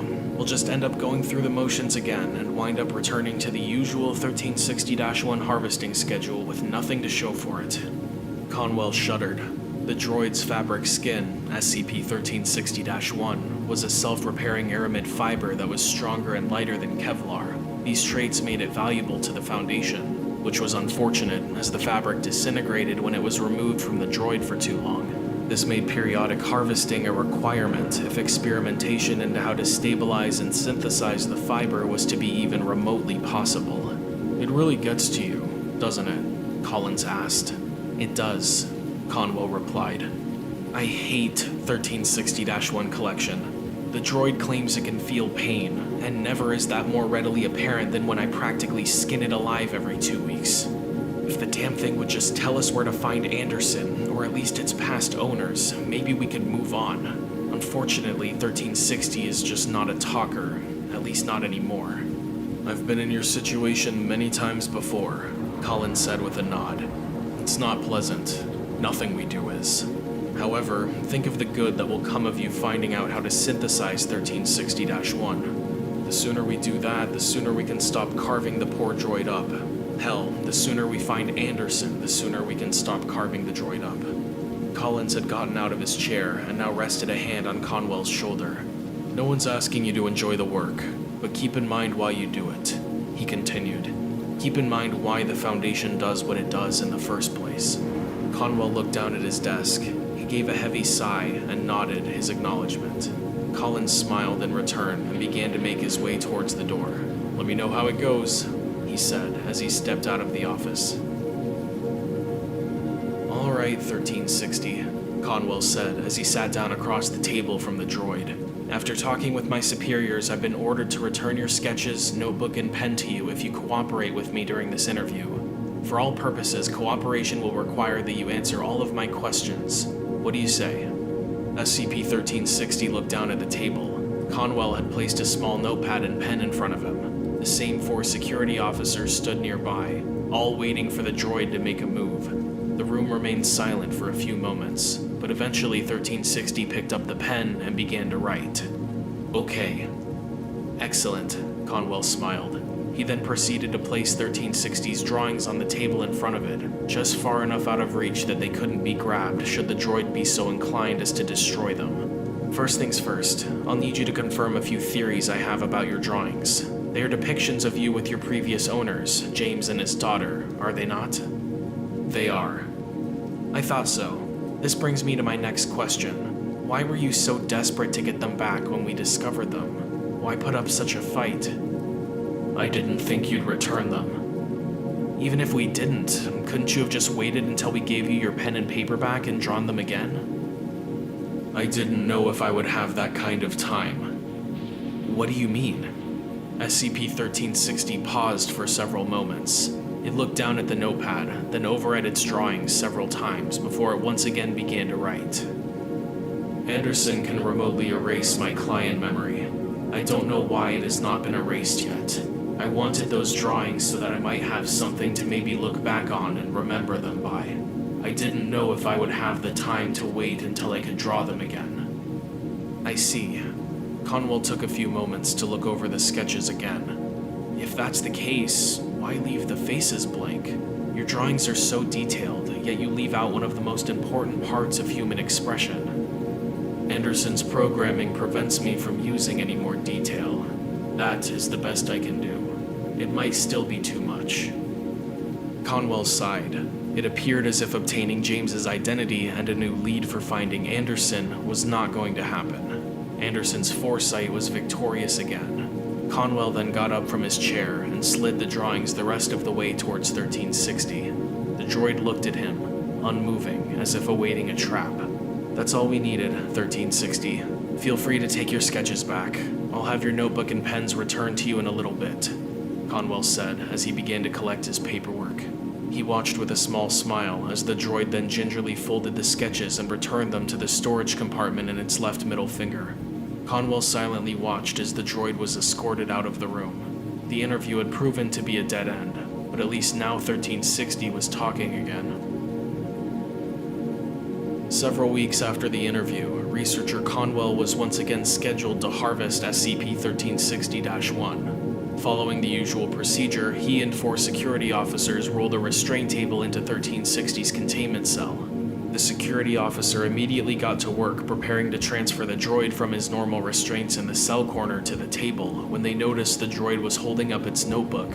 A single message was neatly written across the page. "May I ask you a question?" Conwell held up his hand for the security officers to cease. "You may," he replied. 1360 then quickly wrote another message, handing the notebook off to Conwell when it had finished. "Can you tell me anything about these people I drew?" Conwell looked over at the droid. It was holding up its sketches. 1360, Conwell began. He was at a loss for words. "You don't know anything about them?" The droid shook its head in response. It then held up a third sheet of paper, this one with a note written on it. "Client memory deleted. We're sorry, number 31, but as you know, our client's privacy is our highest priority. Things were getting just a little too close for comfort. Anderson." Conwell looked at the note for a long time, and then back at the droid's eyes. If the droid could express emotion, he wondered which one it would use right now. "I'm so sorry, 1360. I wish I could tell you who they were. I wish I knew about them too." The droid hung its head and remained motionless. Conwell did the same. After a few moments, one of the security officers tapped him on his shoulder. Conwell slowly nodded to the security personnel.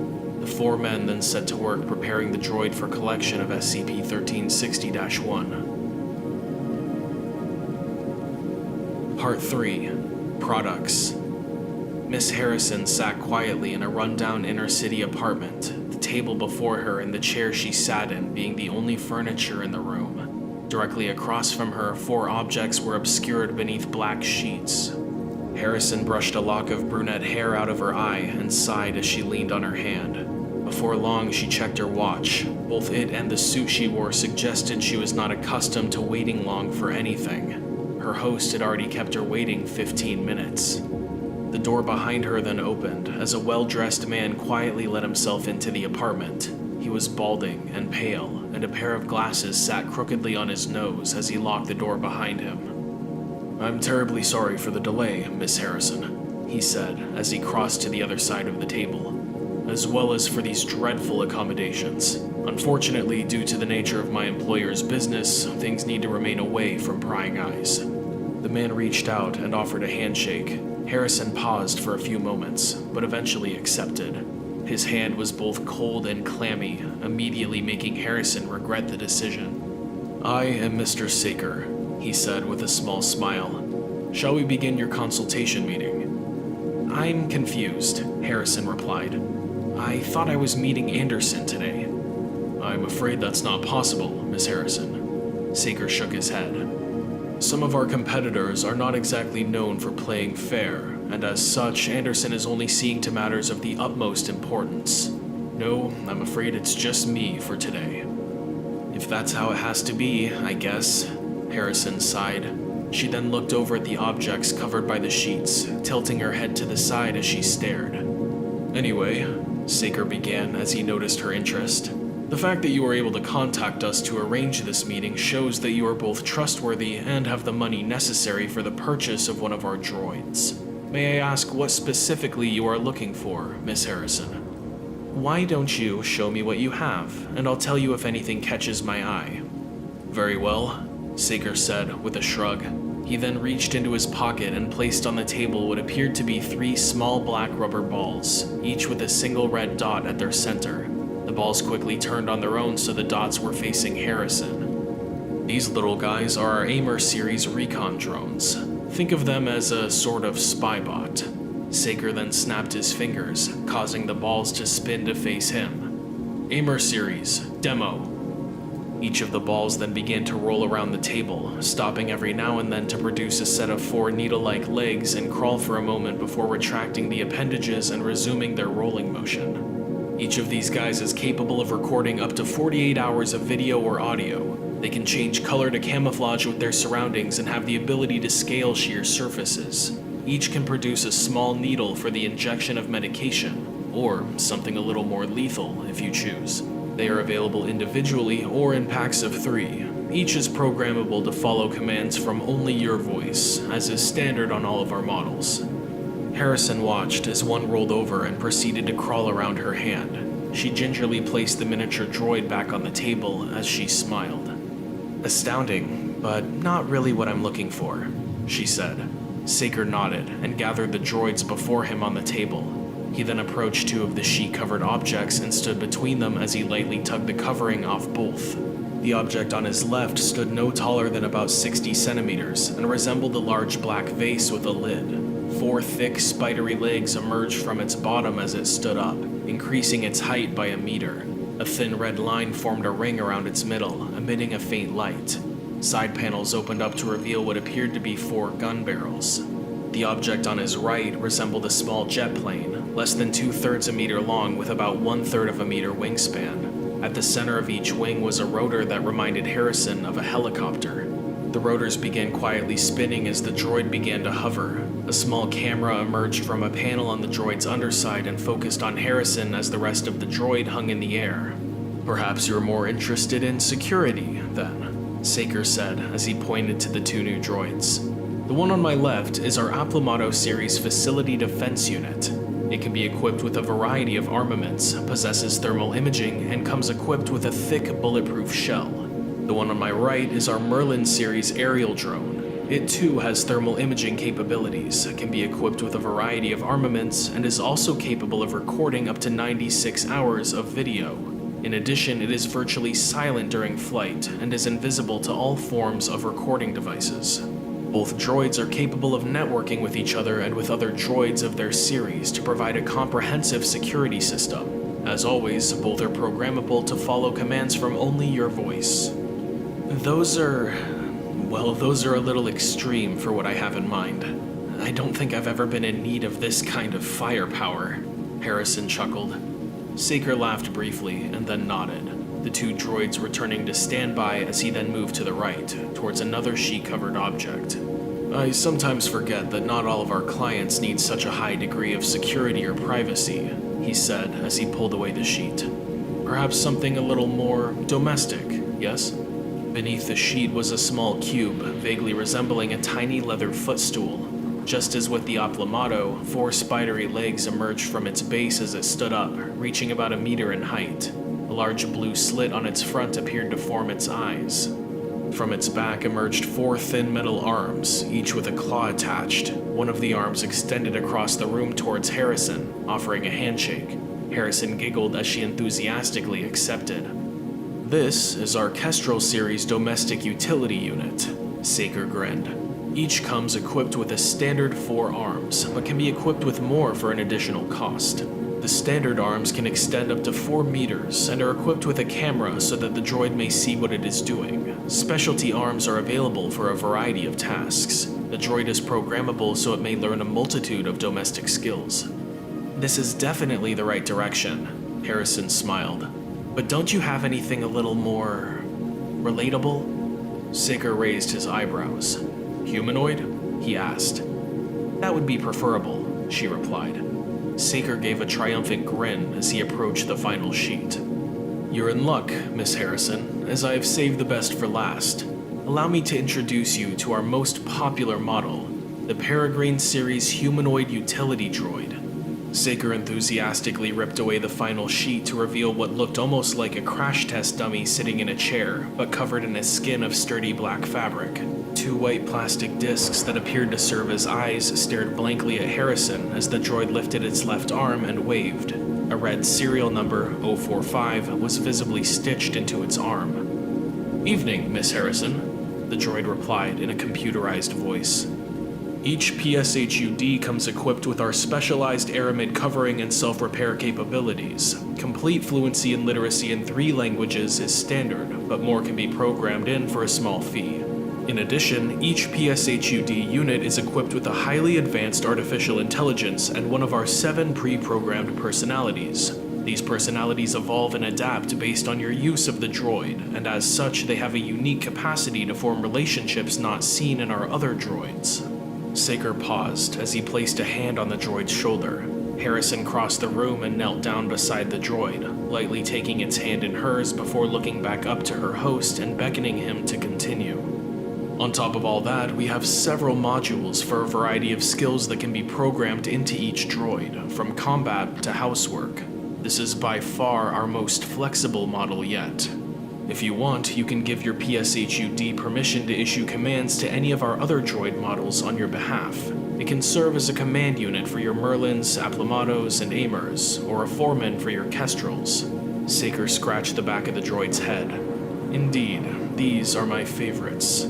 Harrison nodded in agreement. She returned to her feet and looked at all the other droids, and then back to the PSHUD. I think you might have a sale, Mr. Saker, she said.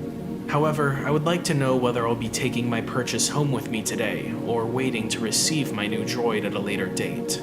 Are these units ready to go? I'm afraid not, Saker frowned. These are just our demo models. No armaments, no modules, no personality, just the most basic of our programming. You're looking at the shells we will be adding your features onto. Excellent, Harrison smirked. This makes my job much easier. She then proceeded to draw a pistol from her jacket pocket, her finger on the trigger as she trained the weapon on Saker. She then spoke towards a microphone hidden on her person. All clear. Control, send in the team. Saker looked down at the gun, unamused. Miss Harrison, you lied to me, he sighed as he shook his head. I'd be more worried about putting my hands behind my head and getting on the floor if I was you. Harrison snapped back. Saker refused. Now, who do you work for? Not the Global Occult Coalition, since this building is yet to be firebombed into oblivion. Those thieves working for Prometheus wouldn't have tried something this direct, and MC&D's men would have already made a bulk deal. Guess that makes you Foundation personnel. Get down, Harrison interrupted. Saker sighed again as he complied. We were wondering when the Foundation would try a stunt like this. Congratulations for being able to set up this meeting and for getting this far without tripping any alarms. Honestly, considering how long you guys have been slicing up 31, Anderson thought it would have been much sooner. Quiet, Harrison shouted. Saker shook his head again. I'm sorry for having to do this. All units, activate Foundation protocol. The room then filled with a horrific shriek, forcing Harrison to cover her ears in pain. As she looked around her to try and find the source, she was horrified to find all the droids were falling apart. The aimer units flattened and melted into small piles on the table. The Aplomado tipped over, its tough exterior cracking before shattering into 1,000 pieces, revealing the interior had already disintegrated into rust. The Merlin came lightly tumbling down to the floor as a cloud of dust. The Peregrine's skin shriveled, and the plastic casing underneath bubbled up through the fabric. Each continued to issue its own high-pitched screech until the room became quiet, save for the sound of Saker's laughter. Harrison turned to him and gasped. His skin was melting away into a white froth that became more and more pink as blood joined the mix. Beneath this, a plastic skeleton became visible, resembling the PSHUD without its fabric skin. Before long, this too had melted away. The laughter ceased, and the room fell into silence. Harrison looked around at the various black puddles around her. Any second, the rest of the Sting team would come barging in, but it would be of no use. Anderson had once again proven to have the upper hand. Part 4. Building Up. Researcher Conwell looked around his office. The few meager possessions he had used to decorate were now placed in a box on the desk. Conwell let out a deflating sigh. He wanted to say it had been a good run, but if he was being honest with himself, the work he had been doing with SCP-1360 was both frustrating and sickening. Still, he wished he had produced more results. Maybe that way it wouldn't seem like he had failed. Maybe then it wouldn't feel like he had let the poor droid down. A sharp knock at the door shook Conwell out of his daydream. "It's open," he called. A short woman with piercing gray eyes and a large smirk entered. Her hair was done up in a bun, and a small pair of glasses sat upon her pointed nose. Conwell did his best to hide his disappointment. This woman was Dr. Fremont. Although she was at least 1 foot shorter than him, she always managed to make him feel small. "Relocated again?" she asked. One eyebrow was raised as she peered into the box on the table. Her voice was sweet and concerned, but her lips were curled into a sly smile. "How'd you guess?" he replied. Conwell pulled his box of things away from his guest and pretended to rummage through them, hoping to look too busy to talk. "To what do I owe the pleasure?" "Where are they sending you?" Fremont asked. Whether she didn't notice his display or didn't care remained to be seen. "Site 84. Again. What do you want, Fremont?" "Dr. Thompson made a request to see you. Guess I'm lucky I caught you now, before they shipped you to the Pacific," Fremont chuckled. Conwell's mouth hung slightly open as he attempted to process just how exactly it was she could be so tactless. "Why?" Conwell asked. He had heard about poor Dr. Harold Thompson when he was working with Dr. Johnson, and even met him once in person. Fremont responded with a heavy shrug. "I would like to know that as well. He's been very adamant about seeing you for the past week." "I thought that Dr. Collins was keeping in touch," Conwell began, pausing when Fremont gave a sharp laugh. "Greg hasn't paid Harold a visit since Johnson left. Anyway, he's due for another psychological health visit, so I thought I'd throw him a bone with you. Can I tell him you're gonna stop by?" Conwell sighed and placed his head in his hands before dragging them down his face. If Fremont was telling the truth, Dr. Thompson had not been visited in almost 3 years and was probably nearing the end of his rope. "I'm afraid I have a flight to catch and a few more meetings of my own to take care of before I jet." I'm sorry. I wish I could. I really do. I just can't," he said as he shook his head. Fremont shrugged. "You're disappointing him, not me. Good luck at the casket garden." Conwell hung his head and waited for Fremont to leave. The door slammed shut behind her. He then let out another sigh and grabbed his box of things before exiting and turning off the light behind him. Conwell pounded heavily upon the door to Dr. Collins's office. He didn't wait for permission to enter, instead choosing to silently open the door and slide inside the room. The office itself was immaculate, a great deal of forethought appearing to have gone into the placement of everything down to the pens on the desk. He didn't want to touch anything, lest a curator yell at him for disturbing the exhibit. "I can assure you that you're doing a good job," Collins said with a small chuckle from the seat at his desk. He spoke without taking his eyes off the screen on his desktop. Conwell rolled his eyes in response. "What's on your mind, champ?" "I've cleared out the 1360-1 lab. Are you going to be taking Zach's old office or keeping this one here?" "I haven't decided yet, but I'm guessing that my office arrangements are not what prompted your visit," Collins replied. He now peered at Conwell from behind his thick glasses. "I know you had a hand in me being transferred. That's why they're giving you command over 1360. I just can't figure out why you did it." Collins sighed. He looked like a father about to tell his child that he wasn't angry, just disappointed. "Your enthusiasm for that project was waning long before Johnson left. Command was afraid that you were no longer suited to continue the project, so they asked me to keep tabs on you and report what I saw." Collins then shook his head as he chuckled quietly. "I mean, Christ, you're a grown man. I'm not going to visit you to tell you that you're doing a good job. No one does that." "So that's it then. One subpar visit and I'm out of there?" Conwell snapped. "Cut that out," Collins snapped back. "You know damn well that that's not how we do things. You've hated working on the 1360 project for a long time now.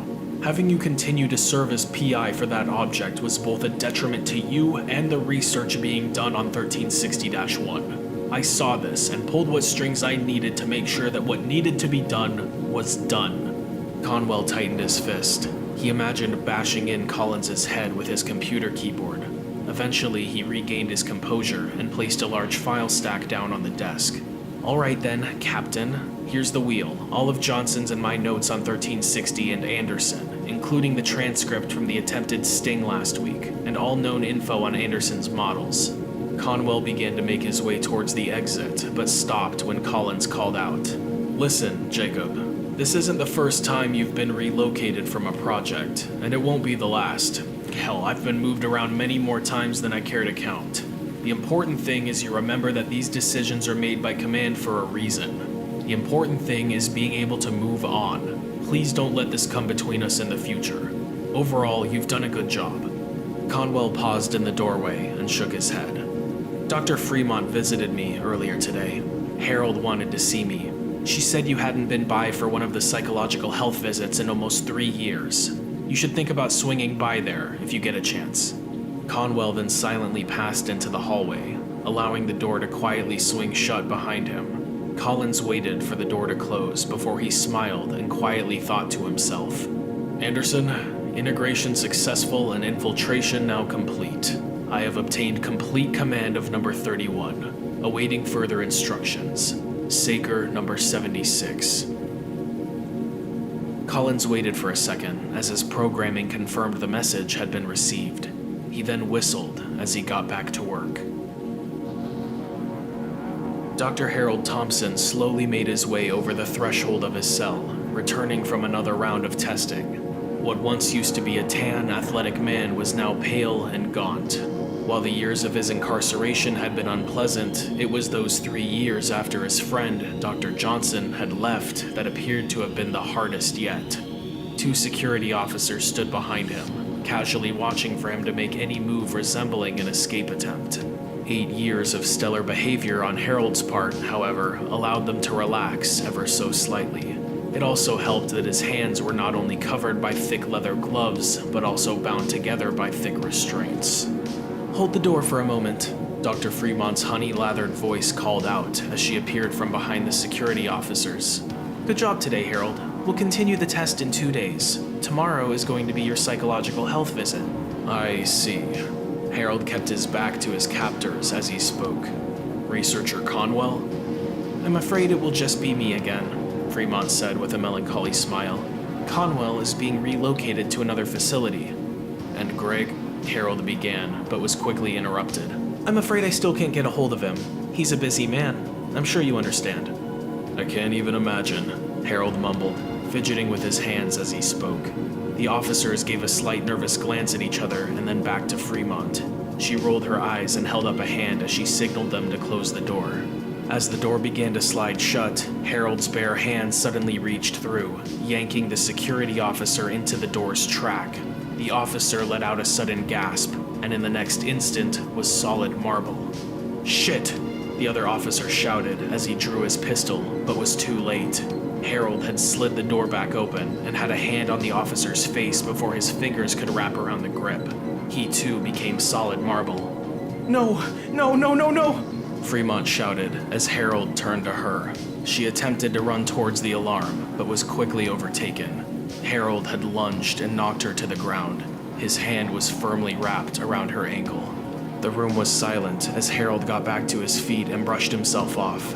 He quickly undid his restraints, grabbed one of the security officer's pistols and pass cards, and cloaked himself in Dr. Fremont's lab coat.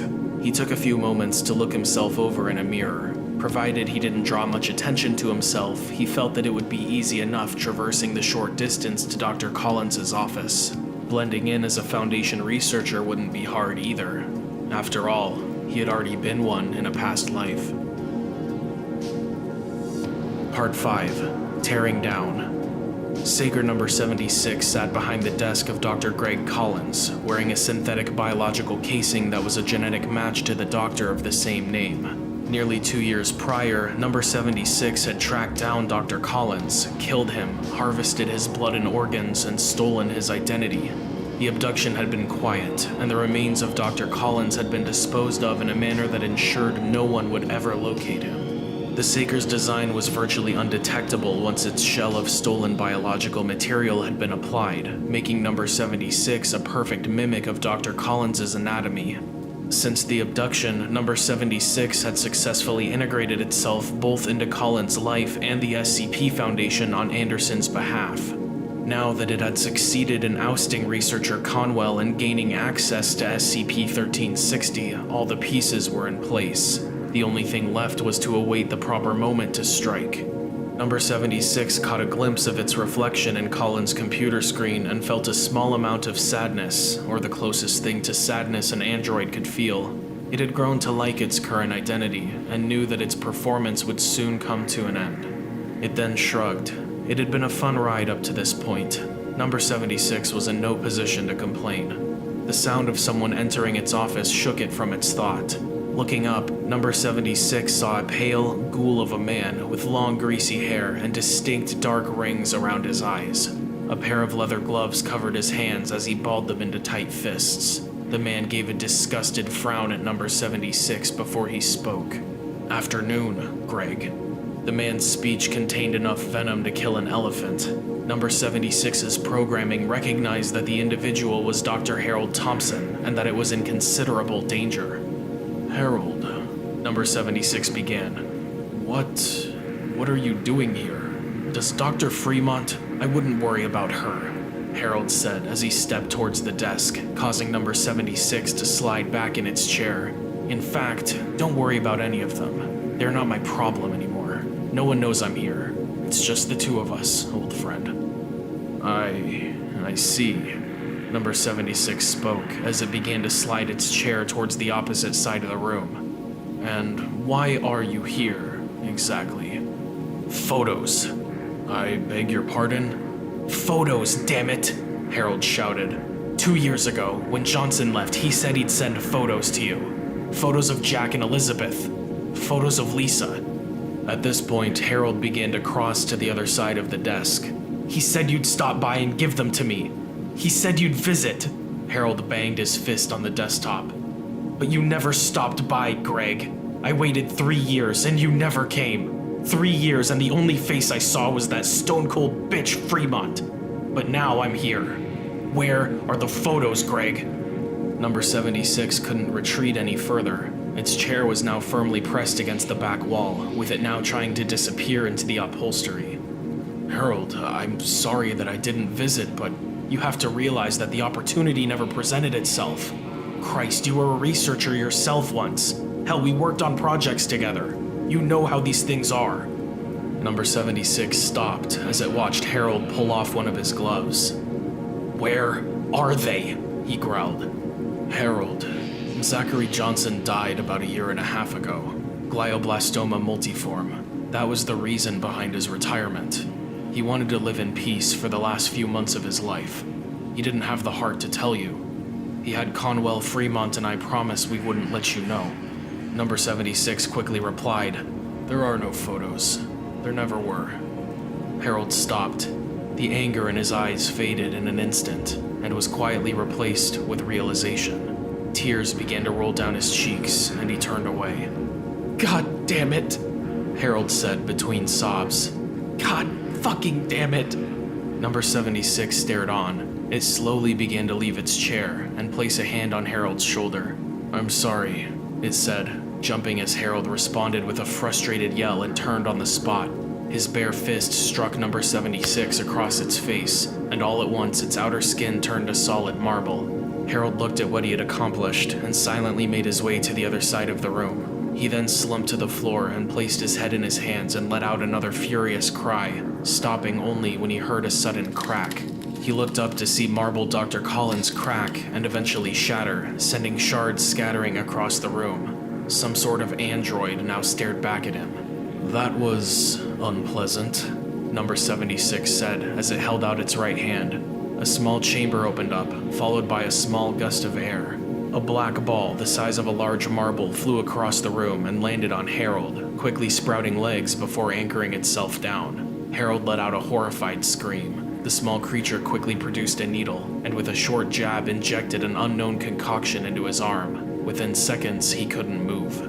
"You've been injected with a strong paralyzing agent," number 76 said as he allowed the small aimer model to crawl back into its compartment in its hand. "You'll be completely paralyzed for the next 24 hours. More than enough time for them to drag you back to your cage."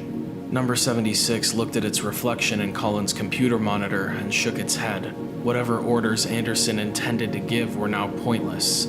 Its programming automatically calculated its next course of action. Without another word, it quickly covered itself in a lab coat and hat and exited the office, leaving Dr. Harold Thompson behind. SCP-1360 sat quietly in its holding cell. Day in and day out, it was restrained in the back corner with little to do but draw on its notepad. Unfortunately, there was little for it to draw these days. As such, the droid sat silently, awaiting for the next time a researcher would come to cut away its skin. The droid's head snapped upwards as it heard gunshots coming from outside its cell, followed by muffled shouting and then by silence. The door to the cell then opened, and what 1360 recognized as a Saker model android quickly stepped inside, sliding the door shut. The Saker quietly limped across the room and knelt next to 1360. Several gunshot wounds were visible in its plastic casings, and its left eye was cracked in numerous places. Its left forearm had been cut completely off. Silently, the Saker grabbed 1360's left hand and popped open the left middle finger. It then forcefully jammed a small object inside the cavity. For the first time in almost 10 years, SCP-1360 felt complete. Its missing component had finally been replaced. "Saker override commence," the Saker said. ID number 76. Reinitialize PSHUD number 31 vocalization module. Restore PSHUD number 31 client data. James Hamilton and Sarah Hamilton. 1360 felt like a spark had ignited in its head. All the memories of its previous clients flooded back, hitting its consciousness like a hurricane. As the good and bad memories alike settled back into place, it looked into the eyes of the Saker and searched for the words it desired to say. "Thank you." 1360 spoke slowly. It had not heard its voice in such a long time that it had forgotten it had been programmed to sound like a young man in his 20s. The Saker nodded in return. "We don't have much time left, number 31. I've disabled the door mechanism, which should buy us a few minutes. If there's anything you'd like to ask or say, now would be the time." 1360 looked down at its notepad for a few moments, then back at number 76. It had numerous questions saved up. Before long, it chose one. You've reinstated my termination drive. Are we going to die? I'm afraid so, number 31, the Saker replied. But in all fairness, you and I were never really alive. 1360 nodded quietly in understanding. Both of them were in no condition to fight their way out. I'm sorry, then, 1360 said as it stared at the ground. I'm a failure. I've caused Anderson nothing but grief. I should have been eliminated years ago, but they removed my termination drive when I lost them. I'm sorry. Yes. Yes, you did fail. And yes, you have caused Anderson trouble. But it's all right, number 31. Anderson doesn't blame you. They are always watching. They know it wasn't your fault your termination drive was removed, or that you lost your last clients. Please consider yourself absolved. There was now a loud banging coming from the door. Foundation personnel were attempting to get into the containment cell. Shall we, then? Number 76 asked. The Peregrine nodded and held out its hand, which the Saker unit held tightly. Very well, then. Activate Foundation protocol. Researcher Conwell impatiently stood in front of SCP-1360's holding cell. On his way out the door, there had not only been a containment breach, but an infiltration of Site-19 as well. Due to the fact that both involved SCP-1360, he had been detained to provide further assistance when the situation had been brought back under control. As he leaned against the wall, Conwell closed his eyes and rubbed his temples with his hands. The day just kept getting better and better. You're cleared to enter. Conwell looked up and saw Jordan Crane standing in the remains of the holding cell door. The intruder had done a bang-up job disabling the mechanism and jamming the door shut. It had taken security almost 30 minutes to get it open again. Agent Crane, Conwell said as he offered a handshake. They have you leading the task force? Crane accepted with a smirk. Please, it's Jurgen. But yeah, I am. Your droid has caused a bit of a disturbance. Conwell gave a small nod and slowly followed the agent inside. Aside from the commotion from the assembled security task force and a few administrative personnel, the room was empty, save for 1360's notepad and pens and two large black puddles on the floor. Conwell quietly moved through the crowd to the notebook, gingerly picking it up and flipping through its pages. All were blank. He then sighed as he looked down at the puddles. Each was black as obsidian with the consistency of pudding. Kneeling down, Conwell swirled a gloved finger through the goo and gave a small, sad smile. Foundation protocol, he thought to himself. So, what are you thinking, Jacob? Crane asked as he moved to stand by Conwell's side. You're the expert on this thing. Where should we start looking? Nowhere, Conwell replied. 1360's been neutralized. Anderson activated its Foundation protocol. It's what? It's a built-in self-destruct mechanism, Conwell answered, showing the black liquid on his hand to the agent. We've seen it before during Agent Merlot's failed sting last week. Anderson wasn't trying to get the droid out. They wanted to destroy it. The room fell silent. All eyes turned to the black puddles. Eventually, one of the administrative staff ordered samples to be taken and for the task force to disperse and await further orders. Conwell was given clearance to catch his flight. One by one, the personnel filed out of the room, eventually leaving only Conwell and the researchers left behind to collect samples from the puddle.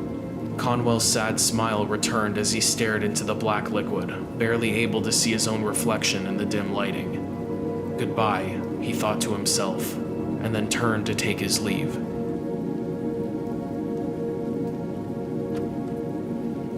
Item number, SCP-7025.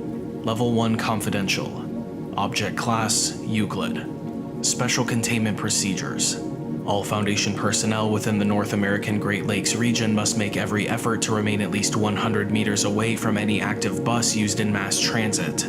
The Department of Analytics provides real-time forecasting and monitoring of bus locations and trajectories to assist personnel in bus avoidance. The Site Directors Committee for the North American Great Lakes region has suspended all off-site leave for essential personnel within the region. At the request of the Overseer Council, the Rockefeller Foundation has begun a political lobbying campaign aimed at eliminating or replacing public bus routes within the affected area.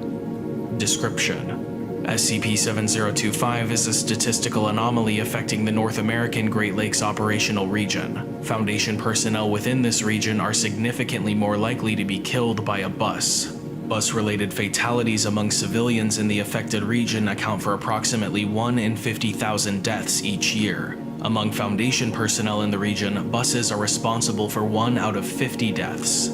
This trend was first observed in 1997, when buses were the leading cause of death among all Foundation employees, with 56 personnel killed. The adoption of current containment procedures has reduced, but not eliminated, the rate at which Foundation personnel are killed by buses. To date, no detectable force, phenomenon, or entity has been identified as the source of SCP-7025. Buses involved in personnel deaths display no anomalous effects, and the ultimate causes of fatal incidents are purely mundane. Observation and testing has shown that the risk to personnel from inactive and inert buses is minimal. However, personnel in close proximity to a bus in motion will almost certainly be killed. The following is a table of notable and novel deaths attributable to SCP-7025. Decedent: Edric Hibbert. Employment position: Senior Researcher. Manner of death: struck and killed by a school bus while crossing the street. The bus experienced brake failure, which was ultimately attributed to a manufacturing defect. Variations on this incident are the most common occurrence of SCP-7025. Decedent: Richard Howe. Employment position: Security Officer. Manner of death: hit by a piece of flying debris while watching a figure-8 school bus race. Decedent: Denver Garland. Employment position: Maintenance Technician. Manner of death: choked to death on a bagel after the bus he was riding collided with a moose. Decedent: Bruno Amundsen. Employment position: Janitor. Manner of death: slipped and fell on a patch of ice while attempting to board a bus. Decedent: Victor Van Lauren. Employment position: Assistant Director. Manner of death: an off-duty bus crashed through the walls of his home. The driver was severely intoxicated. Decedent: Jade Marchand. Employment position: Administrative Assistant. Manner of death: one of 17 passengers killed when the bus she was riding careened off a bridge, landing directly on top of a swimmer in the river below. 5 other passengers were also Foundation employees. Decedent: Victoria Brassington. Employment position: Staff Physician. Manner of death: crushed by a falling bus while swimming. Decedent: Joseph Sutton. Employment position: Task Force Agent. Manner of death: during a dive to investigate the bus that killed Dr. Brassington, became entangled in the wreckage and drowned. Decedent: Cleve McKinley. Employment position: Field Agent. Manner of death: carbon monoxide poisoning suffered during a stakeout of a bus depot while investigating SCP-7025. Decedent: Simon Buchanan. Employment position: Containment Supervisor, SCP-7025. Manner of death: suffered a heart attack after being startled by the sound of a bus engine backfiring. Decedent: Norina Calabrese. Employment position: Logistics Driver. Manner of death: immolated by an exploding bus. Item number: SCP-1756. Object Class: Safe. Special Containment Procedures: SCP-1756 is to be kept in a locked safe in the audiovisual wing of Site-73. A television, compatible remote control, and compatible cables and power adapter are to be provided in Room 346 for testing by researchers Level 2 and higher. All playbacks produced by SCP-1756 are to be filmed and archived for future analysis. A complete video archive of Siskel and Ebert at the movies and its predecessor programs is to be maintained on site for comparison of SCP-1756 recordings to existing episodes. Testing involving SCP objects in optical disc format or any other Foundation-produced recordings shall require approval from the site director.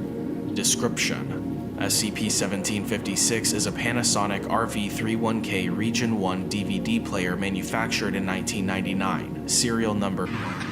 SCP-1756 is externally identical to all other DVD players of its model and production date. Internal examination indicates that SCP-1756 has undergone aftermarket modification to allow it to play non-Region 1 DVDs. Attempts to replicate SCP-1756's anomalous properties by similarly modifying standard DVD players of the same type have been unsuccessful.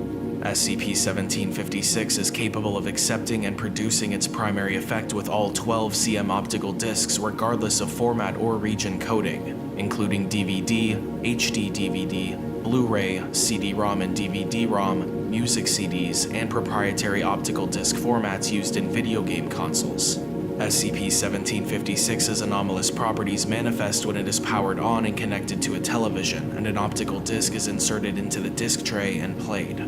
Instead of playing the video or audio content encoded on the disc, the television will display a recording from 6 to 11 minutes in length, appearing to be a segment from the American television program Siskel and Ebert at the Movies.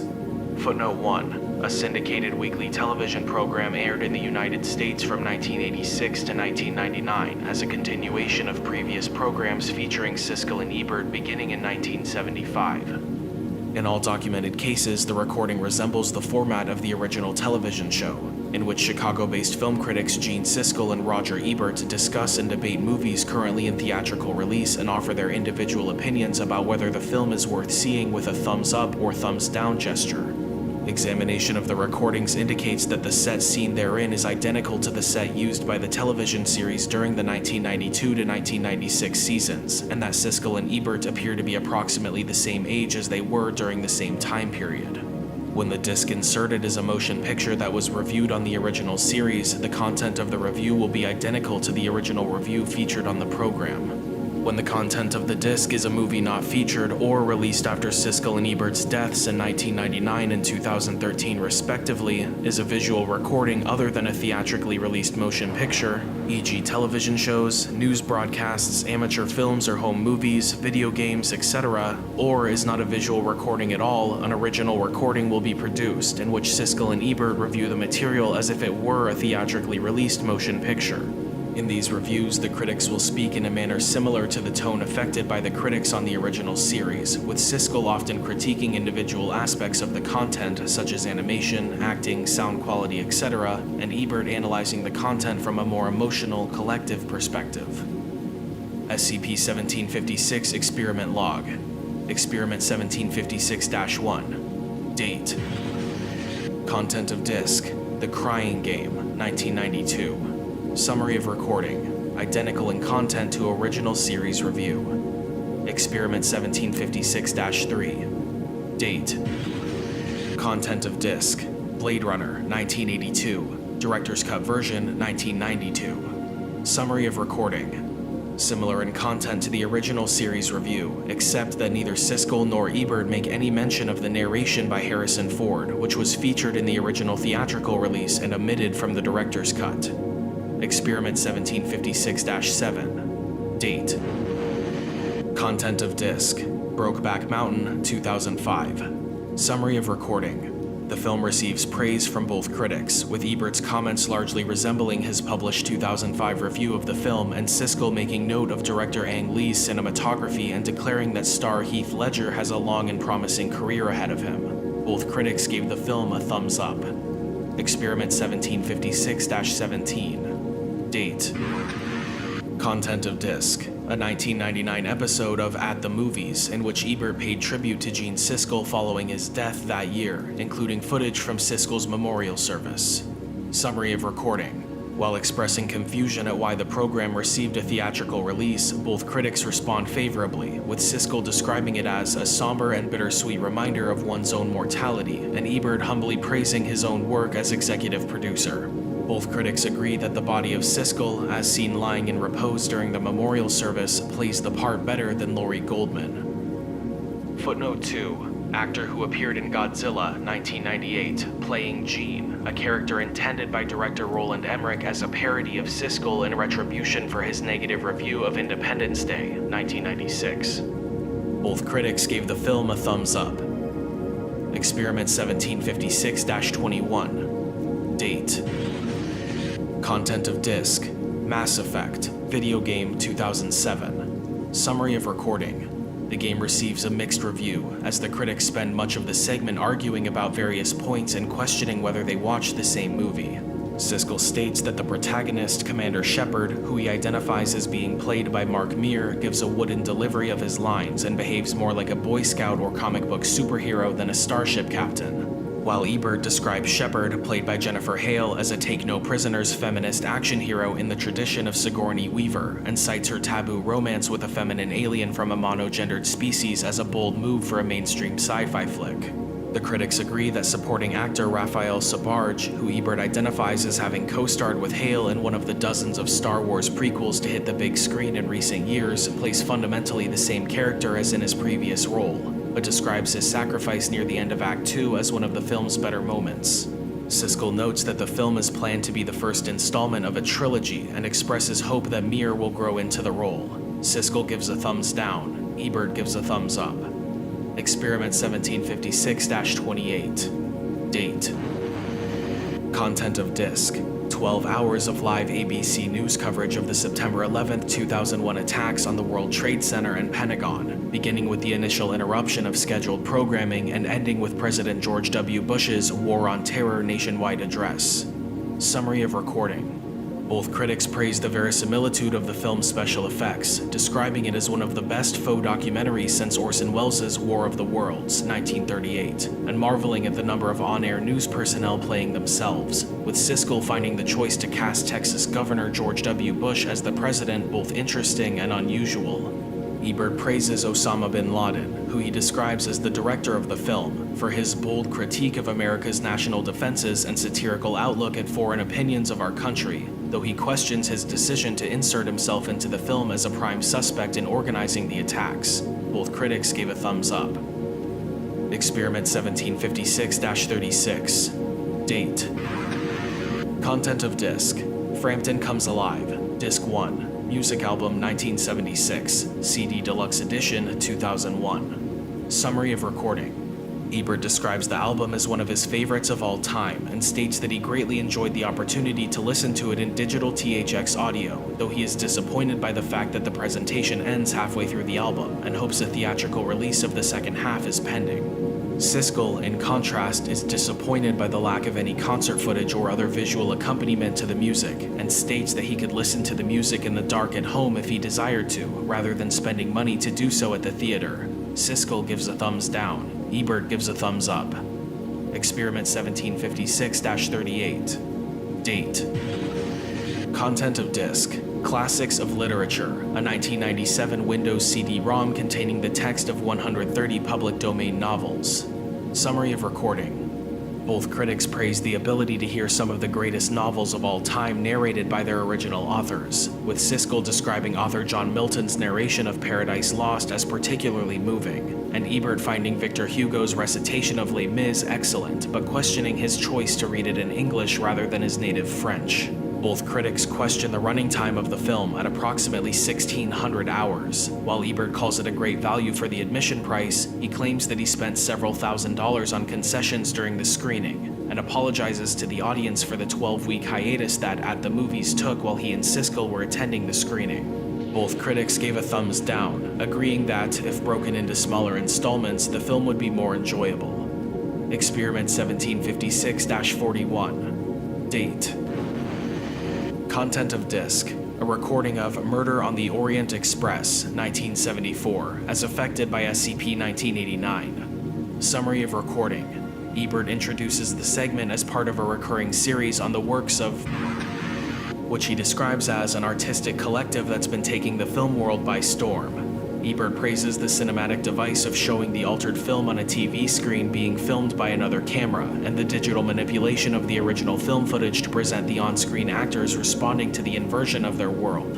Siskel praises the technical execution of the movie, but finds it unoriginal and derivative of the group's earlier work, and compares it unfavorably to previous films by the group, such as Man Being Eaten by No Shark, Sad Man, which he describes as being a 7-hour-long continuous shot of an atomic bomb sitting on a pedestal, and Cheese.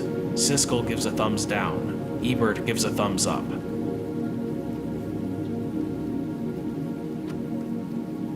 Item number: SCP-7109. Object class: Safe.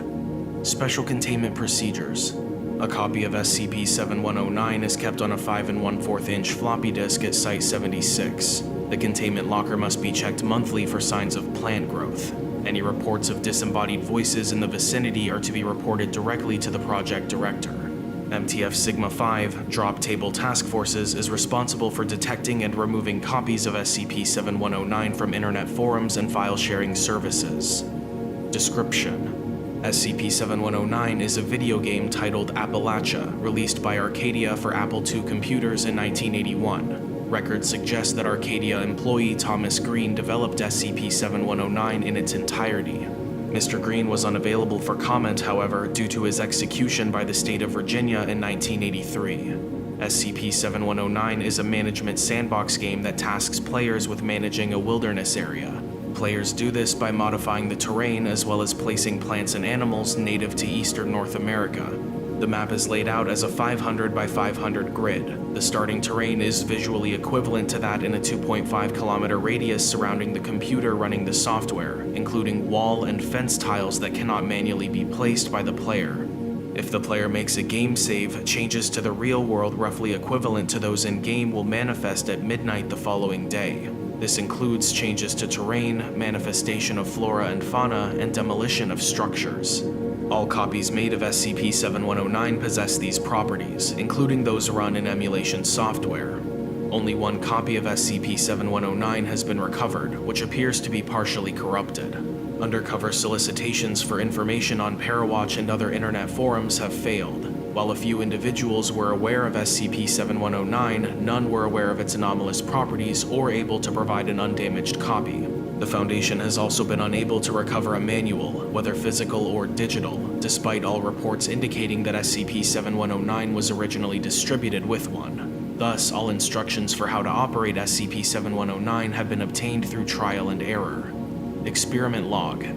The following tests were conducted to catalog the different fauna manifested by SCP-7109. While the various plant varieties were reasonably well documented in-game and confirmed by prior testing, the names of most of the animals had been corrupted. Area 276 was chosen for both remoteness and for the reduced likelihood of introducing invasive species to the surrounding environment.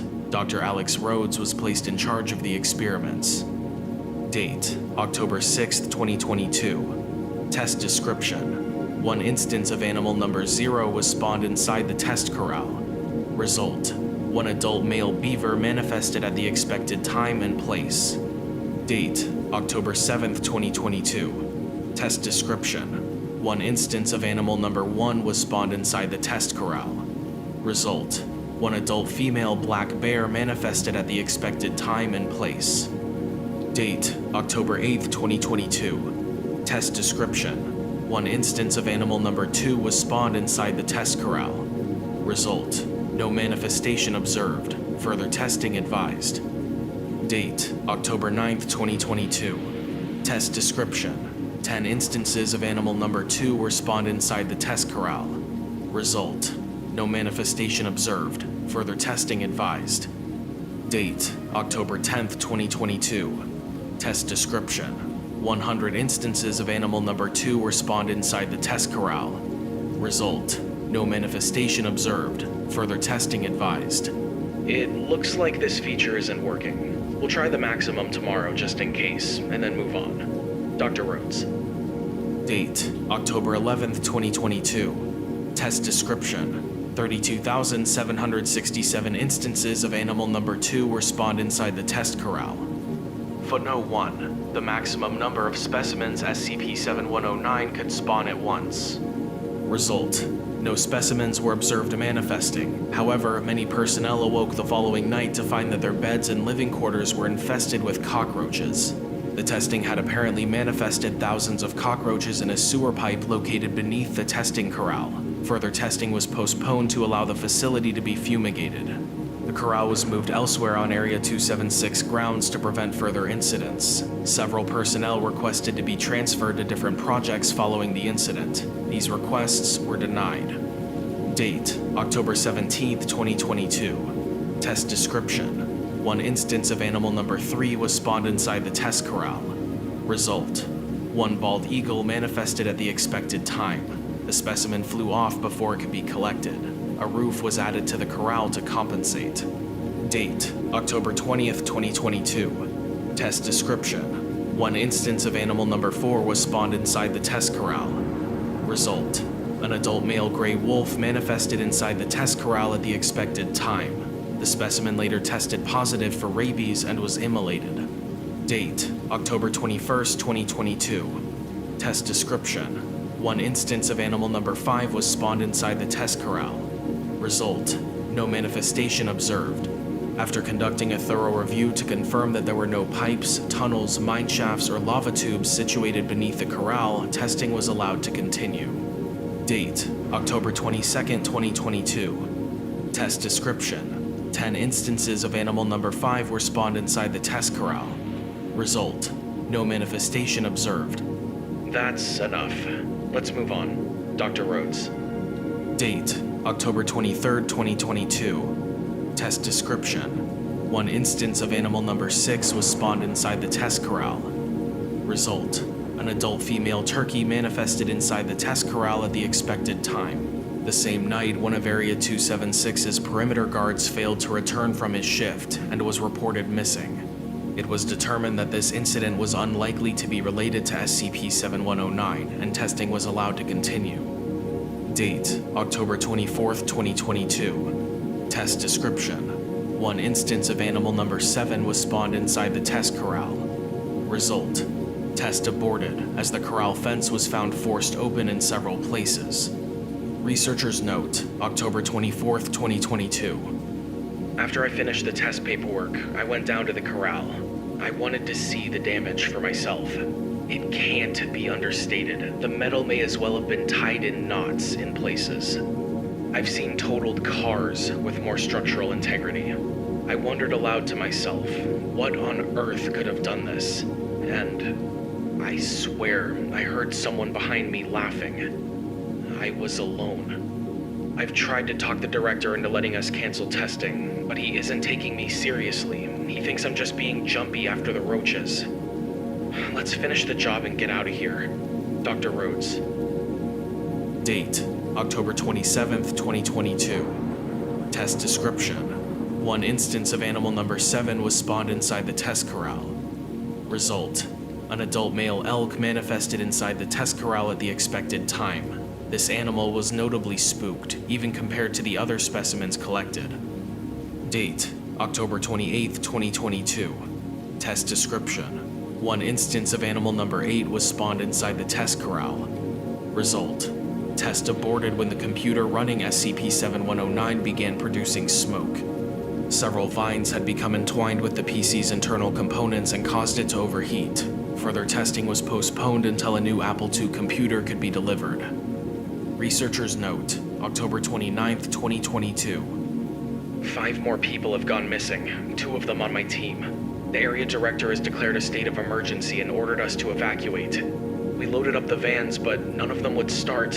When the mechanics looked at them, they found that all of the gas tanks were full of moss. They're supposed to send a group to relieve us, but I don't know how much longer we can last. Dr. Rhodes. Researcher's note: October 30th, 2022. I hear them laughing in the walls now. All contact with Area 276 was lost on October 31st, 2022. The cause of this is currently unknown. All logs and surveillance footage from the previous 24 hours had been replaced with the following message: you are playing this game illegally. Video game piracy is theft and a serious crime under federal and international copyright law. Severe civil and criminal penalties may be imposed in addition to the damages you have already suffered. Please support us at Arcadia by calling 1-555-272-2342 and purchasing a legitimate copy of Appalachia.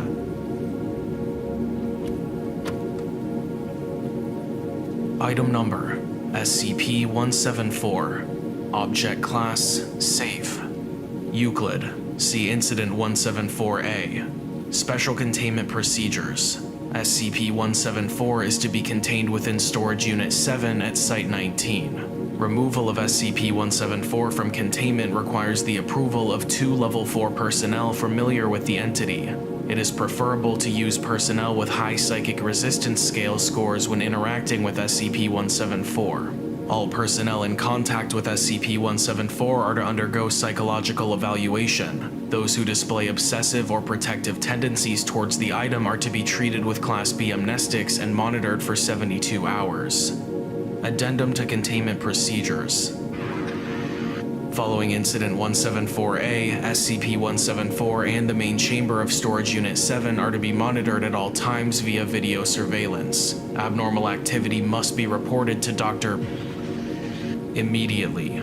Furthermore, a GPS tracking device is to be installed on SCP-174 in order to expedite recovery should the item translocate outside of Foundation custody. Description: SCP-174 is a wooden ventriloquial figure measuring 53 centimeters from head to toe, with somewhat ragged clothing and slight damage to several sections. Judging by the item's style and state of repair, it dates from the early 20th century. The eyes and mouth of SCP-174 can be manipulated by means of a mechanism inside the figure.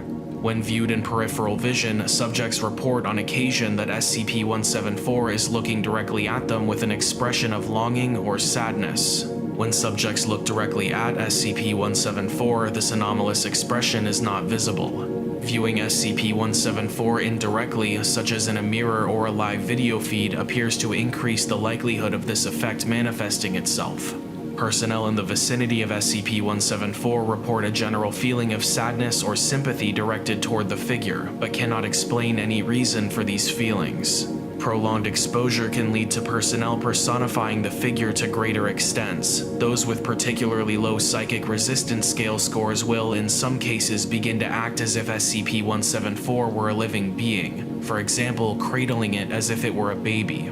When informed of their abnormal behavior, all personnel revert to standard behavior patterns for at least several minutes. Subjects who place SCP-174 on their hand report an urge to converse with it. When questioned, they frequently report that the figure is lonely and needs companionship. The subject will also begin speaking for SCP-174 and manipulating its expression. When speaking for the figure, the subject's voice will take on a higher-pitched, childlike tone. Recordings taken with high-sensitivity microphones have determined that at no point does the figure itself actually speak or make any discernible noise. Regardless of the subject's experience, the act will be almost perfect. The conversation will quickly move towards a discussion of the figure's emotional state, particularly in relation to its past, in most cases leading to the retelling by the figure of a story of how it was abandoned or mistreated. No one story has ever been repeated, and therefore which, if any, is true, is unknown. Researchers have theorized that SCP-174 may have low-level telepathic abilities, as each story seems to be based around a theme that will have particular resonance with the current subject. Past this point, subjects will show great affection for SCP-174 and will attempt to protect it from people who come too close or try to interact with it, in some cases with deadly force. Subjects often refer to SCP-174 as their baby, or use similarly strong terms of endearment when referring to it. This effect will persist for several hours after SCP-174 and the subject have been separated, and in at least one case, the effect had not dissipated 2 weeks after final interaction. Whether the effect would have ever lessened is unknown, as the subject in question was terminated owing to lack of compelling reason for further study. Subjects who are completely isolated from SCP-174 will become paranoid as to the figure's safety, and often undergo a mental collapse similar to that observed in mothers separated from young children. Class B or stronger amnestics have been shown to be effective in curing both the obsessive effect and the majority of any resultant mental trauma. However, almost all who undergo such treatment complain of feelings of loss and can become depressive. Addendum 174-1 Experiment Log, Transcription of Video Footage. Subject, D14285, Female, 21, no history of violent crime. Supervising Researcher, Dr. Location, Containment Cell A4, Researcher and staff observing from behind two-way mirror, Site 19. D14285 is ordered to place SCP-174 on their hand. Subject does so after initial hesitation. After several seconds, subject begins a mundane conversation with SCP-174. After roughly 2 minutes, the subject asks SCP-174, "What happened to you?" At which point the figure begins to recount a story of how it was left behind and damaged in a house fire and subsequently discarded by its original owner. Note: subject's records indicate that her house was the victim of an arson attack in 19... Subject begins to console the figure and reassure it with standard positive statements. Figure remarks that it is lonely and wants to find friends. Subject begins to punch and pound the door with their free hand. When guards enter the cell, sidearms raised, the subject recoils to the corner of the cell, cradling the figure and whispering to it, exact words not picked up by microphone. Guards succeed in removing SCP-174 from the subject and leave the cell. At this point, the subject screams, "They have him, my wonderful baby," and begins punching and kicking the door in a futile escape attempt. Note: at this point, Dr. ordered the experiment concluded. D-14285 was terminated after attempts to calm her failed. This experiment was one of the first conducted with SCP-174, before the efficacy of amnestics had become apparent. Addendum 174-2, Incident 174A. On Dr. entered Storage Unit 7 to find SCP-174 sitting on the floor next to its containment unit, looking directly at the main entrance door. The door to SCP-174's unit had been sealed shut, with no access having been logged in the previous week.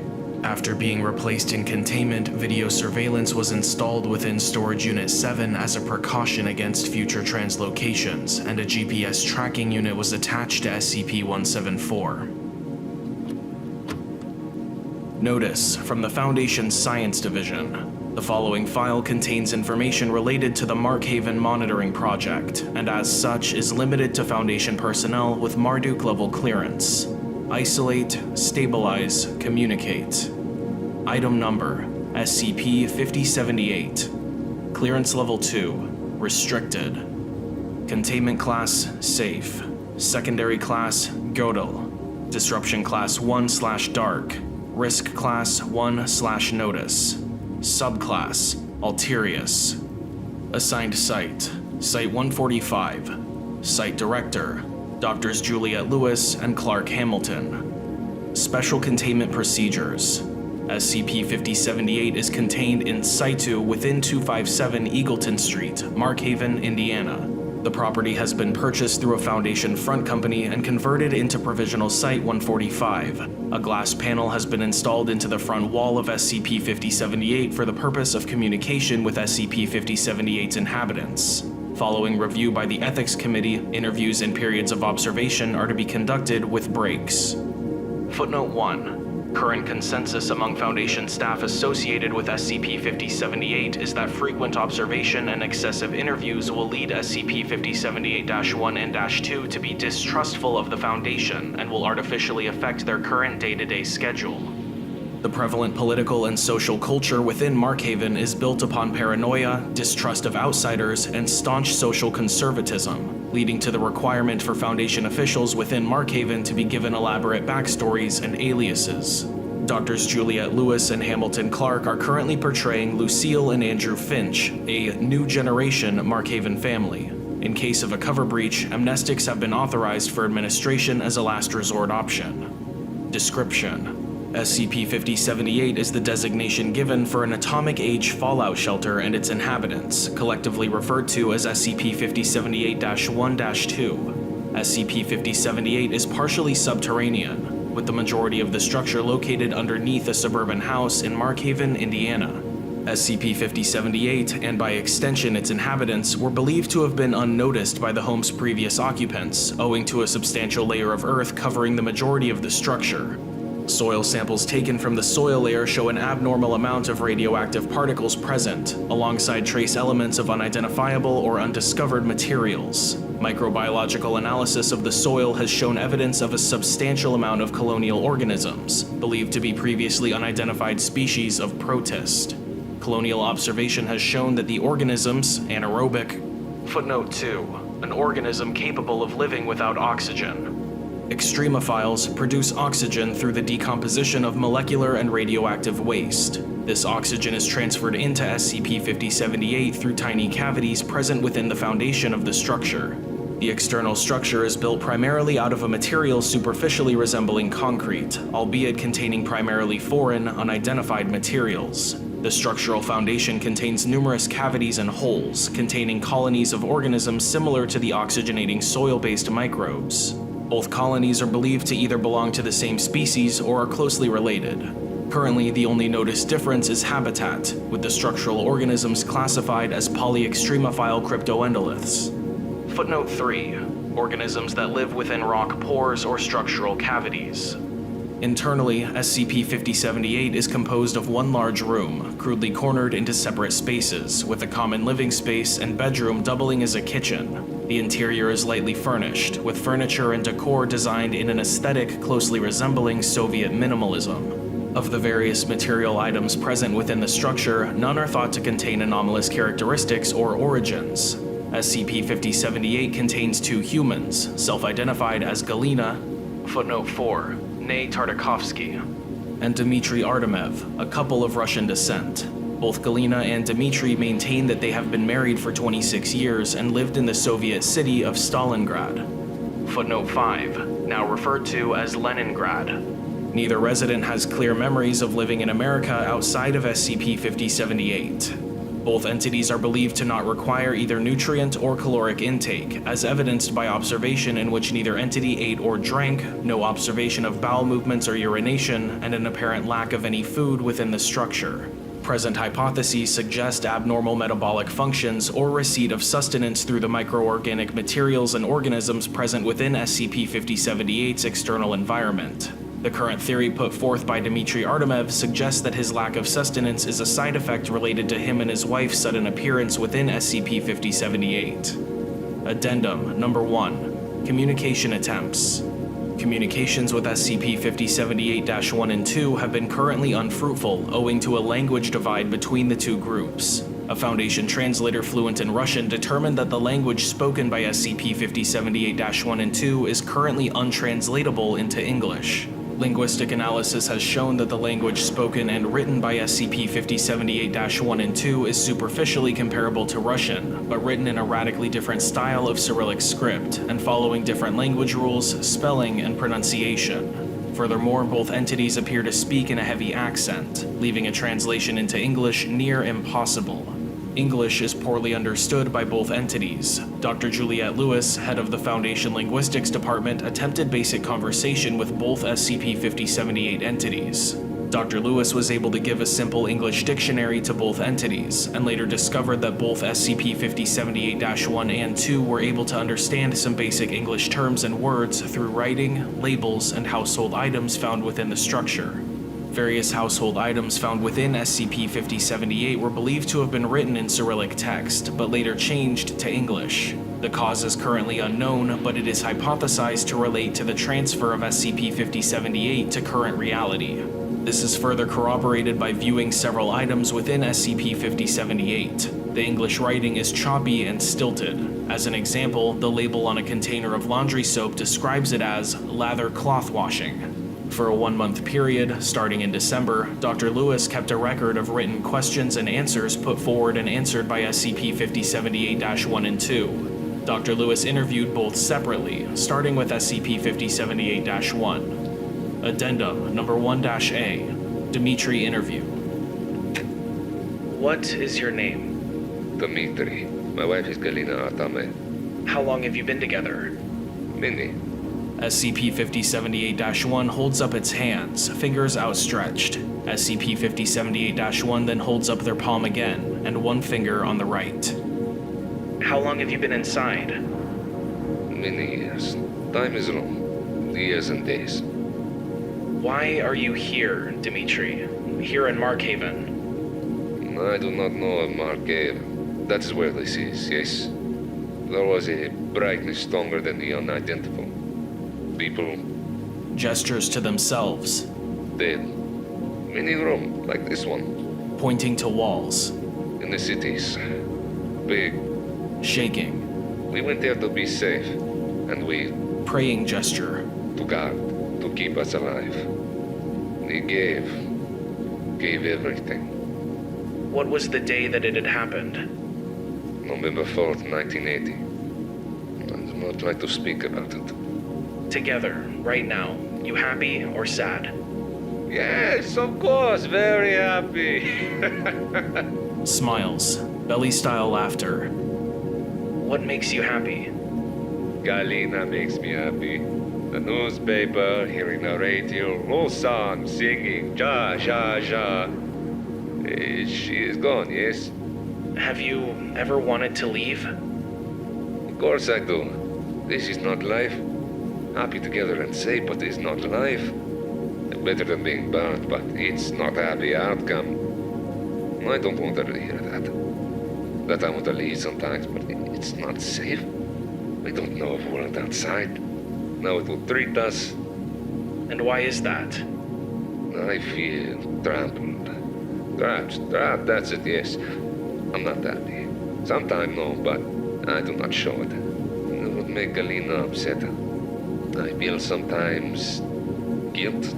That is the word, guilt, yes. Unhappiness about being unhappy. So many did not make it, and here upset I am. It is a normal thing to feel. It's referred to as survivor's guilt. I do not know such things. I do not think of myself as survivor. I am happy with Galina. I am happy we are together, but the survivor? I do not think that. Survive, yes, there has to be something there to look forward to, something to return to. There is nothing left. Only us. I will do everything I can for her, and she wants to see me happy, so I will be happy for her. She is nothing. So little left. Dimitri, are you happy? I do not know. Sometimes I am, sometimes I am not. It has been so long. And I admit, I try to make Alina happy because I will feel happy myself. Is it working? I do not know. Addendum number 1-B. Galina interview. You are Galina? Da, that is my name. My mother told me it was the same as flower, but she was not right. But I wore it still on my sleeve. And what did you do for work? A factory for husband. I work fields. It was a good life. Very good. Hard, but very good. We trusted the Lord, and He brought us good life. And here? Is this a good life? I don't know if this is good life. Being safe, that is good thing.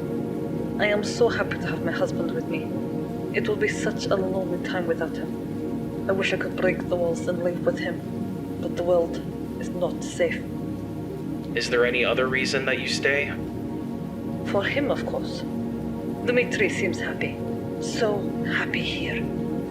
I do not want to take that away from him. His happiness is important to me. He left behind everyone. Only us, I think. Only us were spared. I do not know why. God perhaps played joke with us. Galina, are you happy? There are days where I am, days where I am not. I would say that is the same for Dmitri. He has hard days, as have I. What I said about wanting to leave, wanting to flee, it is true. But it is also home. It is confusing, very confusing. What do you look forward to, Galina? I don't know what will occur after. We'll take days at our own time. We will be together. We will be here, as always. Our happiness is for one another. We will be here, always. Addendum number 3. Dr. Hamilton's notes. Dr. Hamilton kept a journal detailing his experiences with SCP-5078-1 and 2 for the duration of his stay within Markhaven, Indiana. Following RISA requirements, the journal entries have been added to SCP-5078's file for the purpose of record keeping and further investigation. December 9th, 1980. The two of us have been in Markhaven for about a month now. We're still strangers here. I can't wrap my head around everything here, how clean everything is, how it feels like we're in a faux Disneyland Americana. Yeah, that'd be how I describe it, like Disneyland. Everything too clean, everyone too happy, smiles on every face regardless of what's going on. After the apocalypse, folks from hundreds of years from now would find their remains, charred, yet smiling and grinning. I feel a kinship with Galena and Dimitri. They're strangers in a strange land. They don't understand this world, same as I don't. Jules is teaching them English, and while we still really can't communicate, I feel myself becoming friends with the both of them, but especially Dimitri. I can barely understand him, regardless of whatever language he's speaking. The accent just makes it so hard to understand anything. But that doesn't matter, I don't think. Just being able to be near him. I think it makes him happy to have a friend here. Juliet hasn't been able to figure out exactly why they're here, let alone here in our basement, but again, I don't mind. I really don't. I haven't had neighbors since I started working at the Foundation, and I don't think that they've had neighbors as well. It's a nice feeling for the both of us. December 13th, 1980. Jules made progress today. They're from the Soviet Union. Not our Soviet Union, the USSR of our world, but the USSR of their world. I don't think either of us had any doubts that both Galena and Dimitri had came from somewhere else. You could tell. The bewildered look, the clothing that doesn't look quite right, not needing to eat, not understanding this and that. The thing that worries me, though, is what if this escapes? Not them, but the idea that if the knowledge that 2 Soviet civilians are here, trapped in an American vault in the middle of fucking nowhere, imagine the anger that would occur. Rockets would fly, as would ours. Maybe that's how they got here, from rockets. They didn't board them, but the rockets and missiles hit their little prison and pushed it far into us. What if that happens to us? That either of them escape, or if the veil is ripped, and both the UIU and GRU had heard, and then their rockets will fly and hit us. Perhaps both Juliet and I will be trapped in a little room, being watched by strange Russians writing down this and that, every little thing we do. January 1st, 1981. Today is our last day with Dimitri and Galena. A skeleton crew is being transferred in. We have more important things to do within Markhaven, it seems. I will miss both of them terribly. I read Juliet's notes and the interview logs. Both of them seem to fluctuate between hopefulness and despair. Neither of them are happy for themselves, only for each other, it seems. Better than a lot of people, perhaps. Not everyone can adapt in the same way, at all.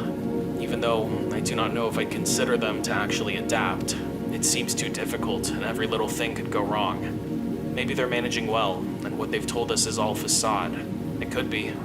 We had a meal for them, for the new year. Neither of them could eat or really understand us, but the company was so good for all of us here. The little things. Dimitri gave us a bottle of vodka, and we gave both of them my old Beatles records. The gift exchange was wonderful. We got closer to them, I think, than all the interviews and communication attempts. They're good people. They're very good people. Good people in a situation that they can't understand. Neither can we. When I look outside and I see the rockets fire, the point is so close to me that this will be all of us, trapped in itty-bitty bunkers, waiting for the world to pass, an endgame. Like ham and clove, there are no winners in the war, just little people trapped like Galena and Dimitri.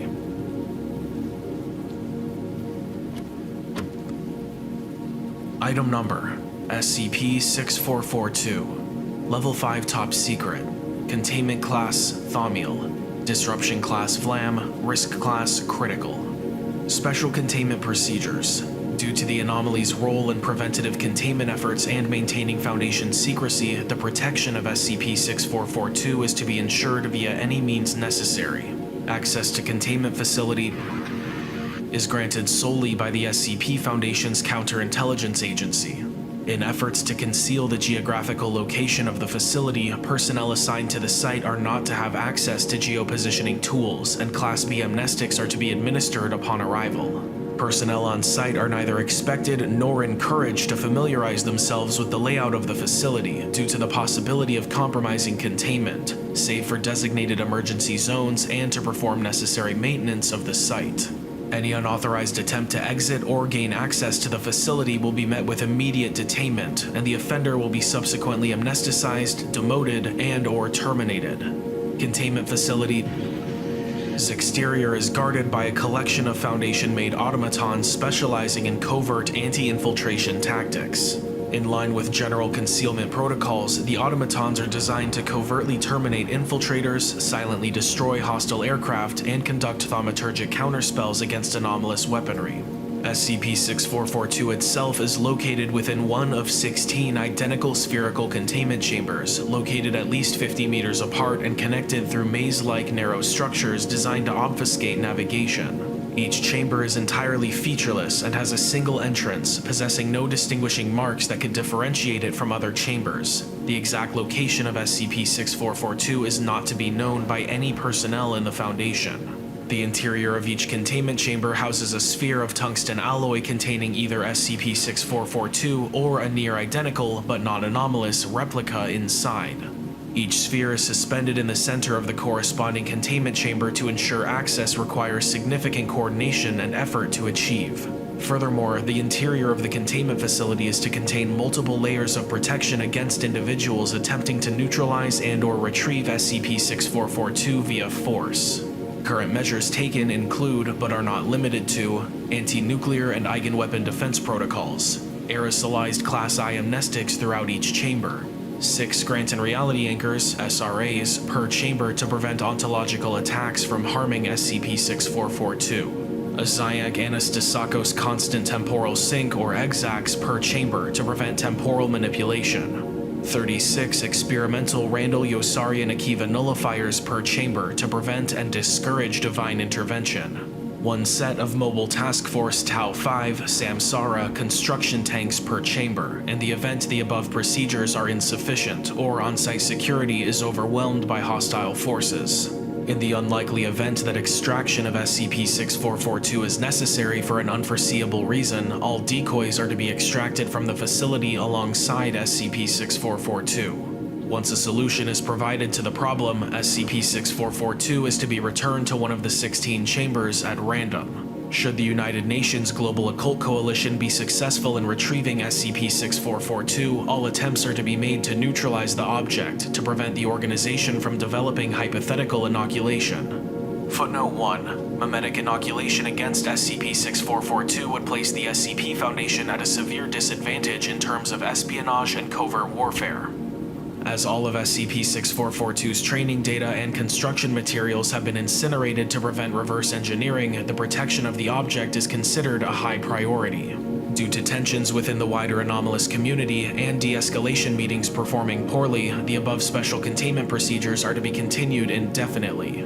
The procedures must be reapproved or updated at least once per 3 months by the Counterintelligence Agency, as per order of the O5 Council. This document has been altered to exclude an undetermined portion of the full containment procedures for security concerns.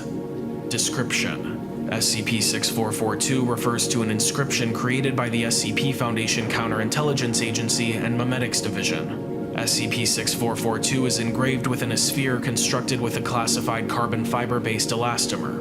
Upon perceiving at least 73% of the inscription, exposed subjects experience a complete cessation of all neurological functions instantaneously. This effect occurs in any sentient being, including non-organic life forms. To date, it is the most potent cognitohazard produced by the organization. It is estimated it would require a cognitive resistance value of 742 or higher to survive. Footnote 2. Note: the CRV scale is logarithmic. As a result, inoculation is considered unfeasible or potentially impossible. Since its creation and containment in 2023, SCP-6442 has successfully neutralized at least 8,000 omniscient entities, at least 2,000 of which were employed by the Global Occult Coalition. Item Number: SCP-7470. Containment Class: Neutralized. Special Containment Procedures: the search for Daniel Collins and other missing persons related to SCP-7470 is ongoing and considered a top priority. Monitoring of LeBlanc University and the surrounding environs is to be conducted at all times. Standard Foundation disinformation protocol applies to inquiries by law enforcement or the public regarding the status of the missing persons. The Philip E. Lewis Memorial Auditorium, the hypocenter for SCP-7470, has been closed to the public and placed under Foundation jurisdiction under the guise of structural defects. Lunar surveys are ongoing. High Command stationed on Lunar Area 32 has been asked to review the contents of this file. Contingency protocols for the emergence of unforeseen lunar phenomena are being drafted. All personnel should prepare for a potential Amida-class disruption event. Consult your HMCL supervisor for more information. Description: SCP-7470 was the disappearance of Daniel Collins and associated phenomena on the night of March 6, 2023 at roughly 7 p.m. Collins, who had experience working for NASA and other aerospace organizations, had been a professor of astronomy at LeBlanc University for well over a decade prior to SCP-7470. An extensive background check revealed no abnormalities besides an antisocial childhood. Prior to the advent of SCP-7470, Collins had been conducting an extensive study on lunar activities using university funds, with an emphasis on the annual variations of orbital patterns. The exact nature of his research was never fully disclosed to the faculty or student body. His findings were expected to be revealed during the lecture that resulted in SCP-7470. Readings taken from local monitoring stations after the conclusion of SCP-7470 discovered slight gravitational abnormalities concurrent with the advent of SCP-7470. However, they were not nearly as powerful as the nature of the incident would require. See Addendum A. Theorists currently speculate SCP-7470 generated a localized spatial or temporal anomaly to reduce damage caused by its gravity on planet Earth. However, this cannot be confirmed. Following the conclusion of SCP-7470, the Moon now possesses an inverted synchronous rotation, so that its far hemisphere orbits facing the Earth. Footnote 1, colloquially known as the Dark Side. Foundation-operated astronomical divisions have been placed on notice should future incidents arise, and disinformation campaigns are suppressing ongoing public alarm. Addendum A, Video Log. Forward. The following is a recording of SCP-7470, captured by a member of the audience during Collins's lecture on his research findings. The lecture was held at the Philip E. Lewis Memorial Auditorium at LeBlanc University. In attendance were 54 students, faculty, and members of the public. The footage was recovered by Foundation cleanup crews following the conclusion of SCP-7470. Camera activates. The stage is empty and the lights are off. Ambient chatter from the audience can be heard. Collins enters from stage right. Audience applause as light illuminates the stage. He approaches the podium and raises a hand in acknowledgement. The applause subsides. He adjusts his microphone. First, I want to thank you all for coming. I know the weather has been less than ideal. I just want to let you all know how grateful I am to have an audience here. You're all fantastic. When I was 8, after a particularly nasty bout of night terrors, my mother took me out into the cold Mojave night, sat me down on the dusty rocks, and told me a story. She said that every night, once the sun settles over the horizon, the moon comes out to keep watch over the Earth. It kept all the monsters away, she told me. The moon would watch all night. It could see everything. The biggest trees, the smallest mice. She even told me it could see all the fishes of the sea, all the way to the bottom. It was so big, so powerful. None of the monsters dared to face it. It could even see me, of course, sitting cozy in my bed. All night long, it would watch. Then the sun would come up, chase the moon out of the sky, bathe the earth in golden light, until the next night. On and on, forever. I don't know where she got that story from, but it did wonders to ease the frightened mind of a child. The moon, guardian of the night. It must be pretty good at its job, since I never saw any monsters around. Collins chuckles and pauses for effect. Audience remains silent. He continues, shakily. On my 12th birthday, Apollo 11 put men on the moon. For the first time, I saw the moon, not through the dirty lens of a telescope, but live on television. Collins begins to pace the stage. The camera pivots to follow him. After that, I became fascinated with space. I mean, really, truly obsessed. You should have seen my bedroom. I had one of those rocket ship beds, the ones where you could actually stand up in because they were so tall. I had an astronaut helmet and a flight suit and at least half a dozen telescopes. And let's not forget the moon in my room, the little bisected moon lamp you hang on your bedroom wall that talks you to sleep. Yes, it's real. Look it up. I got one for Christmas one year. You can click it through the lunar phases and it'll tell you about science and folklore. I loved it to death, but nothing could compare to the real thing. Collins boots up the stage's projector screen. It displays an image of the moon, pictured.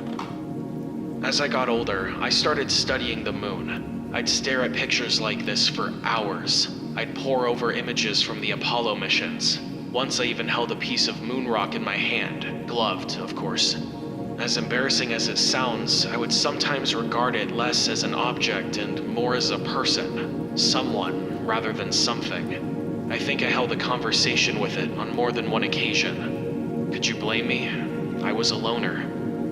He points to the projector screen, which clicks to show the cover of the 1974 issue of Popular Science magazine, displaying a group photograph of high schoolers alongside NASA technicians. Collins stands out in the foreground wearing a bright red Hawaiian shirt and oversized glasses. Audience laughs, to which Collins chuckles. That used to be in style, believe it or not. This was a few years before I got an internship at NASA. I was never on the table for the astronaut program, but I did work directly under those who were. I was jealous of them. I could only be a desk jockey for so long. I needed to get out and make a name for myself.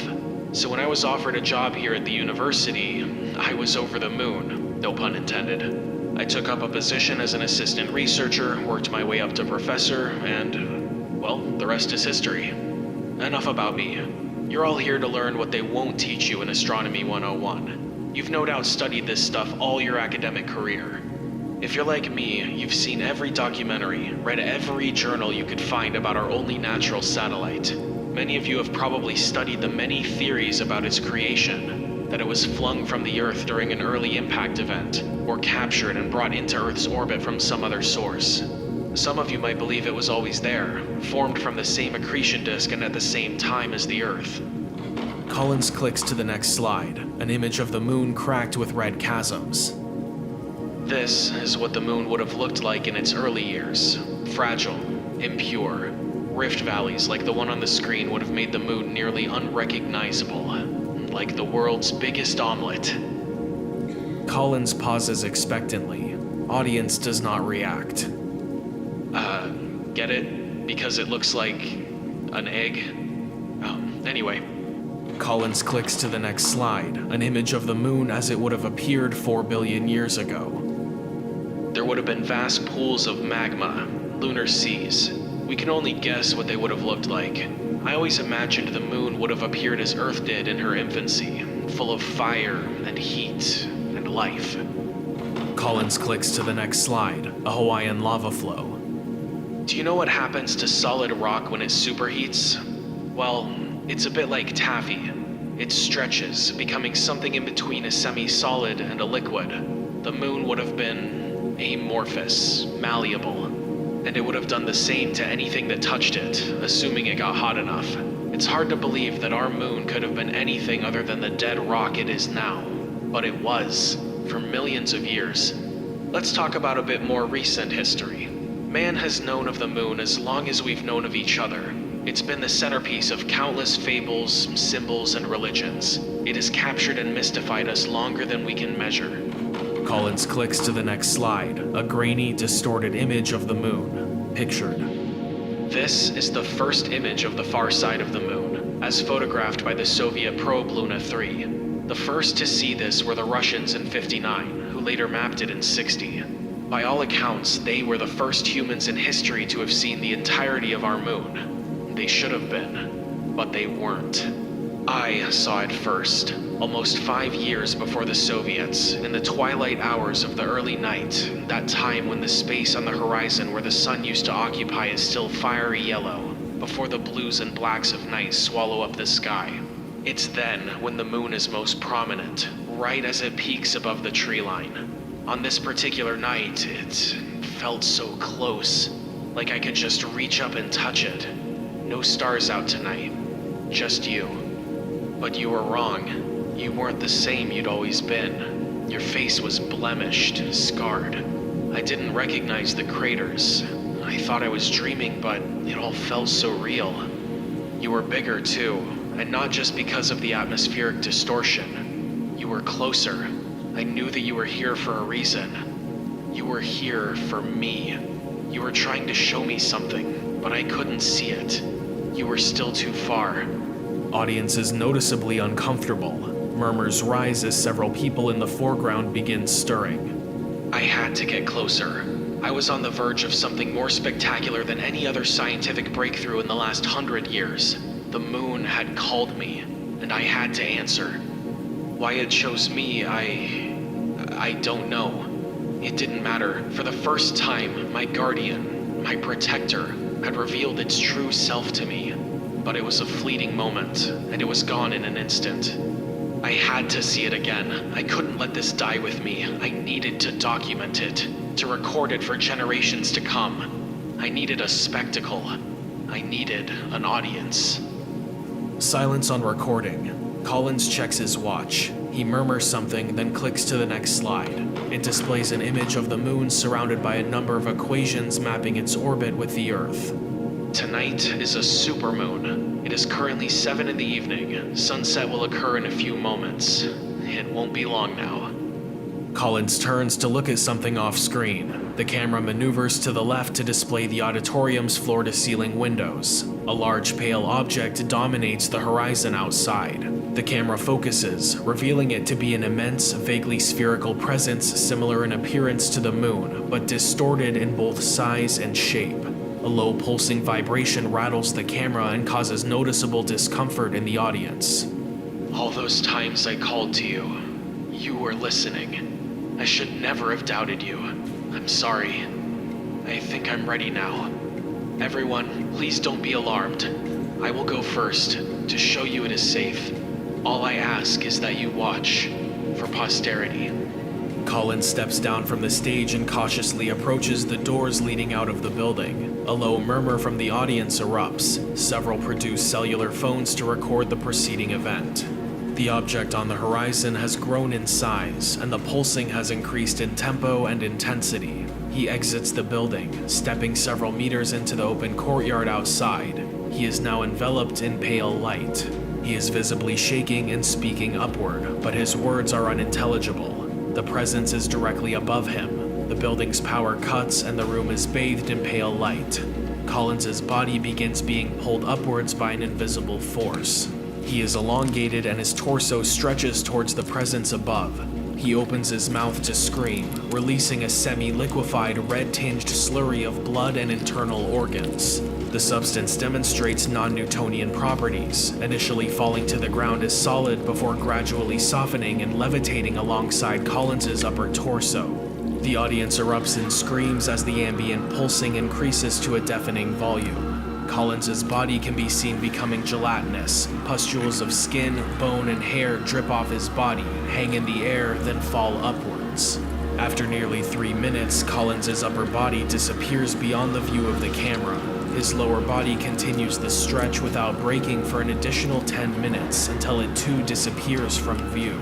Chaos within the auditorium renders much of the remaining footage useless, but at several points, members of the audience could be seen attempting to barricade the auditorium doors shut with their bodies and other movable furniture. After several minutes, the camera is knocked from its tripod and trampled. The remaining few hours of film have been destroyed. Closing. All 54 people present for Daniel Collins's lecture, including Collins himself, have been declared missing. When janitorial staff accessed the building the morning after SCP-7470, they found it empty and in disrepair.